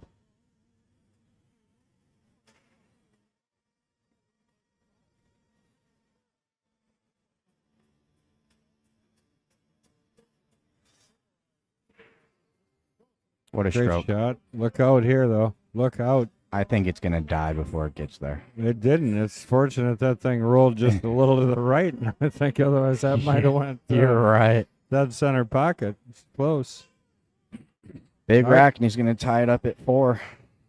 4-4 once again. We might see a hill for the whole shebang. That would be one great thing to see. I'm sure everybody here would appreciate it. I want to thank everybody for joining us again. We do appreciate it. You are watching the Mad Apple Extreme, and we are at the 2023 Singles WSPA State Championships right here in Appleton, Wisconsin. And got a great match here for you. This is Dave Coles Jr., who came through the loser's side to take on Chris Bondi. Needed to double dip him. Won the first set, 8 games to 6, I believe. 8 to 5. It was 8 to 5, okay. 8 to 5, and is in the middle of his second match here. So, winner of this match is our 2023 state 10-ball champion. Yeah, the way these guys are grinding out, hopefully we get done before 2 o'clock. Only 3 hours to go, guys. See how he hits his break. Really been the storyline of this match.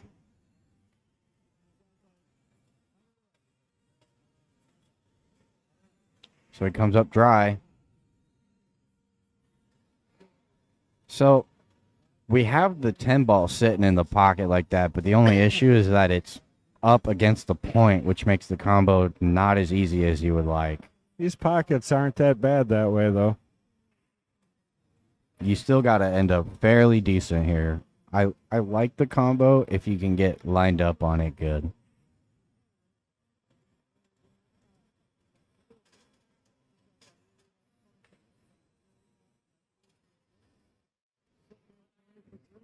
Kind of an awkward bump on that, too. I'm not sure if it goes by the 6.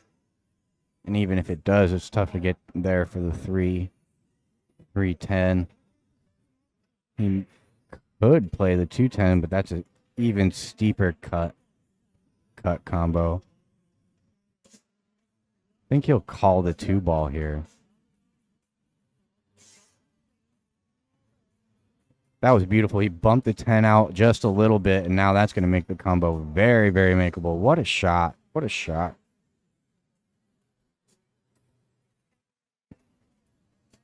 So this is easy peasy.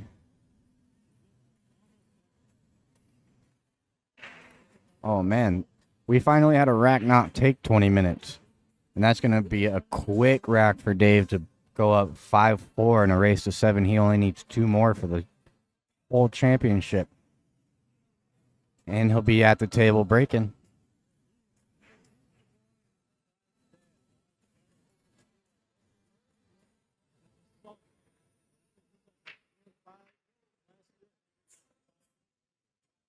Unfortunate on the break there for Chris because he hung the 10 balls. He makes a ball. He can do that to Dave himself. So it's a big thing with the break being kind of an issue for both players. They're not really spreading them nice with an opening shot.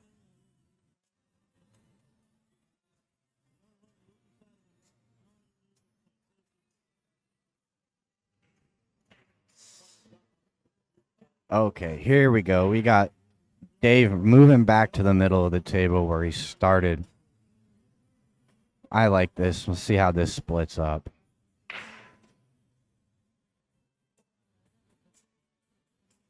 It's going to be dry. This table is just not allowing a ball in the 10-ball break tonight. He'll probably play off the outside of this 1, keep it there off with the 5 holding, and run the cue ball down table into traffic. Behind the 10, possibly behind the 8.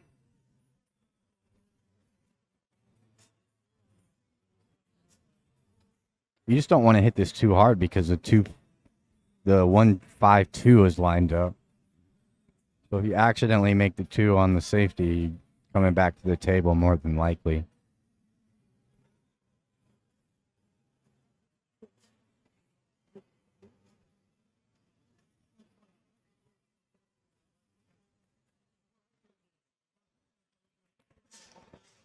Cody, I agree. It was a terrific match.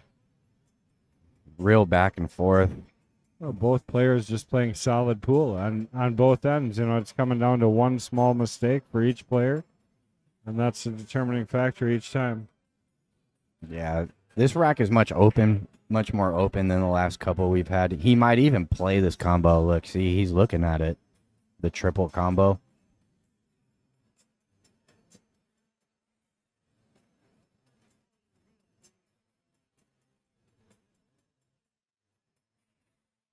Be tough to navigate the cue ball to hold shape on the 1. He'll probably have to send this ball all the way around table back to where it is almost to get a look at the 1 ball.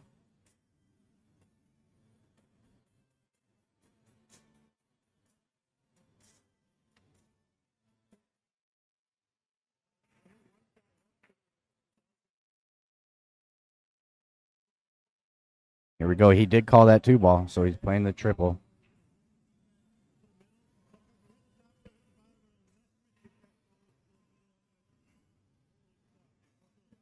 Well, that's not what he had in mind. He would have liked to slide around the outside of that 6 ball. Yep. He didn't sell out anything too crazy, though. It might be a 1-9-2.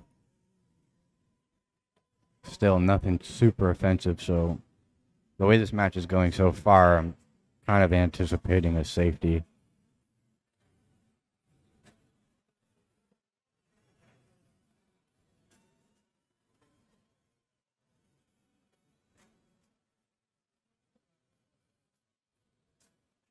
There's another safety. He's going to get behind the 10. Got behind the 7. That was a good safety. No easy kick to this 1 ball. You could play to the right side of the 10. That's going to be hard to re-safe, so I think he might play aggressive here and try to kick under the 9 and play the 1-5-9.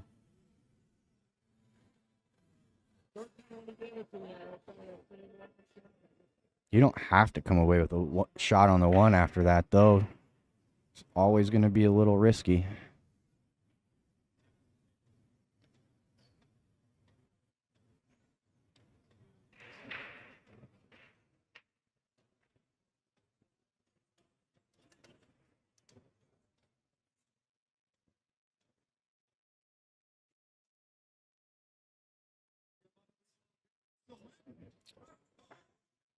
Decisions here.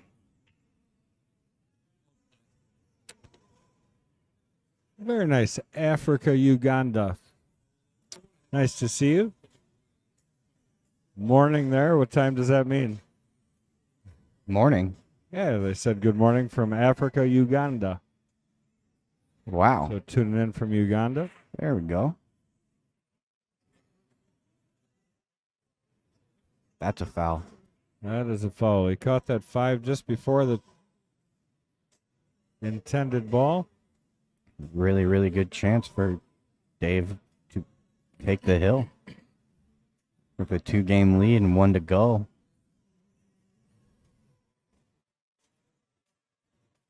No problems on the table. When they had these opportunities, both guys are really capitalizing and getting out. So Dave really just has to hold his nerve.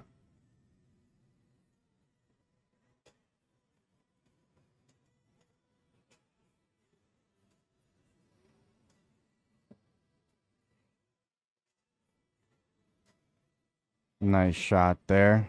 He can trickle this ball in and play for the 4 in the side, or bring the cue ball 2 rails for the 4 in the same pocket. I think he'll just float this ball in. 8:08 a.m. they said, so it was early morning there.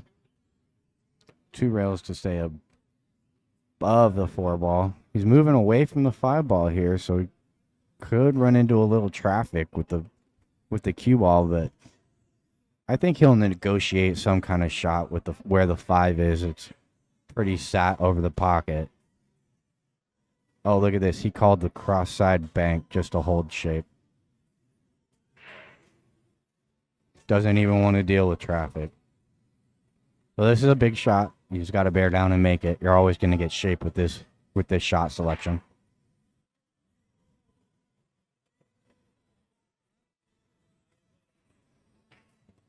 Dead center.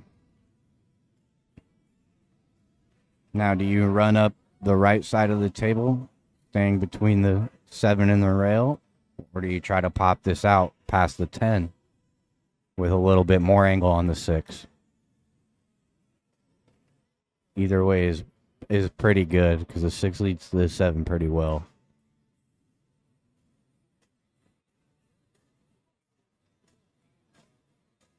Straight up the right side. He's got a good angle to come 2 rails out for the 7. He'll probably end up about mid-table with an angle to pop off that right rail and come to the middle for the 8.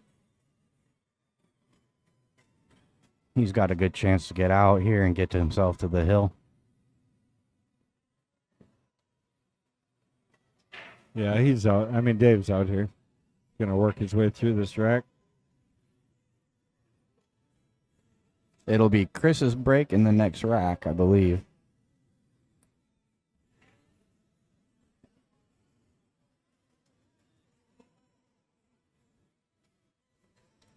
Real nice stroke. Well, I hope I don't mutilate your name.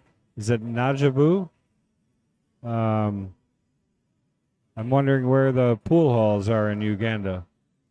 You got many pool rooms there? I saw the capital city. Looks like a beautiful city. Straightforward 9-ball, 10-ball to put him on the hill for the championship here. Championship? Yes, right sir. now? Right now. right here, right now. And Dave is hitting a stride here, so he's going to get to 6, 2 games up. This is where I stepped in last time, I'm pretty sure. In the last set, it was 6-4 when I walked into the booth. They seem to like that scoreline for you.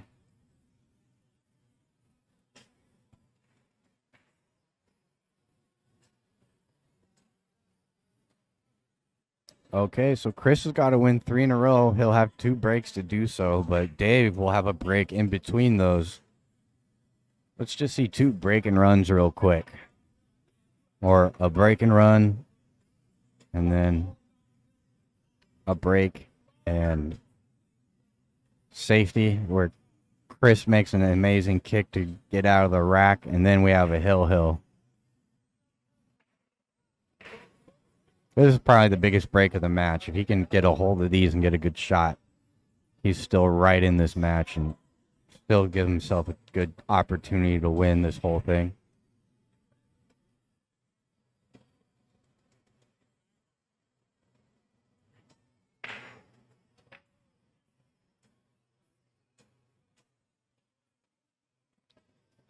Okay, did he make anything? 1, 2, 3. Going to be happy he didn't. Yeah. Think you're going to see a push out here by Dave. Think nothing. I know you're going to see a push out here by Dave. Right. Pretty sure he's not going to swing at this to hit it.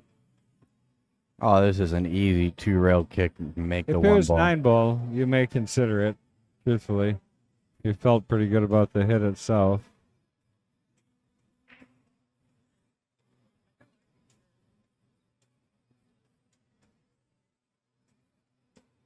Right now he's looking to see if he just pops that 5 ball out, if the 2 ball is blocking enough of the 1 not to make it.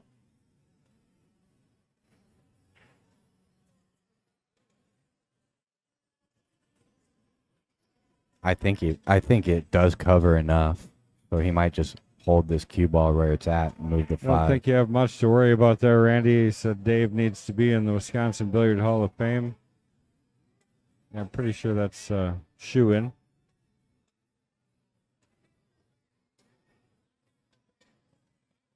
Is he considering the kick? No, there's no way. Okay. Pushed out just to the edge.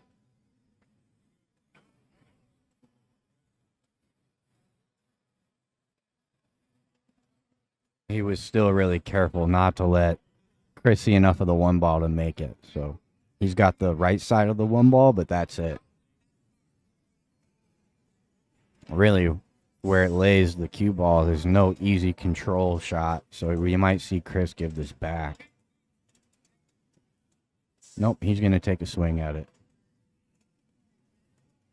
Big shot.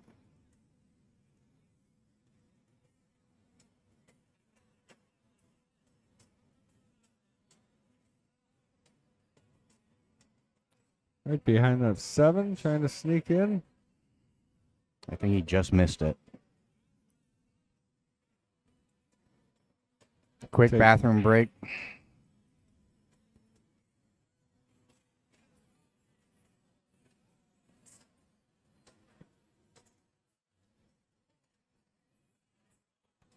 Got lots of rounds left yet tonight.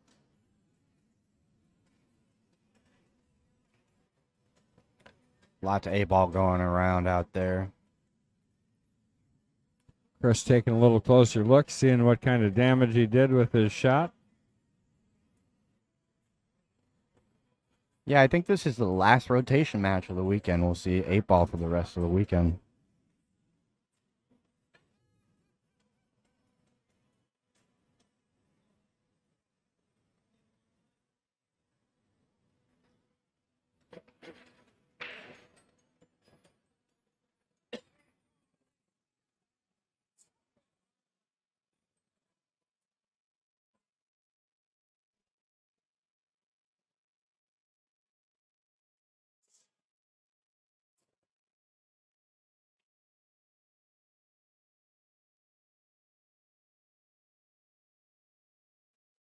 Almost coming up on a 2-hour match here. So really, these guys have been playing for about 3.5 because of that first set. Yeah. Gotta be getting a little tired.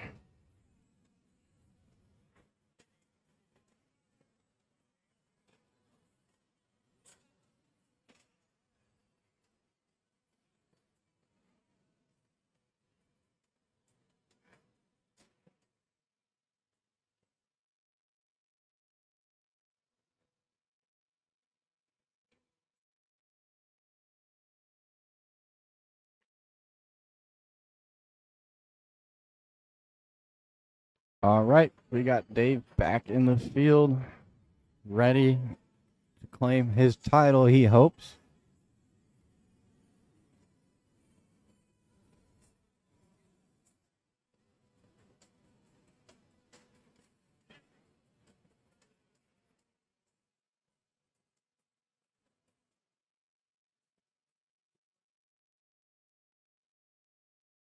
All right, let's see what he does with this one ball.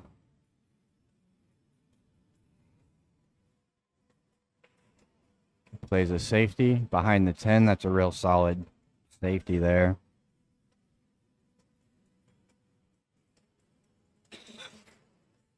He left a jump shot, but we haven't seen a jump shot yet. This might be the first one, too, because there's no easy kick at this ball. I think here the jump shot is a pretty easy hit. And it's fairly makeable as well.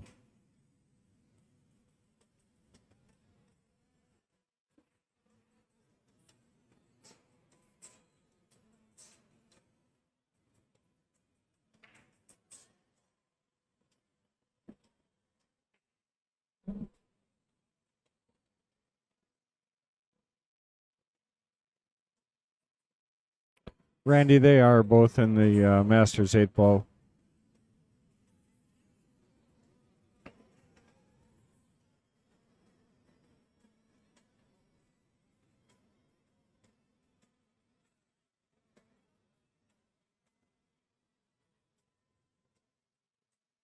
Okay, he's going to kick at this under the 9, 2, maybe 3 rails.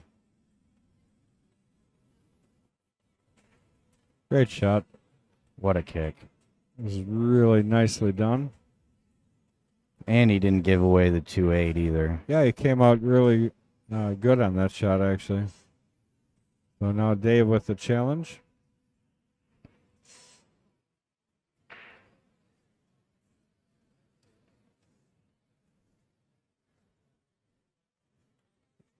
I think that 2 ball blocks any direct hit.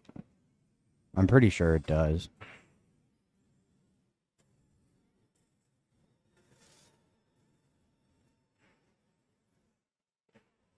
It's a tough hit between the 5-8 if you decide to go off the end rail.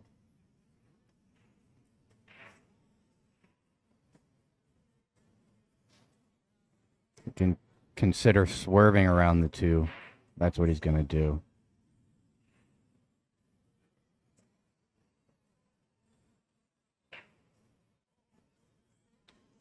That's a great return. He's going to give a 1 rail escape, maybe around the 10.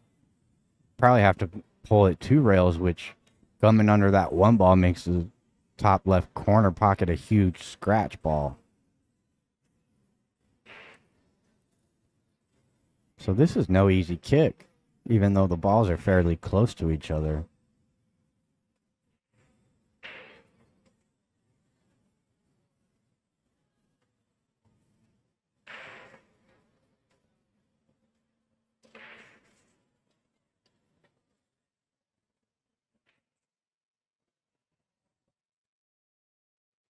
Chris really weighing out his options before each shot. He knows that one mistake could cost him the whole tournament, so he really doesn't want to give this up and get double dipped, like you said. Not a good feeling. But this is not easy.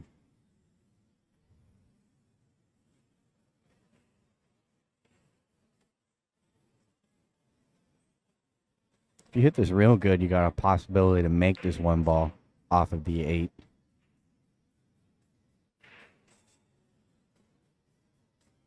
Oh, that's a That's foul. no hit. That's gonna cost him there. Dave's gonna take advantage. I think we're gonna have a. Depending on how this 4 comes out of here, Dave should run this out. Dave's gonna just play this off the 4 a little bit, bump it out of the pocket, or off the rail, I should say. But if I were a betting man, I would have it on Dave right now that he's gonna run this out and secure his state title. Yeah, it's going to end up in a really favorable position. Perfect. Now he has to do no work from the 3 to the 4, and the rest of the table is beautiful looking. No problems.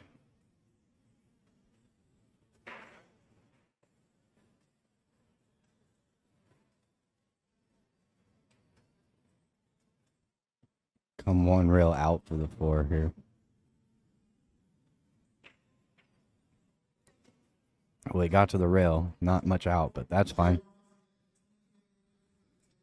I definitely make this interesting because this 5 is not an automatic. He's going to slow roll this, end up with a little bit of an angle back for the 5 on the side.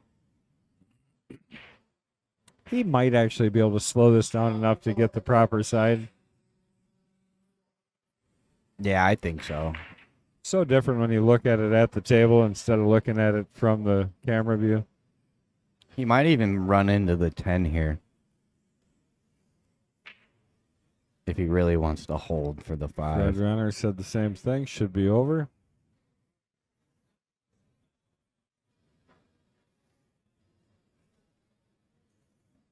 He did end up on the backside angle, but he's still okay. His 6 goes up in the corner, either one of them, or in the side pocket. So.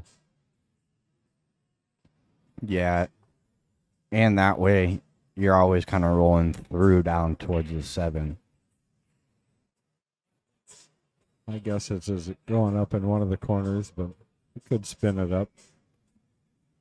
Hold on. Uh-oh. This got funny real quick, huh? It's not too bad. I mean, he's definitely not what he was hoping to have. But he's still got angles out of this. Gonna go take a drink of that aiming juice real quick. Settle his nerves. Got these last 5 for the championship.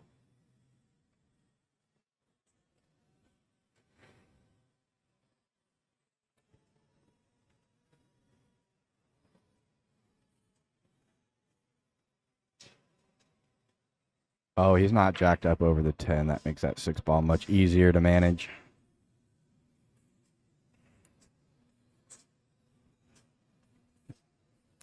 Well, and I think Bondi's got to be submitting to the idea that he might have just got double dipped here. Still obviously played some phenomenal pool all day long. All day yesterday and today.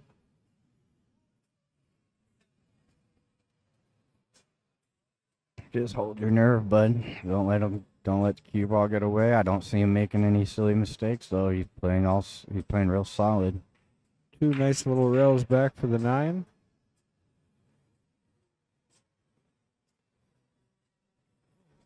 And then another 2 rails here to finish things off and line up for that 10 ball.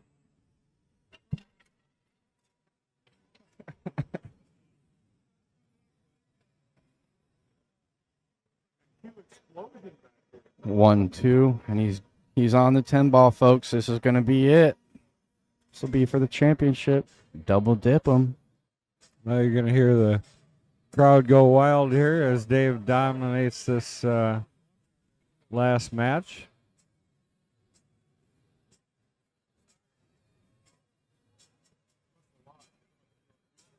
And there it is. Dave with the win. Well, what are they doing here? Now, did they change it to 8? I thought you asked if it was a race to 8. I did, yeah. They said it was to 7. Well, that was a little anticlimactic there, my friend.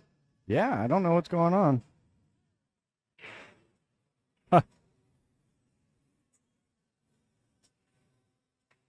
What happened? I thought it was a race to 7. Can you go ask him what the race is to? I think it's over. It is race to 7. Go ask, please. Don't ask for players. Just wait.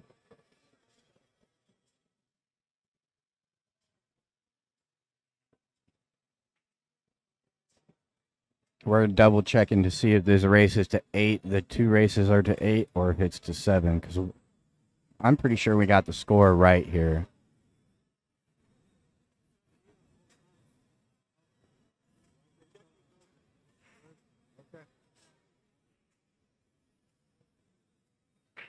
So I guess it is a double race to 8. Is that what I'm understanding?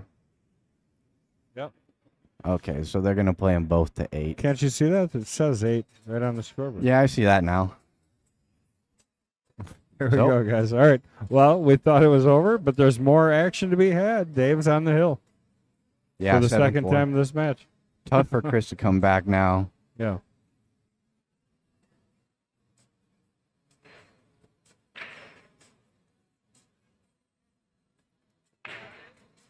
Well, especially alternate break.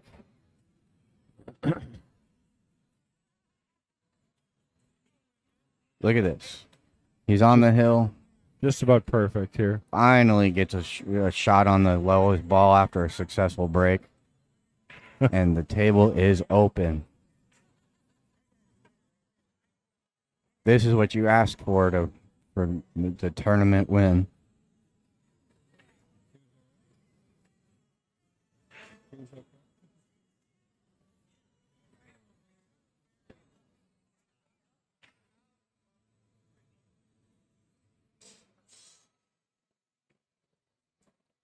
Okay, so you just got to hold the cue ball for the 3. Shouldn't be too much of a problem. Slow roll this ball.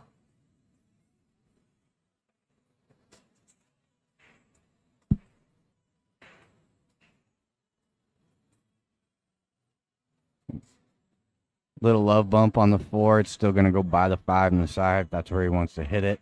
Now it's going to go by the 7 in the bottom right as well. So he can send this cue ball off both end rails and pretty much come up with a shot.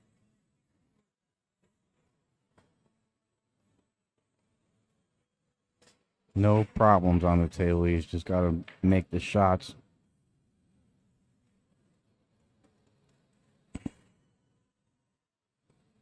He played it up and down for the 4 on the side. Overran position a little bit here, so he's going to have to be careful with the cue ball a little bit. But 4 to the 5 isn't a huge problem, and obviously the 5 to the 6 is no problem. If he gets good shape on this 5 ball, I like him to get out. Should be no problem. He's good here. He's just going to draw this out of here. Play the 5 in that same side pocket. Come around 2 rails probably, or it's like that.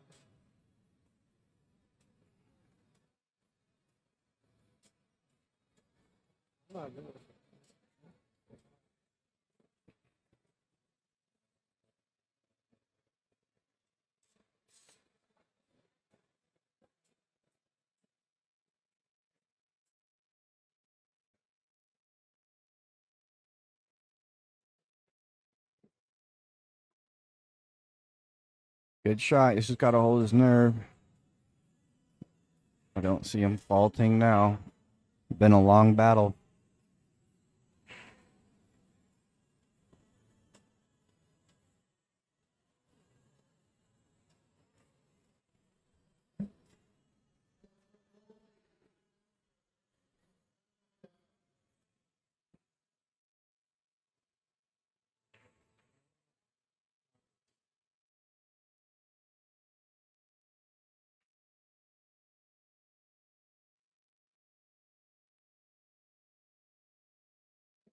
Yeah, I'm really impressed with Dave in these last 3 sets.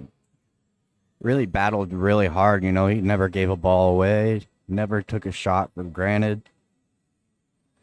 Really took his time on the whole thing and played a really good all-around game. See how he likes to get from the 8 to the 9. That's perfect. Just a little stun draw here.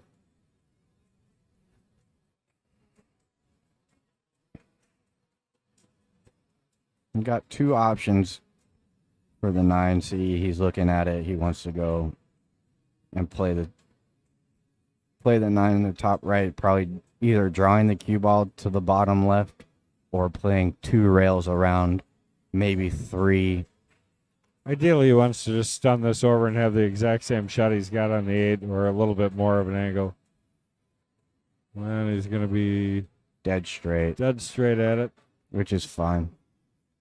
This is a straight draw. You just got to control your speed. How's your touch with the draw? Is he going forward? No, he's coming back. He's low. Uh-oh. Well, this is definitely an interesting last shot. But again, cutting this ball to him on these tables compared to at home, Yeah. it's like a bucket for him right here, I think. Okay, guys. Here we go. This could be the championship.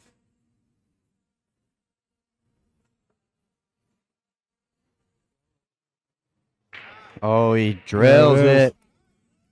What a match. What a tournament. Great job, yeah. Great tournament all the way around. Both players. Chris obviously played some phenomenal pool. And good to see Dave come back and have a little fun himself. So ends up with a state champion. Congratulations, Dave Cole, our 2023 WSPA 10-ball Masters champion. Double dipping Chris Bondi in the final set. And thank you guys for tuning in. I am not sure if we're done for the night. It's starting to get a little late, but I'm sure we'll probably have 1 or 2 left on the stream. We'll see how it goes. Stay tuned.